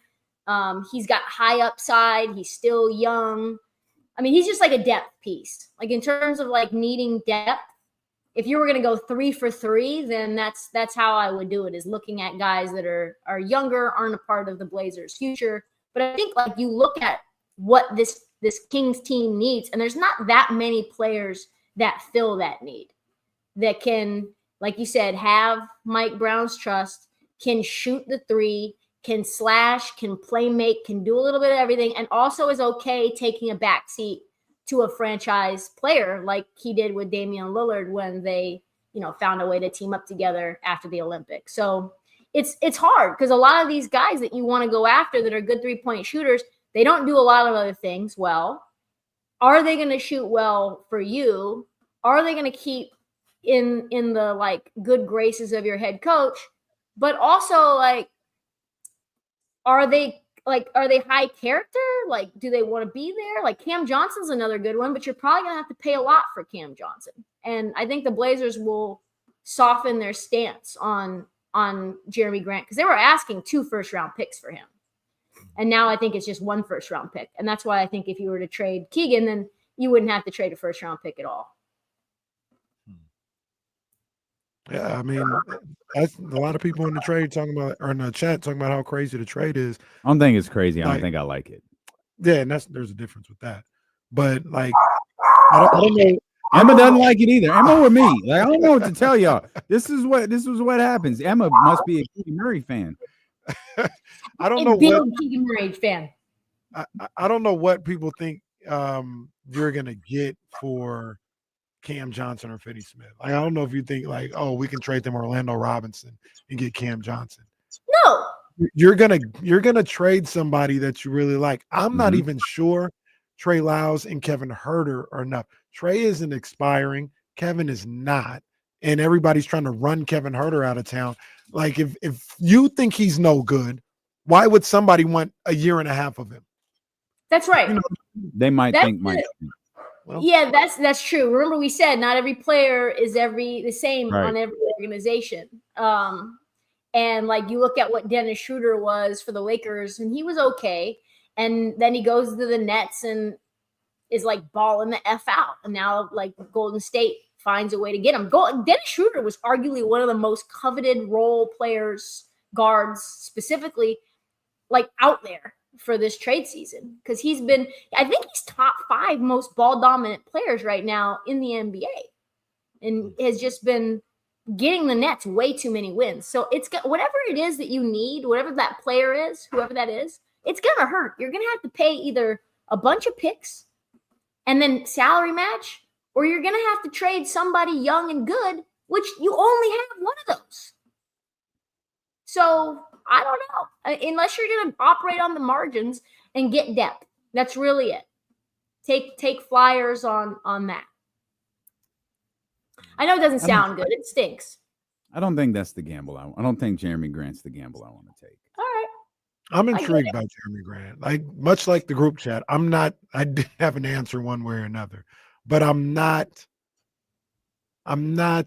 just thinking like, not even like the margins of the trade. I'm thinking like giving up Jeremy Grant, giving up Keegan Murray to get Jeremy Grant. I'm open to thinking about it. I think at the end of the day, I wouldn't do it.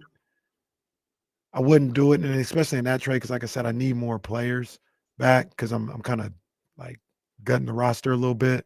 Yeah, my bench is dead, and you just made it deader. Yeah. No, I get that. That's 25 minutes of Kobe Jones a night. I get that. With all due respect. But Jeremy Grant, like I think Jeremy Grant and Keegan is a good comp. Like I think they're money solving everybody's problems. Kobe Jones trade. I think those two are pretty comparable. Like I guess a lot of people just don't think Jeremy Grant is any good.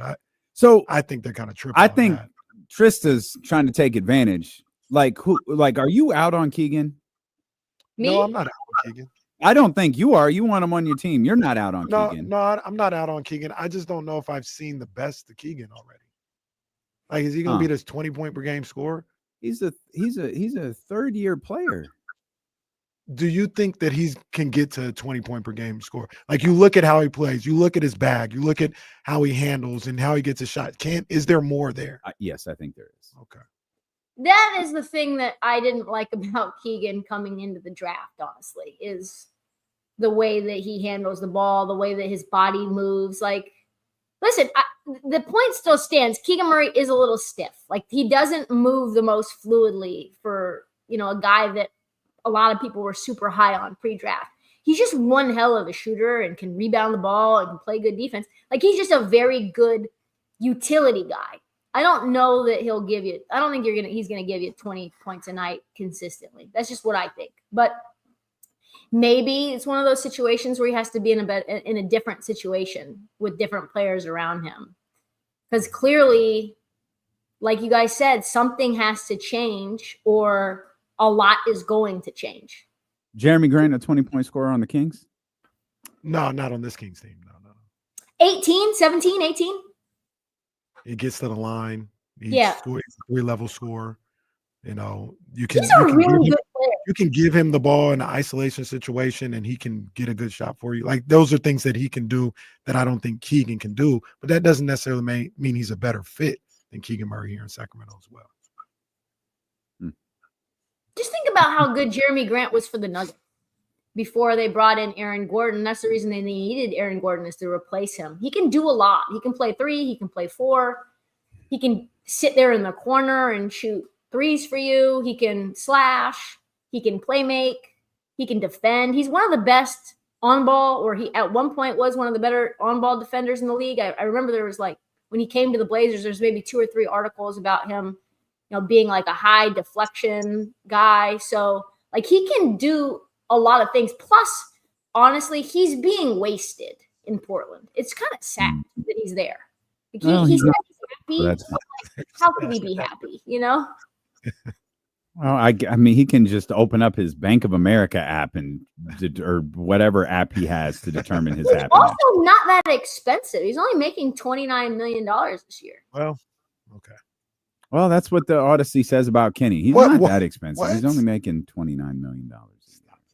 Stop. Why did you how locked in were you to that Kings Nuggets game last night? I watched the end of it because it was just like blowing up on social. Pretty frantic. It was a pretty frantic final few minutes. Yeah, it was. I think the stat that I saw that really made me concerned is There's a lot of those. The points in the paint. 76 points in the paint. But the one thing that you can say on the good side is that overall for the year, Sacramento is a top 5 points in the paint allowed team, only allowing like 44 points a game. And like that's a key. I mean, you could say, well, they're just allowing a lot of threes, and so why would anyone even want to drive on us? But yeah, like I think it was just a tough matchup. Like you said, Aaron Gordon had 7 dunks? 7 dunks. I think all 76 points came on dunks. They just kept dunking on the Kings over and over and over again. I think Will is wrong. Will has never been wrong with a stat before. He says 7 dunks. I think he might have meant to put 17. It just felt like Aaron Gordon was dunking for all 41 points in the first quarter. And honestly, that's demoralizing. That's a demoralizing bucket, like emotionally. No, you know what made it demoralizing is the fact that they were down 21-6 when it happened. And he just catches the ball, dunks, and the team is literally standing around looking at each other like, you've got to be kidding me. And Mike didn't say the guy's name, but he was quick to point out the guy on the, the backside or whatever just was ball watching. That's a specific player, and it's not going to, take Sherlock Holmes to go back and look at the film and figure out what player he's talking about. DeMar DeRozan. You guys, how are you guys feeling about. I hate DeMar. the look on your face as you ask this question because I feel like you're ready to unload a DeMar DeRozan take. I just want to say I have no DeMar DeRozan takes. I only have a look, which is, how are you feeling about him? I don't feel no problem at all about him. He's perfectly fine. Not perfectly fine. He's not a perfect player, but I think it's crazy that people think DeMar DeRozan is the reason why this team is a game under 500 or even one of the top 3 reasons, because he's not. How do you feel, Damien? I don't think DeMar is the problem. That's not what I heard.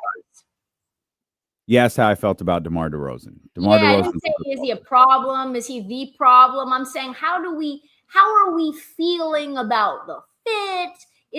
Are there things in his game that are making it easily able to be exploited? Like, is there a waterfall effect? What is the take? Well, apparently there's a problem on the backside defense. Apparently there's that problem. I'll say DeMar has had some moments late in games that I've gotten a little frustrated with him. And I can't remember what specific. Maybe it was Memphis. Mm-hmm. The final 3.5 minutes of the Memphis game in Memphis, I thought was a disaster, and DeMar was the reason it was a disaster. De'Aaron was the reason it was a disaster. I thought everyone was playing one-on-one and iso ball. And then last night, like I thought he was great last night, and that play at the end of the game was run to perfection. He just fumbled the ball. Mm-hmm. Like if you ran the exact same play with the exact same defense, the exact same situation, he catches it, he dunks it. He probably does that 9 more times. It was the one time where either he took his eye off the ball, he was looking to see if he had room to dunk, if he had to pull up, like he could have had 50 things going through his head. But I don't think that that's a play that happens very often. He just fumbled the pass, couldn't do it, had to regroup, and then get whatever that shot was off up in the air. So I'm good with DeMar. I think DeMar fits here. I think he works. I think he works with De'Aaron. I think he works with Malik. We're seeing this offense score. You know, the number going into last night was 127 points per game. They scored 130 with Malik Monk in the starting lineup. So the offense is working. There just appears to be some issues on the defensive end. And it's really hard for me to point at DeMar DeRozan and say there are issues on the defensive end when through the last 2 years, we've been talking about issues on the defensive end for this team. Yeah, I think that's fair. And I just don't really know where the fix is for that. You know, I don't know if that's a coaching thing, like in terms of like defensive scheming and like the discipline of the players, or I don't know. I mean, we know that certain coaches tend to have, you know, really high quality defenses, like just across the board. We know that Budenholzer always runs a tight ship in terms of defense. I think the jury is still out on Mike Brown and his ability to field an elite defense. Do you think they have enough on the roster to be better than when they're at right now? And when I mean better, I mean, let's just say 5 games over 500. They're 1 game under right now. Do you think they have enough on the roster right now to be a 5 games over 500 team, or do they need to make trades to get to the point where they're 5 games over 500? I mean, I think it's possible. I think that if everybody's operating at their best, then yes, right? If we go back to 2022 season, Kevin Huerter, where he's hitting game winners. If we go back to like Keegan Murray at his best, where he's, you know, making 6 threes in a game, and DeMar is like Chicago Bulls 4th quarter clutch DeMar, and Sabonis is shooting 3-pointers at the clip that he did in Indy and like still playing at the level that he's been playing in Sacramento. And Keon is Keon from when I was making videos about him singing falsetto. And like, if everybody's operating like that, then yeah.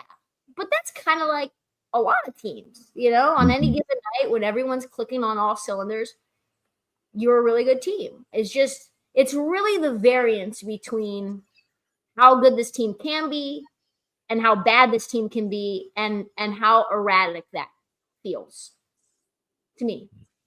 How'd that falsetto go?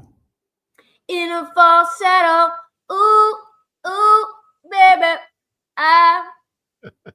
Well done. Who you got tonight in the Cup Championship?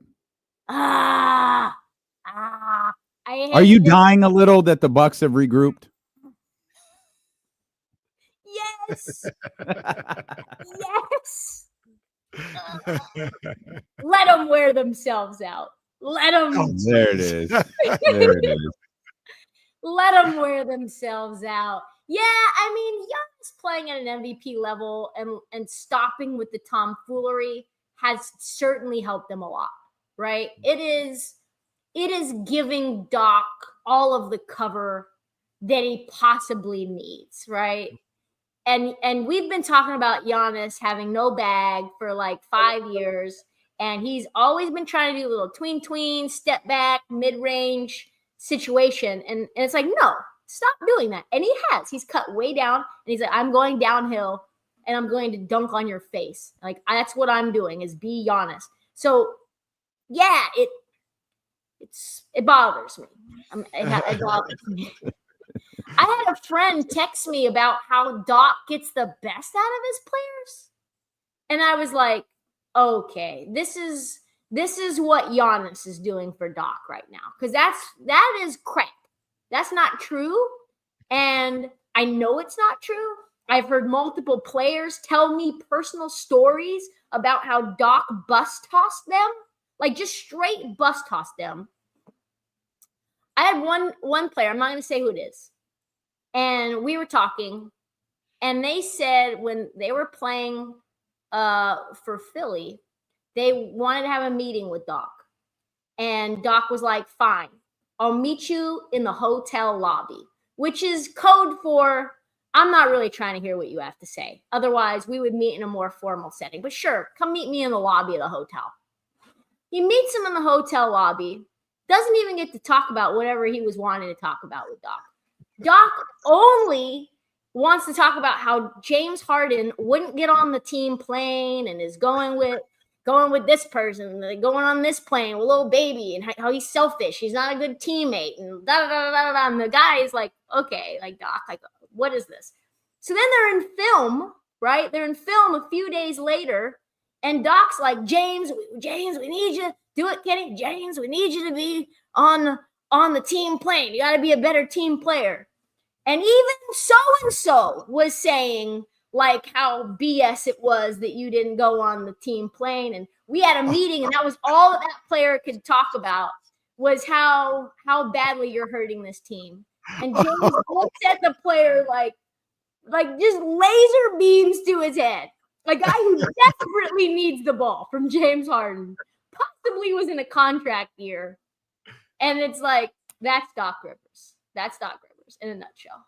Casey was so locked into what he was reading, he completely missed it. She called for an impression right there. I did miss that.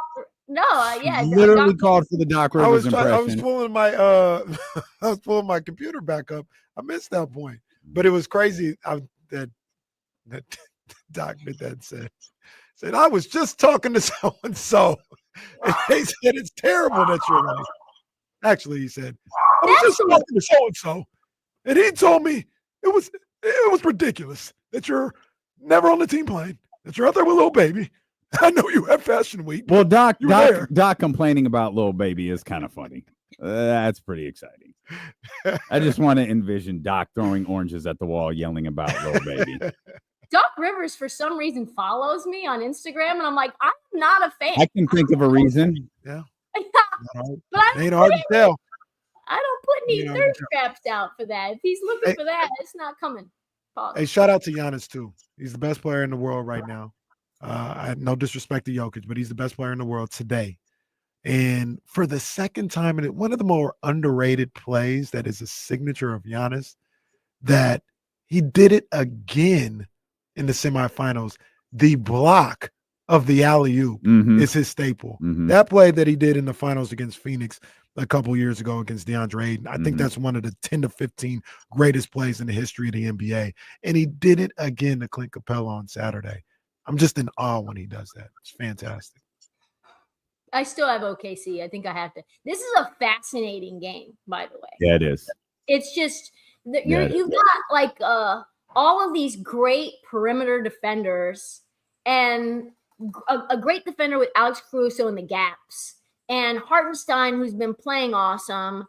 And then, like, how does that match up with Giannis? Like, is Giannis going to just break this whole thing wide open?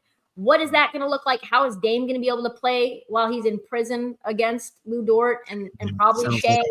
Sounds like a hope. Sounds like a hope. Not because Dame is killing. Ain't nobody put the clink on Dame lately. He been open. Dame's been very up and down. Dame's had some great. I mean, his last game, he wasn't that efficient. I mean, he's shooting a lot of shots. That's what we know, and that's not meant to hate on Dame at all. I wish Dame the best, as you guys know. I think I have OKC in this one too. OKC's record's now like that of Cleveland and Boston. Yeah. It's not like the best in the Western Conference anymore. It's one of the best in the entire league. They're killing right now. They're so fun too, right? Like Jalen Williams is super fun. Like they just have a really good roster, and Chet's not even on this team right now. When he comes back, what is that going to look like? Just the fleecing of getting Alex Caruso for Josh Giddey, chef's kiss, and picking up Isaiah Hartenstein out of free agency. You know, people might say this about the Beam, and I understand. Here in Sacramento, we love, like the Beam. I think it should be destroyed, but he did say that. Blow up the Beam. But we let people can feel this way. What I'm about to say about the Beam, and I understand that it is a local thing. It is with the Sacramento Kings. Oh, are we talking about the dog pound? Yeah, I'm a little tired of the post-game 7 guys back there running. At least the Salters told me, shut the hell up, we're live. I'm tired. The SGA's talking. All you guys go. Maybe do something off of camera or something like that. I'm tired. I'm tired of it. You're a hating old man. That's I'm all tired it of is. it. I don't want to see it no more. Well, you're right. That's what people say about the Beam. Yeah. Well, I personally think you should blow the Beam up. B-Lo and JC and OKC are probably like, this is great. Really quick, not to change subjects too crazy, but did you see when they asked Jimmy Butler about his hairstyle? No, I didn't. I saw you posted a video about it, but I didn't get to watch it. I'm pretty confident. Jimmy Butler. I'm pretty confident. For other reasons I can't mention off camera or on camera. You're gonna have to. Jesus Christ, man! You're gonna have to run all of that back. No, you froze. You're going to have to run that back. We don't know what you said. Dang. What I said was, as you guys saw, I made the video about Jimmy Butler and his hairstyles, right? Yep. Coinciding with his trade destinations. So I'm pretty sure it made its way to Jimmy because when they asked him about it, my text on screen said, Jimmy Butler with the subliminals. And they asked Jimmy, hey, like, why are you changing your hairstyle? And he goes, it's no subliminals. There's no subliminals here. I'm just changing my hair whenever I want to change it. So anyway, the reason I'm bringing that up now is because I got a text from someone in the know that posted this. This is Jimmy Butler's best friend. I'm getting. Careful. Yeah, be careful. Tyler, the pest control. Careful, girl. You done yet? Yep. Okay. Notifications. So the best friend thinks Jimmy should be in Phoenix. I'm gonna make a video about this, but I don't think if you have your best friend, you're not like allowing them to post all this propaganda for you if you don't believe, like, hey, get me the hell out. I don't want to be here, right? I think it's on its way. TK cooking. For those who couldn't see the picture, it was Jimmy Butler in the Suns uniform with Devin Booker and Kevin Durant. And Bradley Beal's gone. And Bradley Beal's gone. And Bradley Beal was not in that picture. So Bradley Beal is in firm control over this deal for Jimmy Butler. Definitely. Not many people have gone, I don't want to go to Miami. Well, if you're Bradley Beal, wouldn't you say yes to the no state tax though in warm weather? I don't think there's state tax in. No, there is state tax. There is in Arizona for sure. I think it's like 9%. Merry Christmas, Happy Holidays, TK. Are you guys off next week or what? We are very off. well. Next Tuesday is Christmas Eve. We're gonna work next Monday, so you can always join us on Monday. But we're out after Send me that. a link. Send me a link. Oh, let's go. Yeah, Yep. Monday's gonna be a vibe. Yeah. Monday's gonna be major last day of school vibes. Maybe do a little box. But the Kings play the night before, so they play the Pacers at the Golden One Center. They got the back-to-back with the Lakers and the Pacers, so we can't miss that. Okay, cool. So we'll see you Monday then. See you Monday, guys. Merry Christmas. All right, TK. That's our girl, Trysta Krick, right there. We'll come back. Okay, we'll come back. Steelo and KC on Sacramento Sports Leader, ESPN 1320. Yeah, we're working Monday, and then we're off till the 2nd. Yeah, we're off. Yeah, we're off all the way through.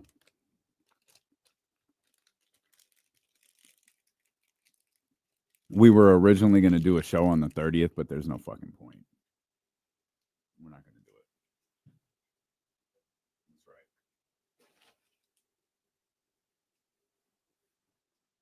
Shout out to my girl, Cindy. She sent the night before Christmas at Dunder Mifflin. Oh, how fun. And it's autographed by Brian Bumgarner, Kevin Malone. That's fun. Thank you, Cindy. I know you watched the stream. Thank you for this. This is awesome. The night before Christmas at Dunder Mifflin.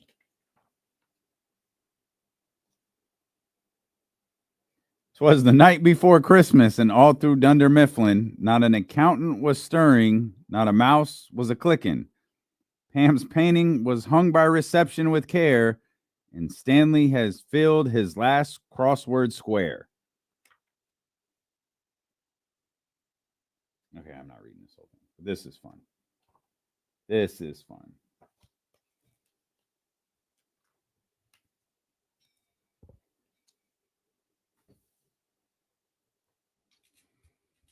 In Tahoe Land. Oh, that's cool, Soren. Is the D'Lo and KC year in review show coming? Probably not. I doubt it. Y'all know what happened this year. You know why we don't do that stuff is it confuses the shit out of people. I remember we ran a best of video once, and why are they talking about this? Someone was like, D'Lo's in a tank top. This must have been during the summer. It was like, as soon as I saw that, I was like, fuck it, forget it. Forget it.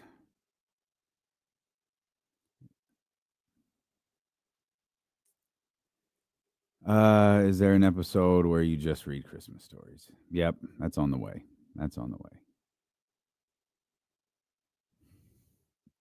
Well, hopefully you're not working too many of those days, David. We did take a couple of extra days, but really not that many. A lot of people have those floating holidays.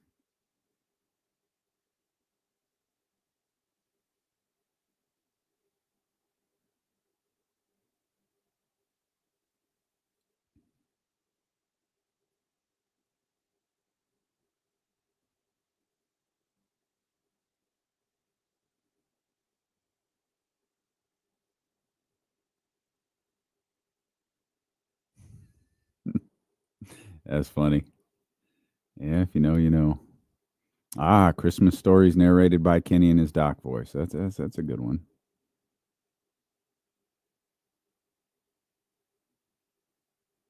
Oh man, Tyler went old. Where'd Tyler go? Tyler went old school with the Kongs.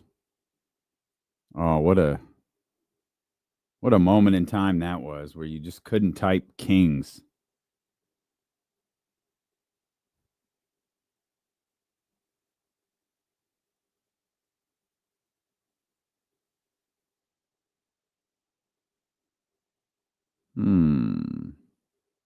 What's Joe D got cooking up over here? Brennan Moran, a finalist for the Sac State football job. Okay. All right, Joe D. All right, Joe D.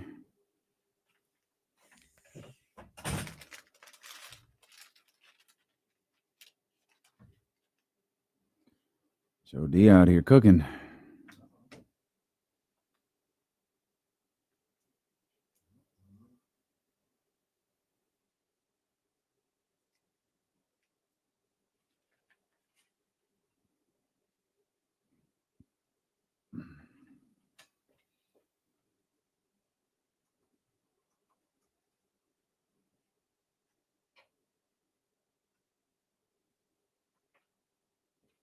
Yeah, that's fine.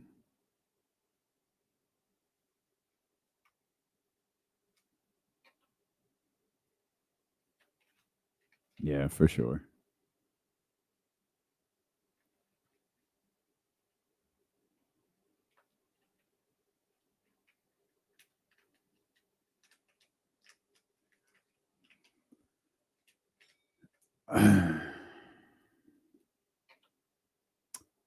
You decide whatever you think is best. We could break here. We'll just explain. I'm messed up and that's fine. I still don't know how to do this. Still don't know.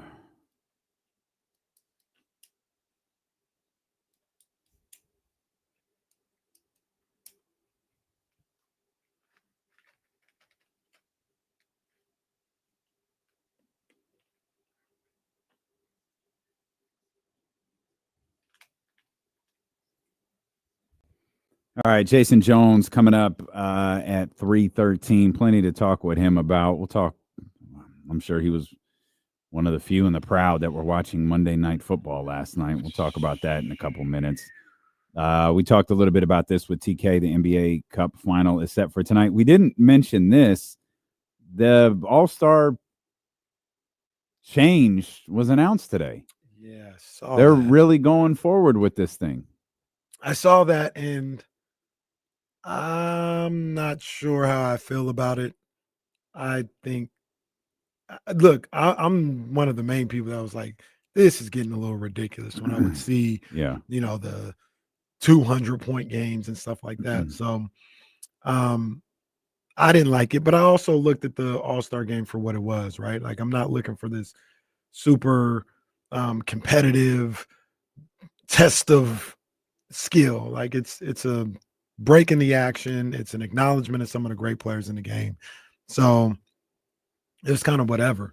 What they're doing right here with this, mini tournament with 4 teams. All right, I'll give it a chance. I'll see what it's looking like, but it kind of seems a little unnecessary. Can I tell you what I immediately hate about it? Let's give you the nuts and bolts of this for those of you who haven't heard yet. 24 NBA All-Star selections divided evenly into 3 8-player teams. The 4th team is the Rising Stars champion. 2 teams meet in one semifinal. The remaining teams meet in another semifinal. Winning teams from game 1 and 2 advance to face each other in the championship. Winner of each game is first team to reach or surpass 40 points. Great. The honorary team general managers is where you lose me. There is no reason for Charles Barkley, Shaquille O'Neal, Kenny Smith, or Candace Parker to be a part of this. None. This doesn't need to happen. What is the purpose of this? This okay. To put ads on the draft show that you'll do? They're not entertaining in this form. This is where stuff gets stupid. This is where stuff gets like overly silly. Like if you wanted to use players, use players. Like that's fine. That's more intriguing. This is dumb. Like constantly putting on these 4 in the spotlight on this unnecessary. This is so unnecessary to me. This to me is completely worthless. I had little interest in watching an All-Star game. I have no interest in watching this. I will not pay attention to this. For me, whatever the All-Star game used to be is completely dead. So I feel like if you want the All-Star game to be something, might as well embrace this. If you're like D'Lo, then keep it moving. The second you start inserting characters into the process, like, I'm out. It's cool. Like, I'm good. You're not ready for Candace Parker Cam during the game? I don't need this. I don't need any of it. How is this different? This is no different than the celebrity basketball game with Stephen A. Smith as the coach. All right, man. I'm cool. Well, you got We don't need this. You got those guys playing. It's one of those things You got where who playing? you got NBA players playing. Oh. As Well, no, opposed- but I mean as the opposed to spectacle. I the mean Biebs. I mean the spectacle. Hey, Biebs can hoop. Leave Biebs alone. I just meant the spectacle of it all feels like okay.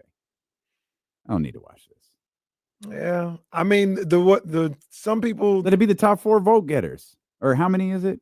I mean that wasn't very 1, 2, 3, 4. entertaining. Well, it can't get that, and that wouldn't work. It'd have to be the top 3. I thought the top vote. I thought the drafting was entertaining. It was okay. It was okay. Like it would be better than this. I mean, some people really like these guys. You know, it's almost like Yankees and Red Sox, right? Like we got tired of seeing them, or we get tired because they of play 97 times a year. We get tired of seeing the Cowboys on TV or the Lakers on TV, but they do numbers, and inside and Shaq, Kenny, and they do numbers. So I don't have a big problem with that. Like it's whatever. They are to me, they are entertaining. And when you talk about the game, like they're trying something to keep people locked into the event, which wasn't happening before. And I don't think it's going to happen now. It might not, but they're trying. They're trying something that they feel they needed to do. Like I said, as ridiculous as I think the game was, you know, in recent memory with, you know, the lack of defense and everything, Mm-hmm. it was like if it didn't change, it didn't bother me because it's just it's an all-star game. It's an event and an acknowledgement. But, you know, they want to put some type of competitive, excuse me, some type of competitiveness to the game. They're trying it, and they're bringing a little entertainment as well, what they think is entertainment. All right. We'll salute. Good luck. Okay, so Kenny's gonna die. We'll stay live on the stream as Kenny's death is imminent. I thought it was gonna be me that was gonna go first. Turns out it's gonna be Kenny. I'm sorry. I know this is annoying. We're gonna step out real quick. We're gonna come back. We're gonna reset. Obviously, we went a little too long in talking to Trysta Krick right there. So we'll step out. We'll get everything back on track, and we'll come back. We'll talk a little bit more about some things that we've heard regarding that Sac State vacancy, some clarity coming in to place, courtesy of our man, Joe Davidson over at the Sacramento Bee. And, well, there were pro football games last night. Steeler and KC on Sacramento Sports Leader, ESPN 1320.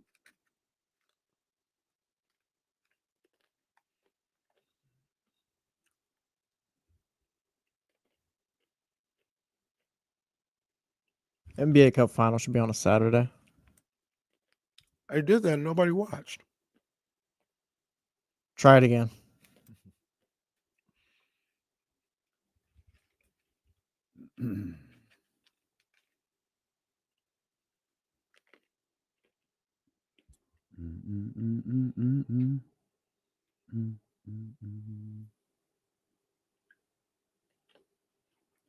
Raheem Morris non-committal on who the quarterback would be.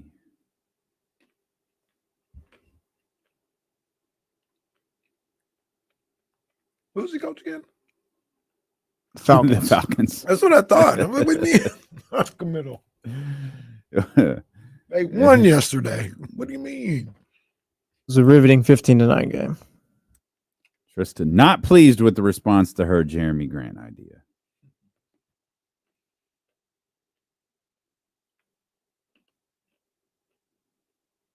I don't dislike Jeremy Grant at all. I just don't think the Kings can afford to give up that many players. I don't think it's time to move off of Keegan yet. I don't think so either.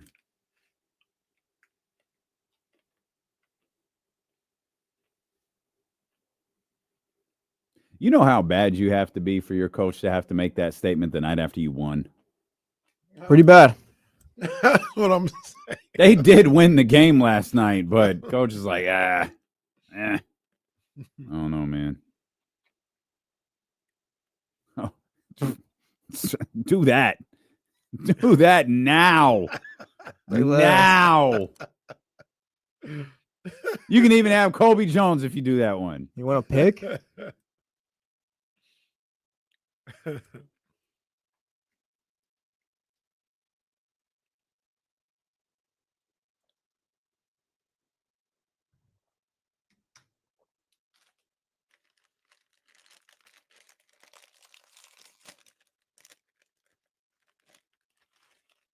Look at Bill just up there smiling.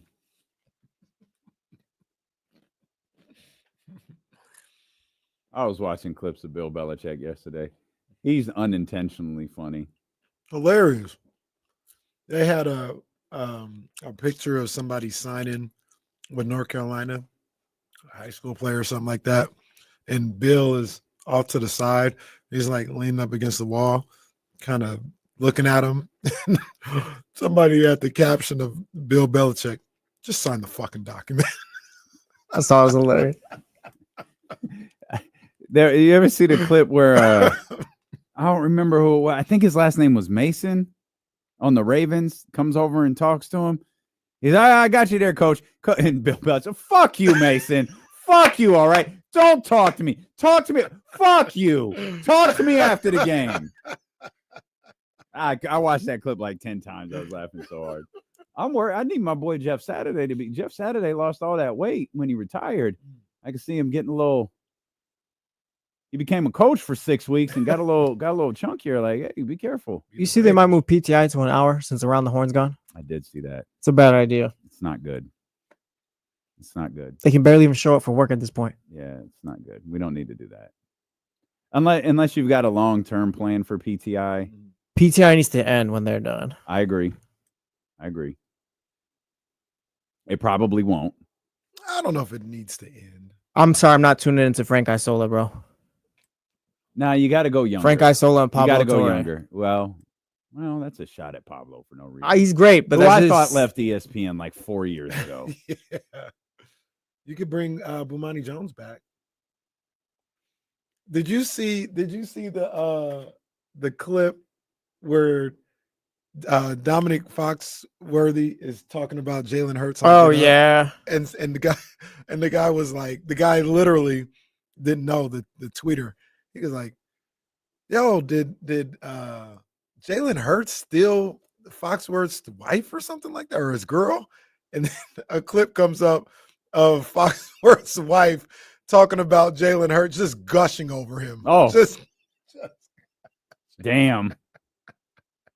Just gushing over him in front of Dominic on their podcast. It's like, oh, Jalen Hurts, we need to see more of him. He's da-da-da-da. He's like, yeah, I know. This is just more time for you to talk about Jalen Hurts. She's like, well, no, we're here. I'm going to talk about Jalen Hurts. I'm dying to know why Buddy Hield is on the rundown. I think it's his birthday. Was he 41 today? Buddy Hield getting happy birthday mentions on PTI. Salute, Buddy. Oh, it's funny. It doesn't even have his birthday on Wikipedia. It just says 1992. Oh, there it is. December 17th, 1992. 32 years old. 32. Shabano.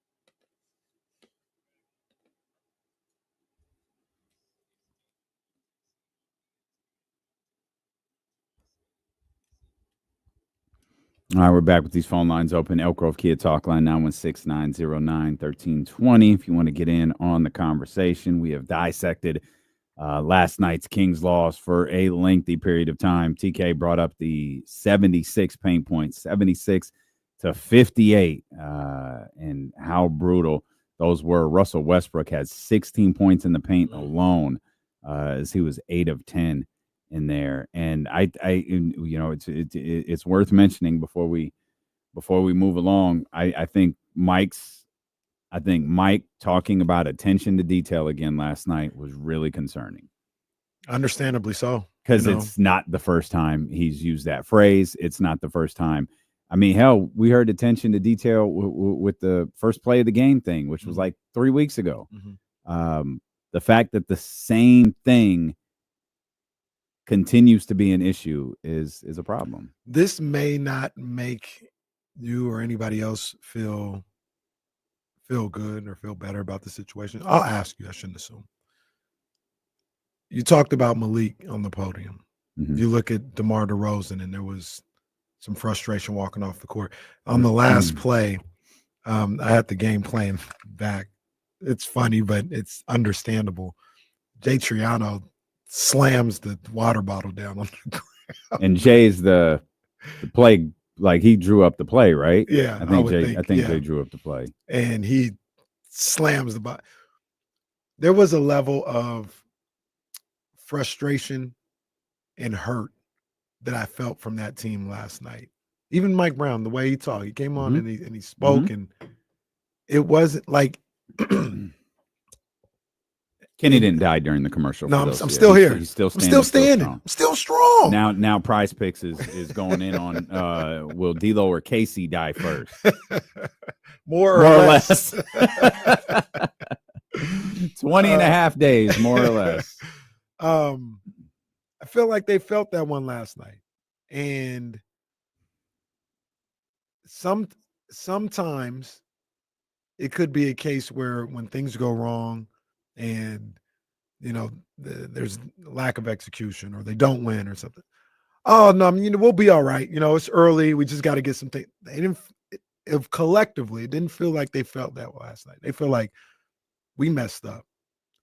And I only say all this to bring up, maybe that's what they need. Maybe they needed to feel one. Maybe they needed to feel a loss and feel some pain, and realize like, no, it's serious. I don't know if it guarantees them turning the season around or nothing like that. But last night was one of the first times all year from a number of different people. It wasn't just business as usual. It wasn't just, oh, it's early. Like that one hurt. It felt like. And I don't know. That could be a good thing. Could be a good thing. Okay. I hear you. It shouldn't take the 14. You laid out all the reasons why. I understand. We shouldn't be this far. Like the Timberwolves game should have hurt. There's a built-in excuse for that one. Okay. You had 60 from your star. Yeah, but DeMar wasn't there. Sabonis wasn't there. You had 60 from your star. Like that should have hurt. You let if nothing else, you let him down. But who did? Isaac Jones? Yes, the guys who were on the floor. You played well enough to be in that game. You were in that. Wasn't that game in overtime? You played well enough. Yeah, but that's what I'm saying. There's a built-in it hurt DeMar DeRozan. Keegan it hurt DeMar DeRozan. It should have. Keegan didn't play last night. Keegan didn't play last night. Okay, we're reaching. I don't think. I think we're reaching. But we both saw something though, right? We saw Malik. Yeah, but looking different than what he did. Yes, we did. Like it hit them harder than a loss against Utah, or they didn't lose to Utah against Minnesota. Like they didn't get to the podium or anything and just be like, oh man, and snap out of it. Last night they were even DeMar after walking off the court, cursing at himself. That one hurt them last night. It may be too late. Like what you're saying can still be true. Like there may be just a problem in general that is too late to come back from. But last night, when you combine those guys, the Maliks, the Mike Browns, the DeMar DeRozan, even Sabonis, Jay Triano, like that one stung. Tell me if I'm overreacting. Here's Malik and De'Aaron Fox. They're at the podium together.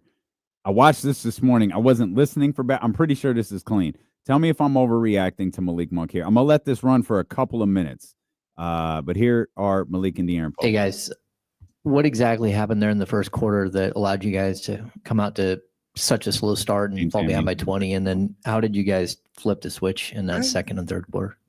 I think they hit us first. I mean, offensive rebounds, layups, and they scored 76 points in the paint. I think they're number 1 and number 2 in points in the paint, and then number 1 in fast break points this year. So we knew how they played. We knew what they were going to try to come out and do, and we didn't stop it. Like, obviously 21 is not a great quarter, but if we're better defensively, we might only be down, 8, or even if we gave a 30-point quarter, you're down 9. So 41 points in a quarter is way too many for anybody. Hey guys, Coach just said that you guys are not locking in on the details, and that's possibly why you guys are slipping in some of these games that are very close. How do you guys lock in better?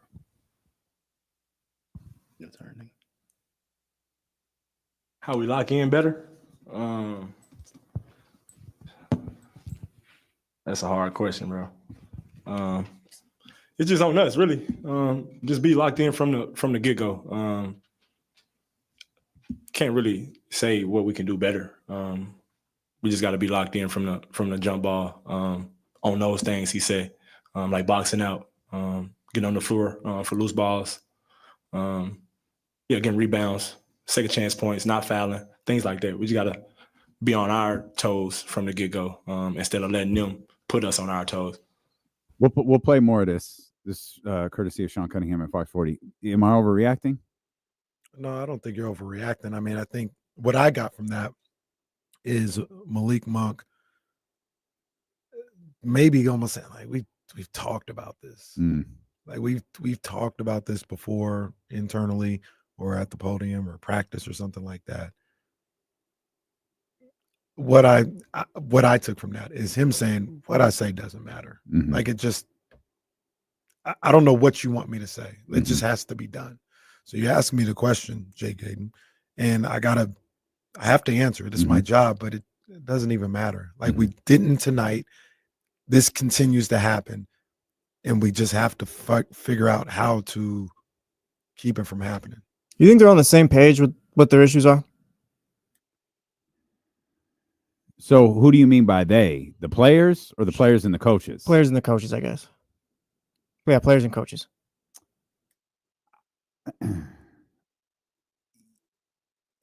Yeah, I think so. I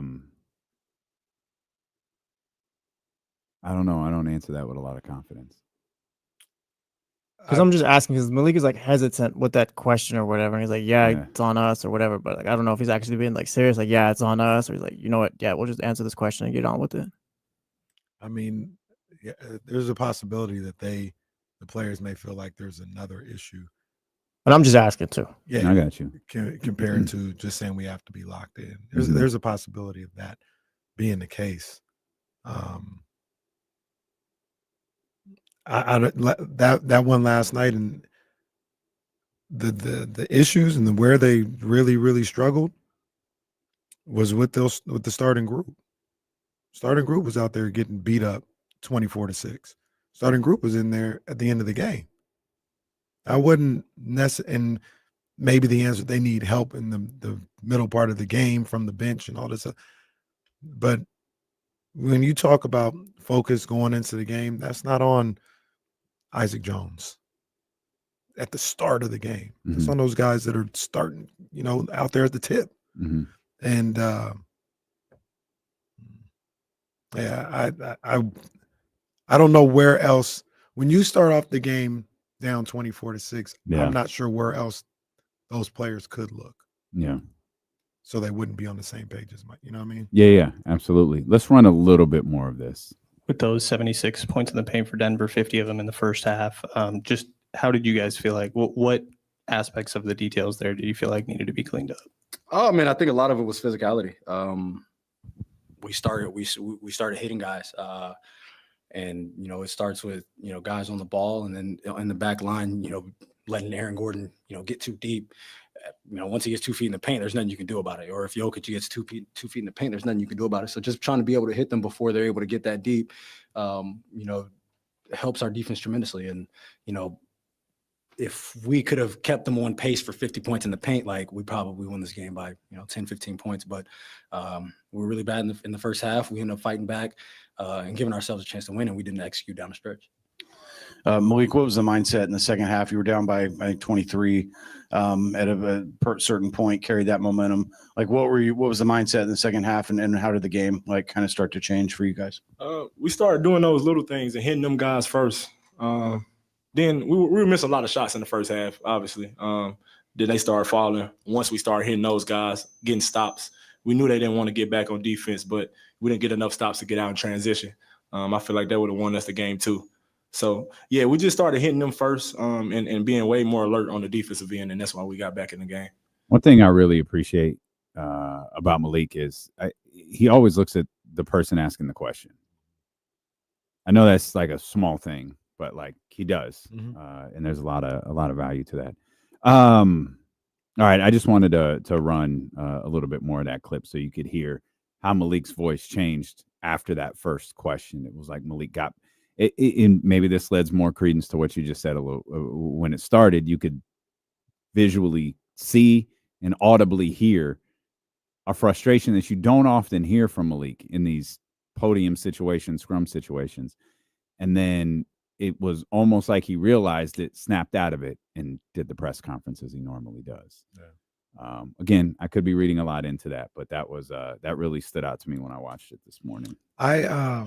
One of the reasons I push back so much on, and this is what we do, this is what fans do or whatever, push back so much on the notion of going and getting, new guys and adding to the depth or whatever is, a little bit, it takes the onus off the guys who are there, the guys in that locker room who have to play better. They got to play better, and to get to a higher level, once again, yeah, maybe you need more, but to be better than one game under 500, those guys are more than capable of that. Those guys that they have, they're more than capable of that, and they're more than capable. It's not asking a lot to say, hey, don't be down 13 every game. Yeah. You might just mess around and lose all the time. We talk about Detroit, and I haven't really focused on them, but we watch games and them. They're losing close. It's a game the whole time. We're asking for the little things. Don't be down 13. Don't put yourself in a 15-point deficit where you have to climb out of and all this other stuff. I want to touch on something different. We can get back to the Kings when Jason Jones joins us. We'll talk a little bit about the Raiders last night and how the Raiders won big in their 15-9 loss. Michael Vick is, in fact, heading back to college. He is going to be Norfolk State's next head coach. Sometimes you got to read between the lines with D'Lo and KC. If you were watching the show, you might have seen Kenny and I make eye contact and just shake each other. We were told almost immediately after that Schefter tweet, yeah, this isn't happening. Dr. Wood absolutely spoke. There was absolutely conversations about Michael Vick becoming the next head coach of the Sac State Hornets. He was not offered the job. I don't think the discussions even got even remotely that close. That Schefter tweet was from Mike Vick's agent. Why? Because he was talking to Norfolk State as well. So if you're having two simultaneous conversations, why not make sure everybody knows you're having two simultaneous conversations about becoming a head coach? So a lot of people had a lot of things to say about Sac State yesterday, from what I understand. But the fact is, they did talk to Michael Vick. They never offered Michael Vick the job. And from what Kenny and I were told immediately, within minutes after that Schefter tweet, is Michael Vick was not going to be the head coach of the Sac State Hornets. He was not being offered that job. And today, and good for him, he's being announced as the head coach of Norfolk State. I know a lot of people, including our own Paul Marshall, including, Katie on the wake-up call, have very strong opinions about Michael Vick. And Mike is one of those guys where I will never tell anyone how to feel about him. That is an incredibly sensitive subject. And anyone who, after 20 years, still feels a certain way about him, that's perfectly okay with me. anyone who looks at the work that he's done the last 20 years and says, okay, he's shown you can, I guess the term is rehabilitate yourself, or you can be rehabilitated. I don't fault you either. He's always going to be a difficult name in the world of football because of some of that off the field stuff, or because of that off the field stuff. But it is official. He will not be the head coach of the Sac State Hornets, and he was never going to be. If you go check out Joe Davidson, you see Joe Davidson, and I forgot the brother's name already. Brennan Marion. Thank you, UNLV. Yeah, UNLV's offensive coordinator. It looks like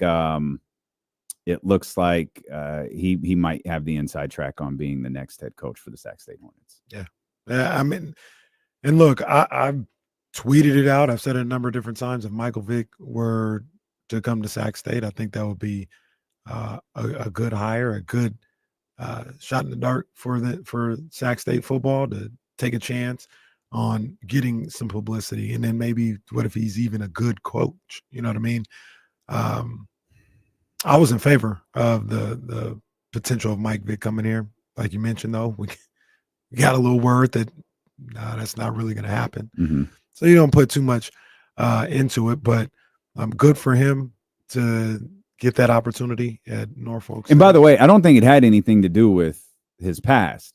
I don't think he was the hire. Yeah, I don't think he was the guy they were going to hire. Right. It wasn't like, oh, they got backlash, or boosted. That had nothing to do with nothing. No. It's just when you talk about Mike Vick, this 20 years later is still a part of the conversation. And it's going to follow him, like you said. For some people, it's That's going to right. follow him for the rest of his life, and there's nothing that he can do about that. That's right. You know, that's part of, And that's okay. In my opinion, with this subject, that's okay. Yeah, and that's part of, I guess you could say, the repercussions of your actions. Like you're still going to be judged by that by some people. I do think not what happened and why he went to jail, but I do think it's a little more, the aftermath is a little more nuanced than people give it credit for. I think the situation is a little more nuanced than people have taken the time to understand. Well, I think so too. Yeah. I will say it, and tell me if I'm unclear, because people say that Vic killed these dogs. Is that, I thought he ran the organization. That was my understanding of it. My understanding, and having not ran and funded not having paid attention to this in probably 20 years, there was one very specific report that I remember reading where it was, it didn't write it as he didn't know what was going on. He did, but he wasn't a part of what was going on. You know what I mean? Absolutely. But he was aware enough that obviously the court of law. And he was. But again, this was 20 years ago, and like it's fuzzy. But that did always stand out to me. Like, I don't think Vic is as involved in this as people think they are. But again, it's something you can't do. It was illegal, and that's why he had the real life Olivia Pope when he got out of. Some of you might not get that reference, but the TV show Scandal. There's a real life Olivia Pope. I think she worked for George W. Bush, if I remember correctly. She navigated that man, one, to another NFL contract, which we've since learned that doesn't really mean anything. As long as you can play football, you can get an NFL contract, as long as you stand for the national anthem, of course. But he immediately was involved in different organizations. Like, when you talk about true crisis management, she navigated him as good as I've ever seen an athlete or celebrity fall because of a scandal navigate. I think to this day, I've never seen anyone navigate someone better than that woman did Michael Vick. Yeah. But at the same time, it's just some people will never get over it. Yeah, and like you mentioned earlier, I'm not going to tell somebody how to feel about that. You know what I mean? How you feel about what he did, and to a certain degree, even him, is how you feel. You know, like I said, I was having conversations earlier. I don't think some of it is right. I don't think some of it is fair. But, you know, people are going to feel how they feel for the rest of eternity about Michael Vick. So, It is what it is. But he's not going to be at Sac State. Yeah. So the people here in Sacramento or people who support Sac State who are conflicted about that's not something they have to worry about anymore. He'll be at Norfolk State. And also, don't get it twisted. Everything that Schefter tweeted yesterday about Sac State is 100% accurate. Whether it was NIL commitments, I saw a lot of that stuff in question. Whether it was new stadiums, I saw a lot of that stuff in question. Don't dip your toe into the waters of Sacramento without knowing what you're talking about first. Doug Gottlieb, stupid ass. Oh, I will never in my life care what Doug Gottlieb thinks. It's just dumb. And for the breakdown, for those that don't understand, $50+ million in NIL money is committed to Sac State athletics. I don't know if it's specifically football or athletics, because I think it's contingent, number one, if they move to the Pac-12. And it's also over the course of, I think, 10 years, right? So it's not $50 million a year. They've been able to secure $50+ million in NIL money over the course of 10 years. So maybe people didn't really take time, or it's Twitter, so they don't want to take time to figure out exactly what's going on before they get the tweet off. But yeah, like you said, whatever Schefter said is accurate. It's 100% accurate. All right. We also heard from Dr. Luke Wood yesterday that there should be some exciting announcements ahead regarding Sac State and their football coach, maybe one of them. And if that's the case, as has been the tradition, he'll join us. Pull up, man. Pull up. I did for about 30 seconds. I did for about 30 seconds think, yo, Mike Vick gonna come on dealing with KC, huh? Okay. Yeah, okay. Man. The door is always open for Sac State football. I'm very curious what Mike is getting at Norfolk State and what the offer might have been had it gotten that far from Sac State.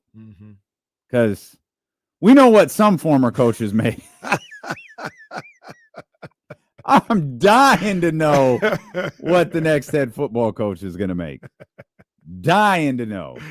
Yeah, man. Especially right now with the plans that you have. Yeah, our boys over there can't miss. What they can't miss. And what I want from this coach, what I'm looking for, what I think is most important from this coach is he needs to find a way to be able to recruit his ass off. Yeah. Because I want Sac State to win games as much as anybody. I want them. I told Damien this earlier. I'll say it on wax. I want them to win, but it's a hell of a take. But if they're 10-1 and win the Big Sky, all right, whatever. What they're trying to do is bigger than the Big Sky. That's right. Yep. So if they can find a way to bring a guy in that can recruit, help bring excitement to the program, and be along to elevate them to FBS, that's the most important thing. That's it. Jordan Meeks brings up a good point. If Mike Vick had been here, Casey would have snubbed him anyway. That's so it not doesn't matter. true. That's a great point. That's Not a great true. point. Casey, not a big fan of NFL Hall of Famers. We'll come back. Jason Jones of The Athletic, the New York Times, the professor, joins us next here on Sacramento Sports Leader, ESPN 1320.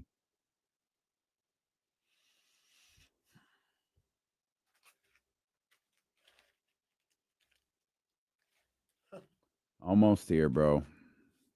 Really, we just got to get through Friday. We'll have a blast on Monday. Everybody leaves at 4. We're out. We do need to alert the sales staff that we're not here. I think that's the only thing that we have to do.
We might have had that issue with the phone lines fixed.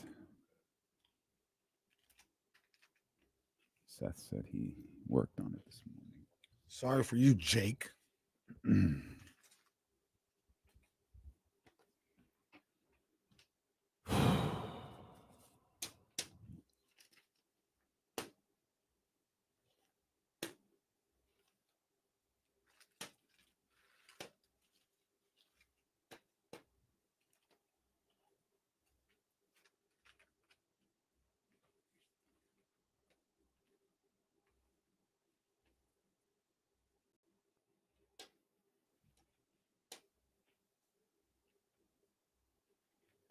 Aiden Hutchinson will be back for the Super Bowl.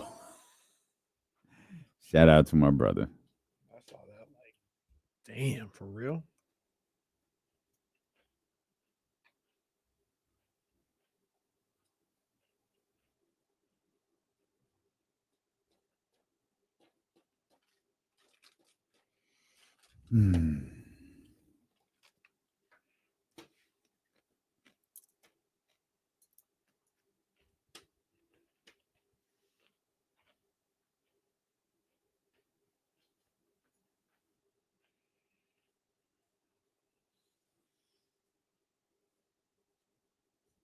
How many people you think will be here Friday? You're gonna be here Friday, right? Yep. Kenny, you'll be here Friday. Yes. As will I. It's about 3 right there. Charlie will be here. 4. Because the insiders count. Complex will be here. Do we get to 10? More or less 10 and a half. I'm taking the Tyrese, baby. Yeah, Taking the I'll go less. Tyrese. If the bosses aren't here, then it'll be less than 10. I got no one here past 2. Do we get an email saying you can leave early? I feel like I don't think Monday's an actual day off. I just don't think anyone's coming to work. Shout out to New Aaron. No shade to anybody, but New Aaron's here all the time. He is. New Aaron always here.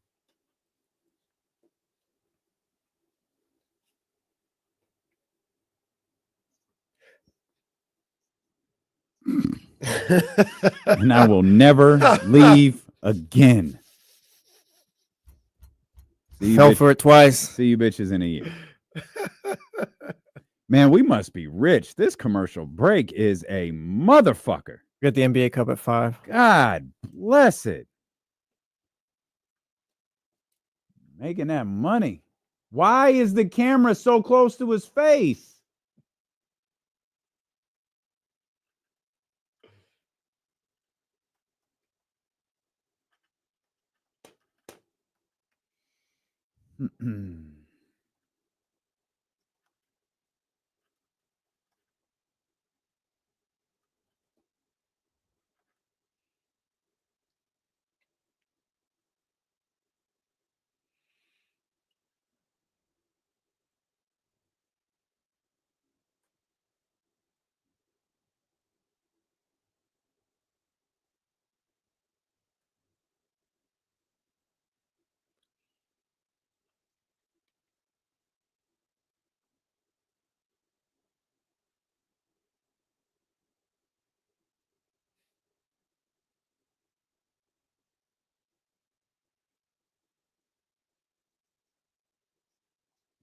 Head over to ESPN1320.com to enter to win a pair of tickets to see the Sacramento Kings take on Miami January 6th at the Golden One Center.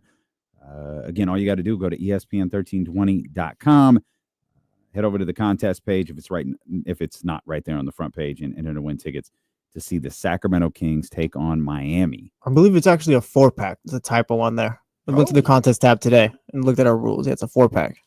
Oh, okay. Oh, Jim Rome here. Checked it out. Checked out the email too.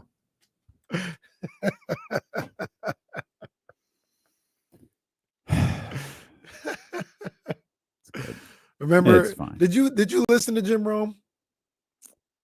Not really. I listened to Rome first. He was. I've heard Jim Rome when he was. I don't know if it was just getting started or not, but he was nights, and that's what I would like go to sleep to.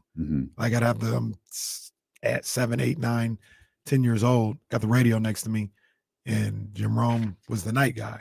And then obviously he got really famous and was the morning guy. But that was his little thing. Like they had the fax machine, and they would call and he'd be like, Jim, in the OC, says Jeff George, why don't you just be the starter for my mom's team?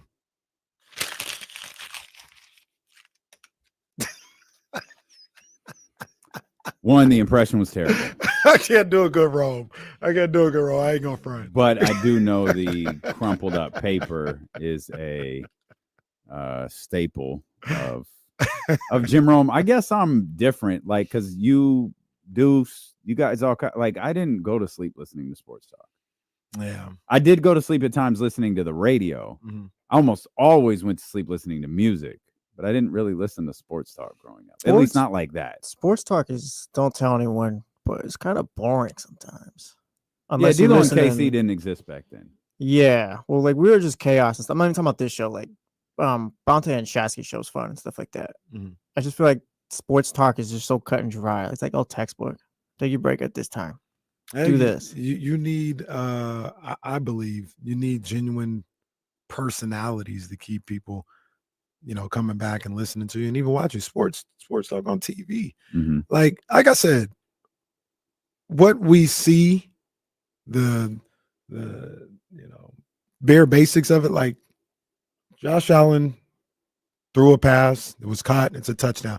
It's not rocket science. Like we can have all these things to kind of tell you why or whatever, but it's not rocket science. The Kings, the other team made more shots than them last night. They lost. Like we can dissect it however we want, but guys like, I think, in his heyday, and maybe people are annoyed with him now, but like a Stephen A. or, the Bonte and Butch and what we do here like this, is more than just talking about sports. You bring a level of personality. You hear about killing squirrels. That's really what does it for us. Yeah. Squirrel deaths. Well, and then here's the other thing about that, though. You guys keep saying I killed the squirrel. I did not kill the squirrel. He was alive. You incapacitated the squirrel. He might have got out. You see them get out of bags. His legs did not work. His back was broken. Spinal. I didn't do that. I didn't do any of that. You seem to know that the squirrel was poisoned. I don't know that. I said it's either that or his back was broken. I don't know which one, or hind legs or something. I don't know. Shout out Collins for this chatty house message. Yeah, doing people impressions, murdering animals. Pause moments, got to mix it up and make it fun.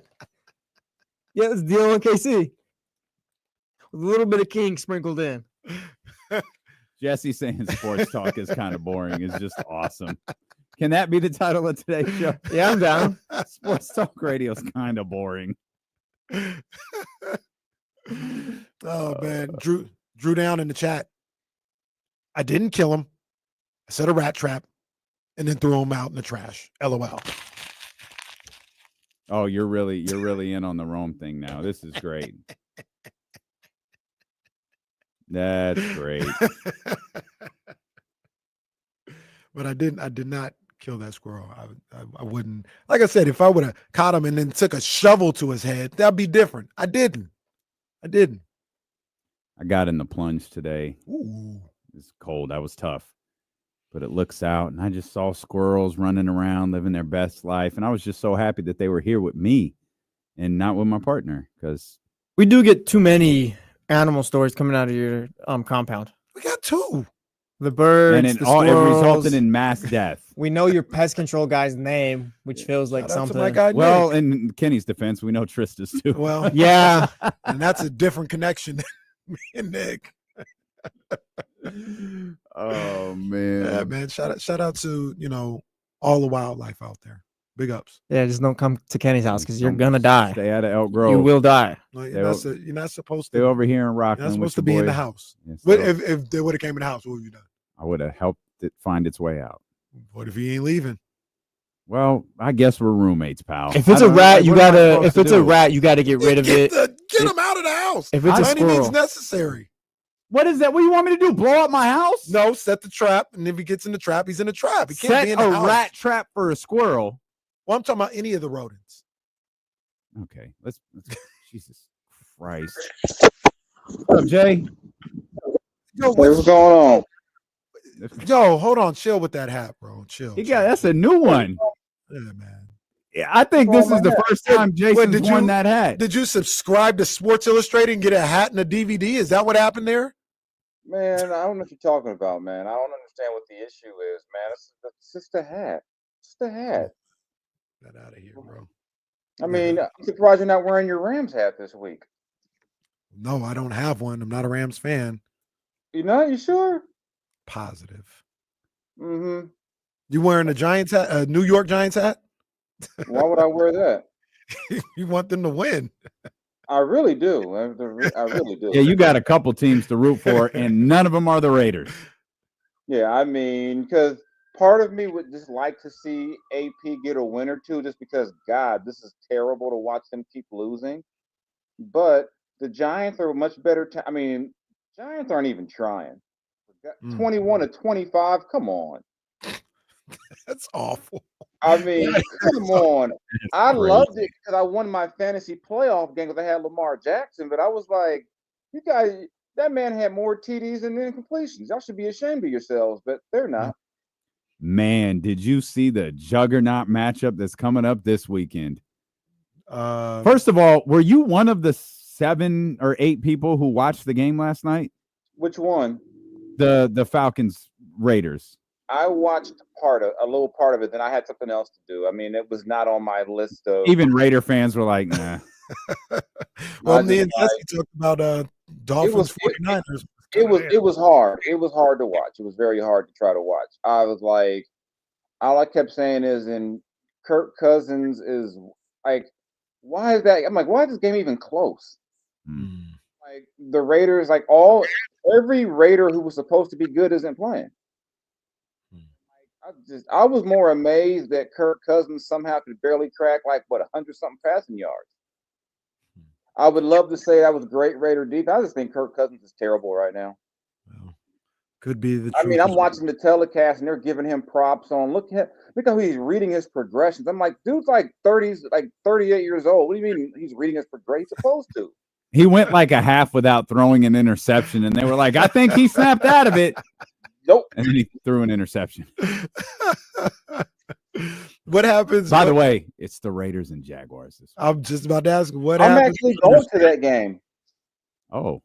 I'm going as a fan because I have never been to the stadium before, and that ticket was cheap. You need to vlog that.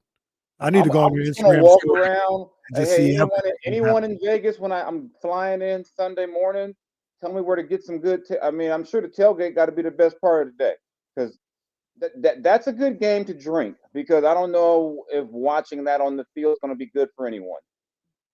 That game is that's the kind of game the Raiders will mess up and win just because they're going against Mac Jones. And last time Mac Jones was in Vegas, he got stepped on by Chandler Jones. When New England had that, we're going to start lateraling for no reason situation. That was crazy.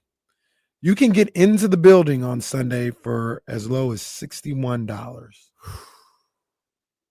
$61. And of course your tickets will be up high, but I'm sure I got into the lower level for way below market value. Like I'm near the Al Davis Flame for what I pay for this ticket. That ticket was triples for when they were playing the Chiefs. I'm looking at the Giants right here. Like it's going to be tough to fend off the Giants from the number 1 pick. I know it's going to be. Yeah, you're on a mission. They've got Atlanta, Indianapolis, and Philadelphia, but they've scored 14, 11, a whopping 20 against the Dallas Cowboys. 7, 17, 22, 18, 3, 7. Those are their point totals dating back to week 6. I mean, this is a tough battle for number 1. I mean, no doubt about it. This is better than the battle for the number 1 seed. Yeah, you look at the Raiders' upcoming schedule. You got a Jacksonville team that has no interest in winning. Mm-hmm. But on the bright side, you do have that last game against the Chargers, and they may need to win to get in. Mhm. So, whereas, maybe Philly's resting all their people, and then you get a lose off where you're like, what can I do to lose this game more than the other team? Maybe Indy's out of it and they don't care. Then you got the Anthony Richardson. Maybe he'll just throw to the wrong team effect. I mean, this is gonna. I don't. Well, the one thing I think the Raiders have in their favor, they don't have a Malik Neighbors who might decide just to go off on a game. I mean, who are they going to? I mean, they got Bowers, but they also have no one who can throw the ball. Well, I guess the Giants aren't going to have a quarterback either. Man, this is just sad. There are 1, 2, 3, 4, 5, 6, 7 teams with 2 or 3 wins right now. Oh, that's a lot of teams. And maybe is that normal? Like, do we normally have that many bad teams bunched together? This feels like way worse than usual. That's a lot of teams. 7 teams is a lot. And then you got teams with like 4 wins. Like you got teams like 4 and 5. Like you got teams like Cincinnati who you wouldn't have thought would be there. And this is bad. Now, Jacksonville can get themselves away with a win here on Sunday. Well, let's get that. Yeah. Last year, Washington, Arizona, New England had 4 wins. Carolina had 2. That's how much worse this year is than last year. You go the year prior, you had the Texans had 3 wins. The Colts had 4. Chicago had 3. Arizona had 4. Someone, at least one team, potentially 2, are finishing this year with 2 wins. That's insane. I guess the flip side of it all, RIP flip side, is there's 1, 2, 3, 4, 5, 6, 7 teams that already have double-digit wins, and 1, 2, 3, 4 teams with 9 wins. So you're like, by the end of the week, we could be looking at 12 or 11 teams with double-digit wins. I mean, those teams are beating somebody, and I'm pretty sure most of those teams have played the Raiders or the Giants at least once. Raiders with the league best right now, 10-game losing streak. Giants on their heels though, 9-game losing streak. It's a battle. It's a battle. They shout out to Andy Reid getting his quarterback hurt unnecessarily. Well, they said he practiced today. He was a full-on participant today. Whatever. They don't actually let you see all that. Who the hell? Like I told them to tell the truth. My ankle sprain practice fully. Whatever. I don't believe that for a second. And on top of that, my question is, you're up by 2 scores in Cleveland with 7 minutes to go. Why are you going for it on 4th down against Jameis Winston? They're trying to get to 30 points. They're the only team outside of the bottom 5 who haven't gotten to 30 points this year. And and with that offensive line, and if Mahomes is, got a bad ankle through the, they won't be getting there anytime. What if they start Carson Wentz and they score like 40? Oh, that'd be amazing. Carson throws for like 400 yards, and he's like, I don't know what you mean. These tackles are fine. Quarterback controversy in Kansas City. Next on Get Up.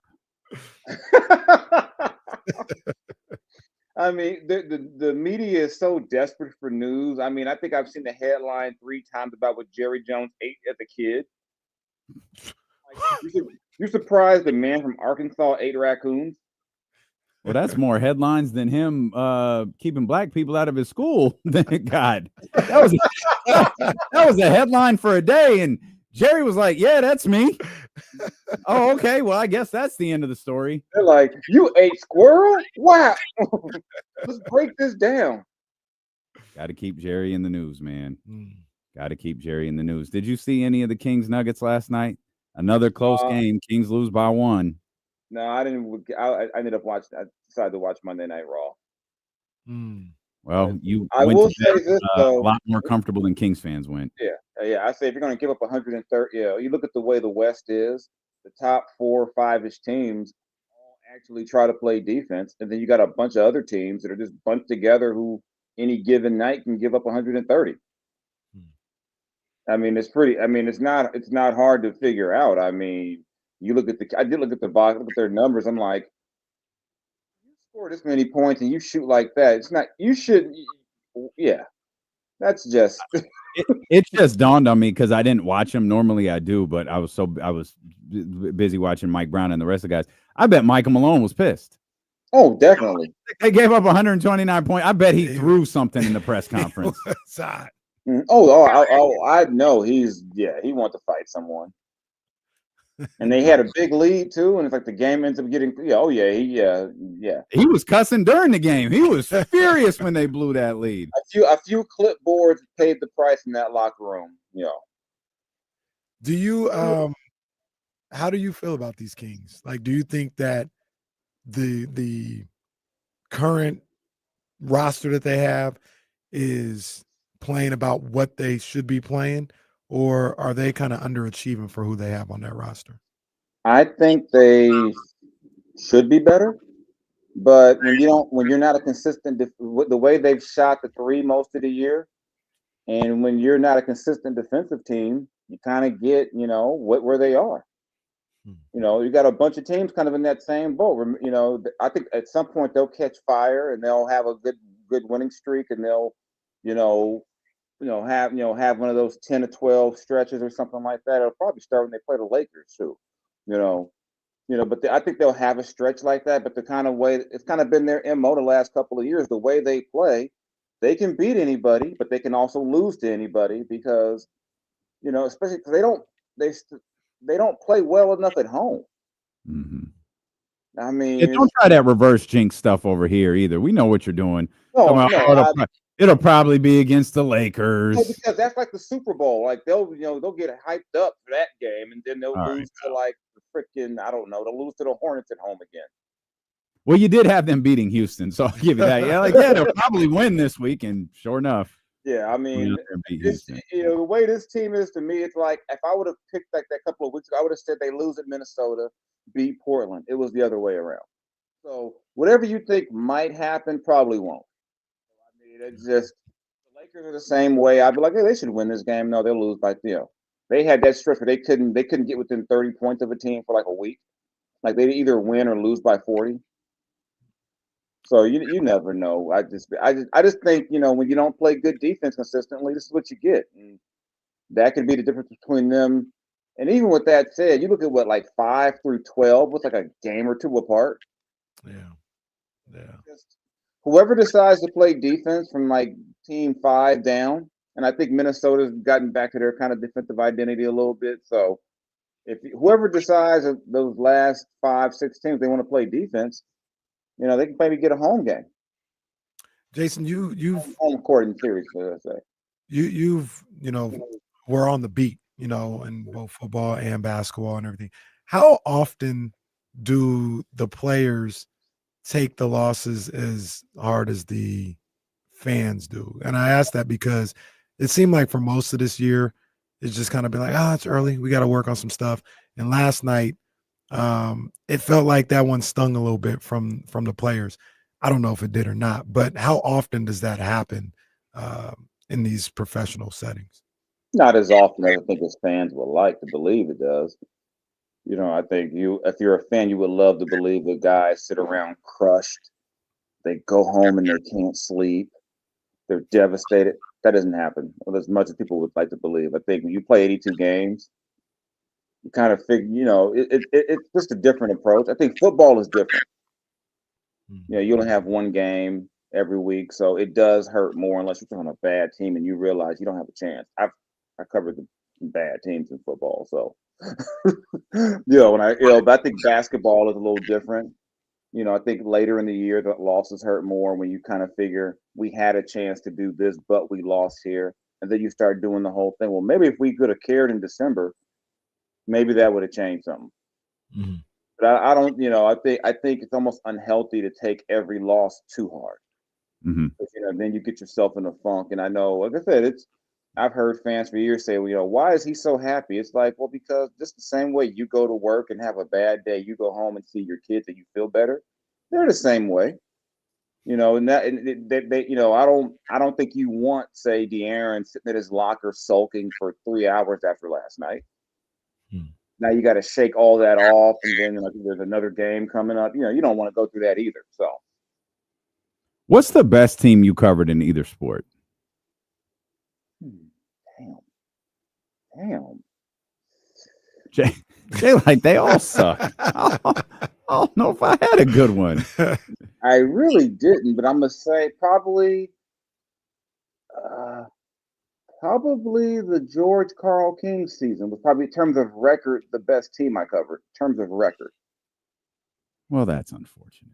Yeah, I mean, like I said, I almost cussed. But I had some really bad teams. I almost said another word for bad, but yeah, I mean, in terms of like a full season, yeah, that was it. And then in the NFL, it was because of the NBA lockout. They put me back on the Raiders for part of the year, and I had the year where Jason Campbell was the quarterback for the Raiders, and they were like looking like a good team. And then Campbell got hurt, and then it went down the toilet. They traded for Carson Palmer on my birthday, just ruined my birthday, and I had a day off. I got to sit there and see angry Carson Palmer. Like, yeah, whatever. Yeah, so that was probably the closest I had to a good football team. I mean, the Raider teams I covered were just. I mean, I had the 2-14 Art Shell year. I had the Lane Kiffin years. I had Art Shell. Yeah. Yeah. Were you there? You weren't there for the Al Davis overhead projector, were you? Actually, I wasn't there in person. I watched. My son was born like the day before, the day after, like right around that time, like 2 days earlier. So I watched it on TV. But I was covering the team then. But I was there the day when they announced Lane Kiffin. And Al called him Lance. Oh. And somebody asked him about Bobby Petrino, and he called Bobby Bernard. I did have some great Al Davis moments. I had some Richard. Yeah, I had some great. One day I wore a Bobby Lashley shirt to practice, and it said "Dominate" because I like that shirt. We need to dominate too. Mm-hmm. Al was just like Al was cool. I mean, there was a road trip in Minnesota. We all the guys go out to eat, whatever. Raiders. Al comes to the restaurant. Buy those guys a round of drinks on me. I was like, cool. I'm gonna give me that top shelf hen. You know, Mm-hmm. if the old man's fine, let me get some top shelf Hennessy. Yeah. So Jason. Yeah. A very predictable thing I would do if Al Davis is buying drinks. I would be like, yeah, give me that. Yeah.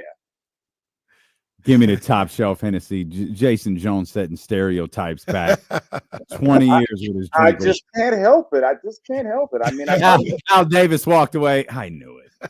All right. Let me guess who ordered this one. Al Davis won a battle. I bet you he's gonna say Hennessy. Bet you. It's probably. I mean, we were at a steakhouse, but knowing me, I probably still ordered chicken. Who knows? Just setting the people. Another back. stereotype. God damn it, Jason. I probably just set everyone back. They're probably just like, just Al Davis just racking up the cash on these Jason Jones bets. He's like, who ordered? Yeah, I actually made Al Davis mad one time. That was pretty fun.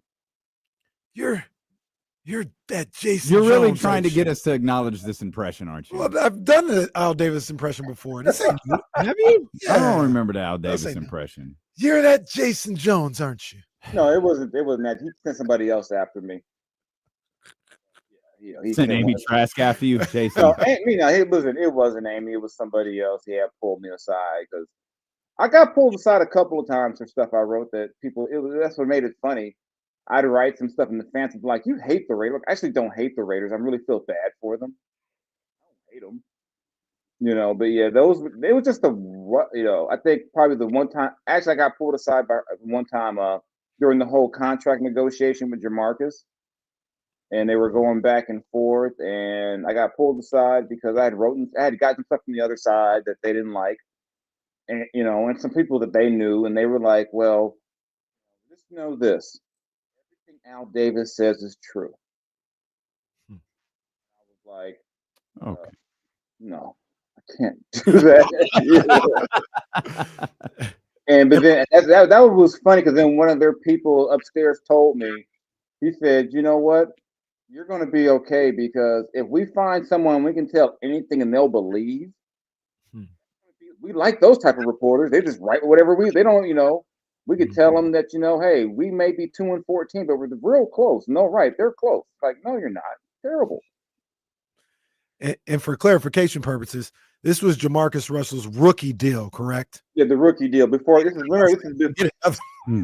didn't get another one. I mean, this is before you had the rookie pay scale and all that, and they were negotiating, and there was a debate over whether the Raiders had the actual cash, like the liquid cash, to pay a bonus versus, and all this other stuff. And I think fans nowadays don't remember the days of the rookie holdout. Like the rookie holdout used to be a real thing. Mm-hmm.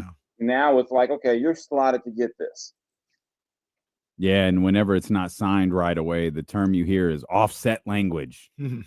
What's the offset language in it? Is it protected for injury, and is it protected for skill and injury, which people don't really. When they say protected for skill and injury, basically means that whether or not if you suck as a player or you get hurt, you still get your money. No, that's not in Devondre Campbell's contract. Man, that man made a choice. That man said, "Y'all want to let Dre Greenlaw play off with 1 foot? Y'all let him play. I'm out."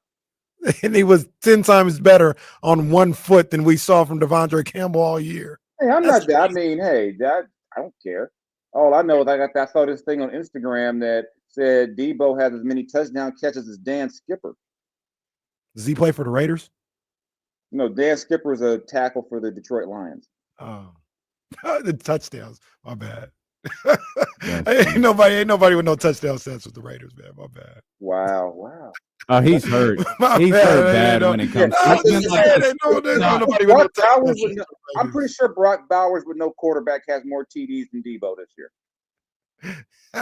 What's up with your man? What's up with your man running his mouth and out there dropping passes? What's up with your man? He was out of pocket, man. He was out of pocket. He ran his mouth, wore his little red parka, capri, whatever. Leave his wardrobe out of this. My goodness. But T.O.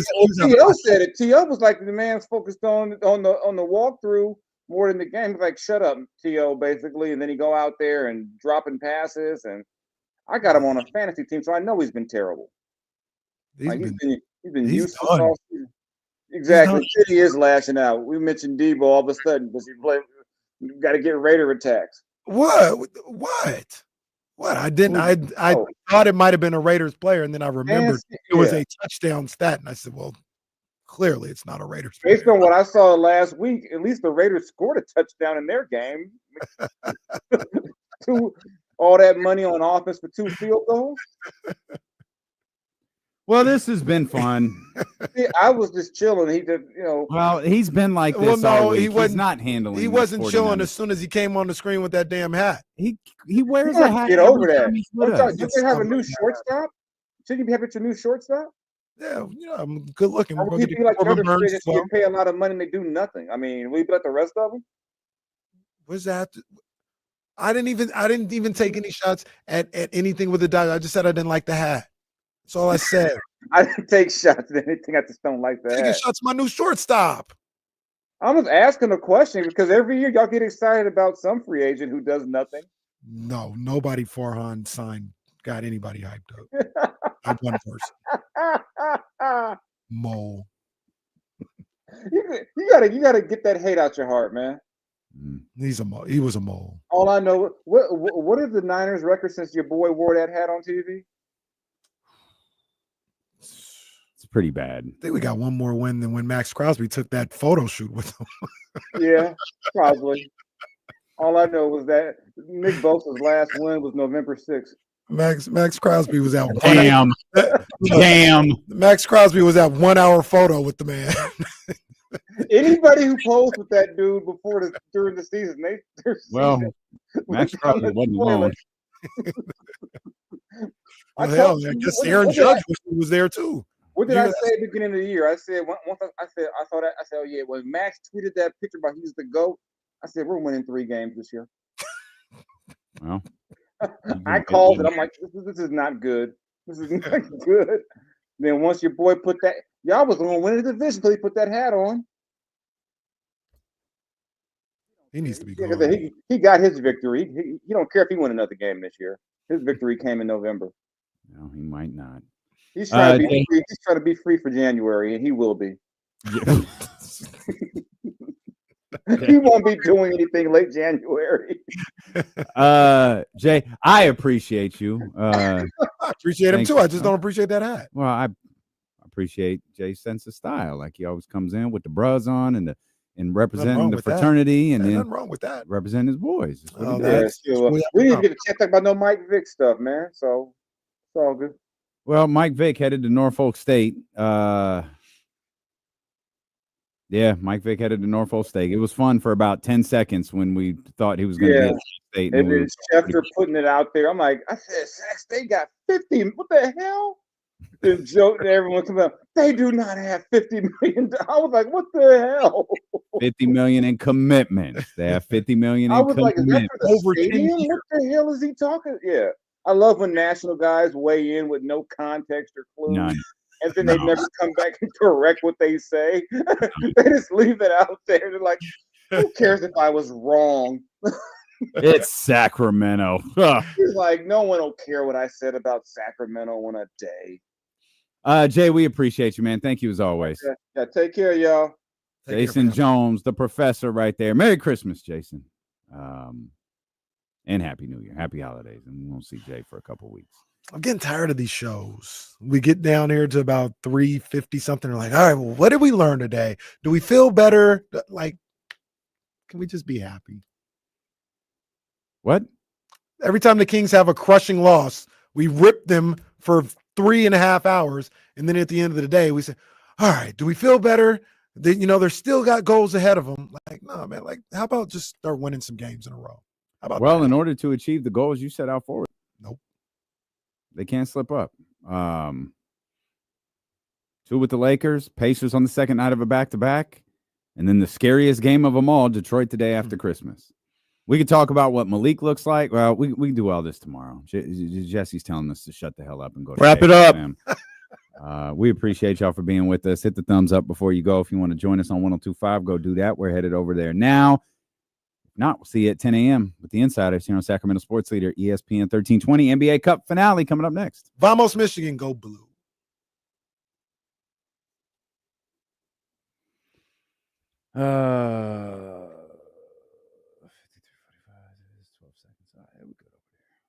All right, y'all. We are we're gonna go do another radio show. We will see you guys tomorrow.